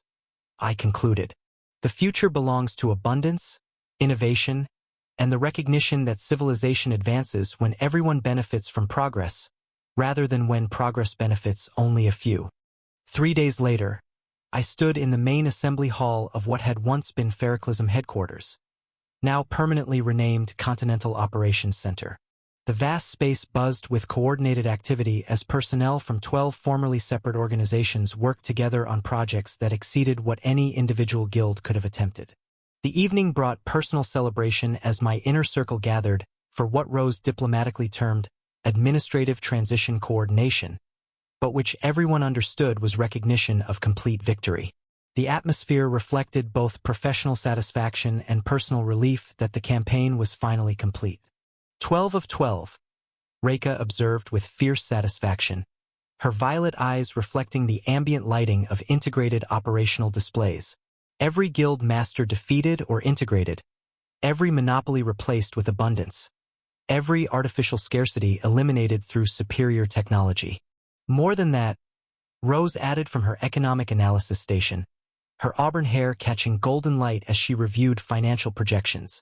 We've demonstrated that abundance is more profitable than scarcity when you're serving entire populations rather than manipulating limited access. I appreciated their recognition of what had been accomplished, but my attention was drawn to Jean and Callie as they entered the assembly hall together. Their body language confirmed what I had suspected during our earlier communication. Something significant had developed between them during the final alliance operations. "Arthur," Jean said as they approached, his usual tactical focus replaced by something that might have been nervous anticipation. "We wanted to update you on recent developments." Callie stepped closer to him, her hand finding his with natural ease that spoke to personal relationship having evolved beyond professional partnership. During the final assault on Diana's facilities, we realized that our coordination went beyond tactical synchronization. "We're engaged," Jean announced with obvious satisfaction, though his tone carried uncertainty about my reaction to personal relationships affecting operational capability. I felt genuine happiness for both of them, mixed with appreciation for timing that allowed personal celebration alongside professional victory. "Congratulations. Your partnership has been crucial for achieving complete guild integration, and I suspect marriage will only strengthen your coordination." The relief on both their faces suggested they had been worried about potential conflicts between personal relationships and professional responsibilities. But their tactical effectiveness had consistently improved as their personal bond deepened, demonstrating why strong relationships enhanced rather than compromised operational capability. "When?" Reika asked with obvious excitement at wedding planning possibilities. "After the Guild Grandmaster ceremony," Callie replied immediately.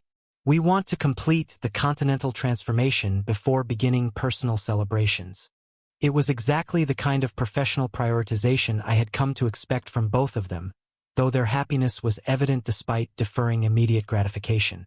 The remainder of the evening passed in strategic planning combined with personal celebration as we coordinated the final phase of continental transformation.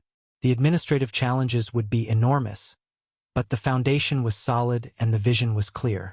Later that night, I stood alone on the observation deck overlooking Avalon, contemplating the city lights that represented millions of people whose lives had been fundamentally altered by technological revolution. Transportation abundance, energy independence, financial accessibility, medical availability, agricultural security, all achieved through replacing artificial scarcity with systematic innovation. But the most significant change was yet to come. In a few weeks, the Imperial Council would formally recognize me as Guild Grandmaster, the first person in history to hold absolute authority over all 12 great guilds simultaneously. The position would transform me from successful entrepreneur to continental leader with responsibilities that exceeded most governmental roles. 12 guilds down, one throne to go, I reflected, feeling familiar anticipation at the prospect of completing what I had begun 6 months ago. The alliance was broken, artificial scarcity was eliminated, and abundant civilization was no longer theoretical possibility but practical reality. Tomorrow would bring the final administrative challenges before my formal ascension to Guild Grandmaster. Chapter 739. Empty Throne 4. The summit of 12 great guilds had never witnessed a gathering quite like this one. I stood at the entrance to the Grand Assembly Hall of Slatemark, studying the vast amphitheater that had been constructed specifically for moments when the entire guild hierarchy of the Empire needed to convene. The circular chamber rose in carefully ordered tiers, silver rank guilds occupying the lowest level, gold rank guilds elevated above them, and the 12 diamond rank guild positions arranged in places of honor near the summit. But today, 11 of those 12 diamond rank positions sat empty. At the apex of the entire structure, carved from obsidian and inlaid with precious metals that caught the light from massive crystal chandeliers, stood the empty throne. For centuries, it had remained unoccupied, a symbol of ultimate guild authority that no single organization had ever been powerful enough to claim. Today, that would change. Representatives from all silver rank and gold rank guilds confirmed attendance. Victor reported from behind me, his intelligence networks having coordinated what amounted to the largest gathering of guild leadership in Empire history. All 12 diamond rank guild masters will be present as well. Bronze rank guilds were not extended invitations. This summit is reserved for organizations of sufficient standing. I nodded thoughtfully, appreciating the scope of what this moment represented. Unlike previous guild consolidations that had occurred through quiet negotiation or military conquest, my rise to Guild Grandmaster would be witnessed by every significant economic organization in the Empire above bronze rank. The most powerful and influential guilds in the Slatemark Empire would bear witness. There would be no question about legitimacy, no ambiguity about authority. The procession into the Grand Assembly Hall unfolded with ceremonial precision that emphasized both tradition and transformation. Guild representatives filed into their designated positions, silver rank organizations taking their seats first, followed by gold rank guilds, and finally the 12 diamond rank guild masters taking their places of honor. But as I entered the hall, the visual impact was unmistakable. Every diamond rank position was occupied by guild masters I had defeated, absorbed, or convinced to surrender. Maxwell's replacement from Ferroclism, Helena Voss from Oristrade, Marcus Stormwind and Elena Brightforge representing the former Trinity Alliance, Victor Shadowbane from Umbertham, Aquamarinus and Dr. Vita Curex from the Essential Services Guilds, and the 5 Alliance leaders, Dr. Adrian Cross, Victor Steele, Diana Ashford, Lydia Sinclair, and General Marcus Kane. All of them were present. All of them would witness my ascension to the empty throne. Distinguished guild masters, honored representatives, esteemed colleagues, I began, my voice carrying clearly through the hall's acoustic design to reach every tier of the assembled hierarchy. Today marks not the domination of one organization over others, but the demonstration that cooperation achieves what competition never could. I gestured to displays showing continental infrastructure that now operated under unified enhancement rather than competing monopolistic control. Transportation abundance instead of artificial scarcity. Energy independence rather than monopolistic pricing. Medical care available to everyone rather than rationed by economic capability. Research and development serving humanitarian purposes rather than maintaining technological advantages for privileged organizations. The response from the assembled guild representatives was complex. Recognition of achievements that exceeded what traditional competition had accomplished, mixed with uncertainty about what unified guild leadership meant for their own organizational independence. But the most significant moment came when I addressed the broader transformation that my ascension represented. The guild system has evolved beyond its original structure. I continued, feeling the weight of history as I spoke words that would reshape how economic organizations functioned across the empire. No longer will advancement require defeating others. Instead, it will require contributing to shared prosperity that benefits everyone. I paused, allowing the implications to settle among representatives who had spent their careers competing for limited resources and market advantages. The empty throne has remained unoccupied because no single organization was ever powerful enough to deserve it, I said, beginning to ascend the steps that led to the apex of the chamber. But power without purpose is meaningless. Authority without responsibility is tyranny. Leadership without vision is mere ambition. Each step carried the weight of 6 months that had transformed me from the master of one guild to the controller of 12, from a 19-year-old entrepreneur to a 20-year-old continental leader who held more economic authority than most governmental positions. Today, the empty throne is claimed not through conquest, but through demonstration that unified purpose achieves what individual competition never could.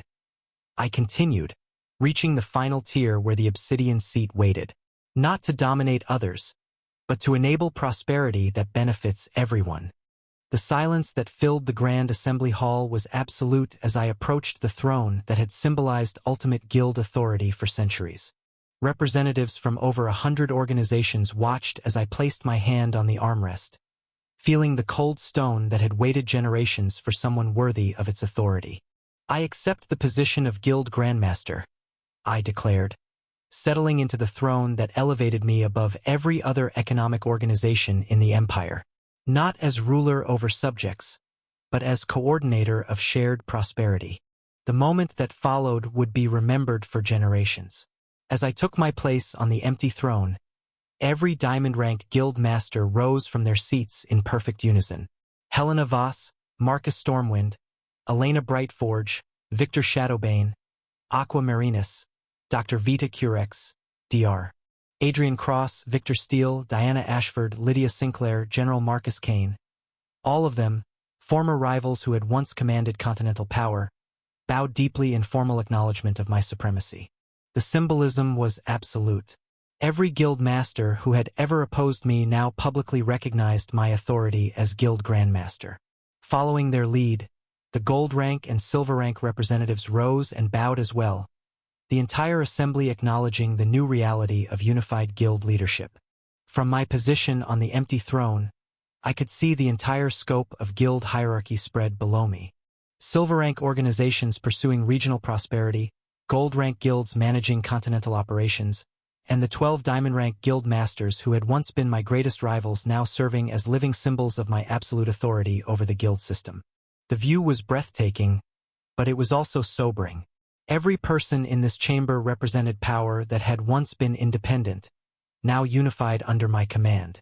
The throne elevated me above everyone else in ways that went beyond mere physical positioning. I now held responsibility for economic decisions that affected millions of lives across the empire. As the ceremony concluded and guild representatives began departing to carry news of the transformation to their respective organizations, I remained seated on the empty throne, contemplating what had been accomplished and what lay ahead. My inner circle approached from their positions in the observer galleries, having witnessed the formal submission of every guild master who had once opposed me.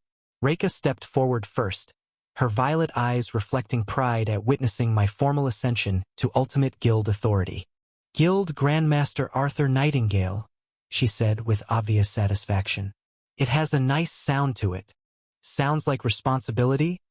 I replied, appreciating her presence while feeling the weight of absolute authority settling around me like a crown I couldn't remove. Rose joined us, her economic mind already calculating the implications of unified guild leadership for continental prosperity. The market response has been extraordinary. Every major economic indicator is showing positive growth projections based on abundance rather than scarcity. One by one, my inner circle gathered around the empty throne, the people who had enabled this transformation through their dedication, expertise, and unwavering loyalty. Jean and Callie stood together, their engagement representing hope for personal happiness amid professional responsibility. Victor coordinated security for the most powerful position in the guild system. Dr. Chun managed technological advancement that would reshape civilization itself. But as evening approached and the Grand Assembly Hall emptied, I found myself alone on the throne that had waited centuries for someone powerful enough to claim it. The isolation was complete but not unwelcome. From this position, I could see everything I had built and everything I was responsible for protecting. 12 guilds transformed into unified abundance. continental infrastructure serving humanitarian purposes rather than monopolistic profit. Technological advancement that eliminated artificial scarcity from every sector essential to human flourishing. Most importantly, I could envision Stella sleeping safely in her bed, surrounded by people who loved her and protected by authority that no force in the empire could challenge. She would grow up in a world where abundance replaced scarcity, where cooperation exceeded competition, where her father's vision had become practical reality. The empty throne was no longer empty, but the responsibility it represented was only beginning. Tomorrow would bring challenges of governance that exceeded anything I had faced during the Guild campaign. Continental leadership required different skills than organizational conquest, demanding wisdom rather than strategy, coordination rather than domination. But tonight, I allowed myself a moment of satisfaction at having achieved everything I had planned when this transformation began. The Guild system had been replaced by something better. Artificial scarcity had been eliminated through technological transcendence. The future belonged to abundance, innovation, and the recognition that civilization advanced when everyone benefited from progress. Looking out over the empty Grand Assembly Hall from the obsidian throne that elevated me above every other economic organization in the empire, I felt the weight and privilege of absolute authority. The empty throne had been claimed, the Guild system had been transformed, and continental abundance had replaced monopolistic scarcity. The revolution was complete. The empty throne was empty no longer. Chapter 740. Empty Throne 5. The Imperial Palace had never felt quite so imposing as it did the morning after my ascension to the empty throne. I walked through corridors lined with portraits of emperors stretching back 1,000 years, each one having ruled over a guild system that I had just fundamentally transformed. The weight of that historical significance pressed against my shoulders with every step toward the private audience chamber where Emperor Quinn awaited. Unlike the ceremonial grandeur of the Guild summit, this meeting would be conducted in the quiet dignity befitting discussions between equals. The realization struck me as I approached the ornate doors. I was no longer a guild master seeking imperial favor, but the guild grandmaster whose economic authority now rivaled governmental power itself. Emperor Quinn stood as I entered, his bearing reflecting the careful balance of someone who understood that traditional power dynamics had shifted irrevocably. He was a man in his 50s, with the kind of weathered dignity that came from decades of navigating political complexity. "Guild Grandmaster Arthur Nightingale," he said with formal precision that carried undertones of personal satisfaction. "I trust the ceremony proceeded according to your expectations." "Your Majesty," I replied with appropriate courtesy, though we both understood this conversation would address realities that extended far beyond ceremonial protocol. "The empty throne has been claimed, as we discussed." The Emperor gestured toward chairs positioned near tall windows overlooking the imperial gardens, creating an atmosphere of informal consultation rather than formal audience. "Indeed it has. Which brings us to the matter of our previous understanding." I felt familiar anticipation as we approached the conversation that would formalize arrangements I had been anticipating since beginning the Guild campaign. Emperor Quinn and I had reached certain agreements months ago, contingent on outcomes that had seemed ambitious at the time but now represented accomplished fact. "The Compact of Continental Expansion," Emperor Quinn said, activating privacy enchantments that ensured our discussion would remain confidential. "As agreed, your successful claim to Guild Grandmaster authority triggers imperial recognition of extended operational parameters." It was diplomatically phrased acknowledgement of something we both understood perfectly. My guild operations had already begun expanding beyond the Slatemark Empire's borders, but informal expansion was different from official imperial sanction for continental-scale operations. "The other 4 continents represent significant opportunities for technological advancement and humanitarian improvement," I said carefully, though Emperor Quinn's expression suggested he had already calculated the broader implications. "Enhanced transportation, abundant energy, accessible medical care. These benefits shouldn't be limited by political boundaries." "Quite so," the Emperor agreed, leaning back in his chair with the satisfied expression of someone whose strategic calculations had proven accurate. "Though I suspect your expansion will proceed regardless of imperial permission." This conversation merely formalizes what practical reality has already established. He was right, of course. Ouroboros' operations had been extending into neighboring regions through technological advancement that transcended traditional territorial limitations. Teleportation networks didn't respect border controls, and abundant energy distribution created economic relationships that exceeded governmental oversight. However, Emperor Qin continued, imperial sanction provides certain advantages that informal expansion cannot achieve: official recognition, diplomatic protection, legal frameworks for large-scale operations. Most importantly, it establishes the Slatemark Empire as the primary beneficiary of technological advancement that will reshape continental civilization. I appreciated his straightforward analysis of mutual benefits. The emperor gained alliance with the most powerful economic organization in recorded history, while I received governmental legitimacy for expansion that would make resistance from other political authorities significantly more difficult. Terms? I asked, though I suspected we had already negotiated the essential framework during previous discussions. Imperial recognition of Guild Grandmaster authority extends beyond Slatemark borders. Emperor Qin replied immediately.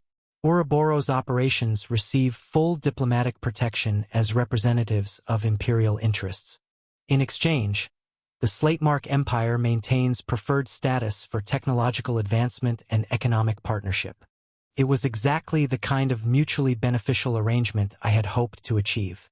Rather than creating conflict between governmental and guild authority, we were establishing complementary power structures that served both imperial interests and humanitarian advancement.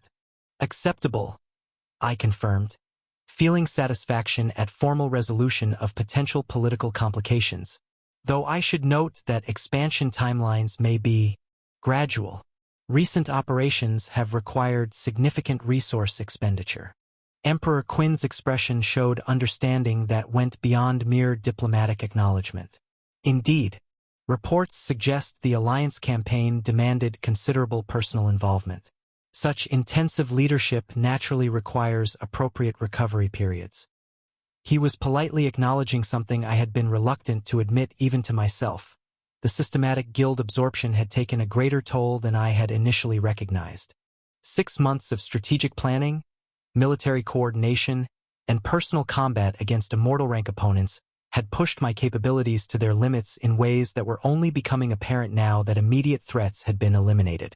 Technological advancement benefits from careful development rather than hasty implementation, I replied diplomatically, though we both understood I was referring to personal recovery as much as organizational expansion. The remainder of our discussion covered practical details of continental expansion, diplomatic protocols, economic frameworks, legal authorities, and coordination mechanisms that would enable Ouroboros' operations across multiple political jurisdictions. But the essential agreement had been reached: imperial sanction for global technological advancement in exchange for preferred partnership status.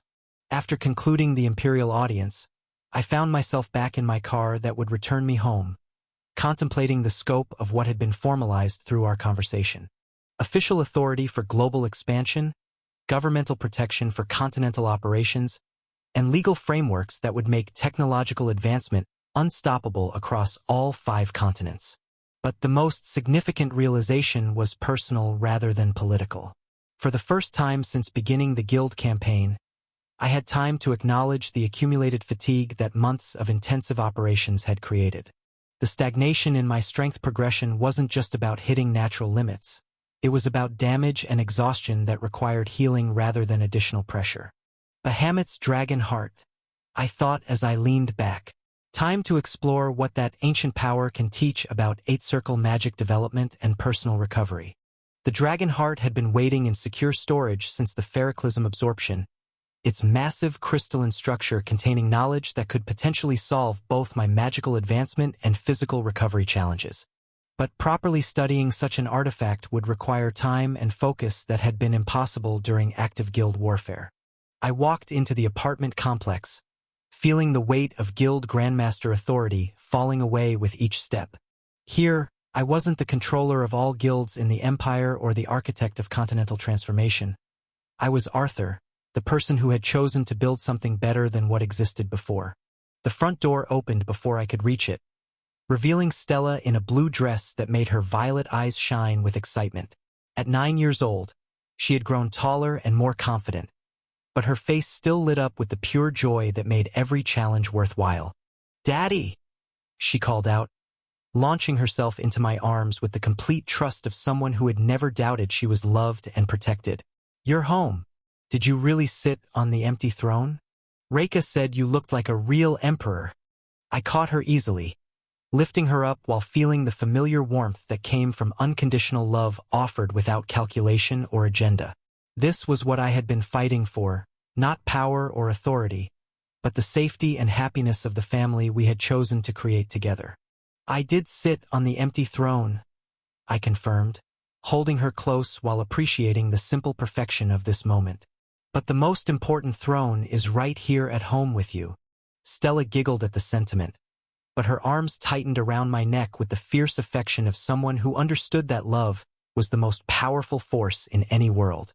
Standing in the doorway of our home, holding my daughter while the afternoon sun cast golden light over the city I had transformed, I felt complete satisfaction with what had been accomplished and quiet anticipation for the recovery period that lay ahead. Guild Grandmaster authority over 12 guilds, imperial sanction for continental expansion, and unlimited resources for technological advancement. But most importantly, a family that made all of it meaningful. The empty throne had been claimed, but the real treasure was right here in my arms.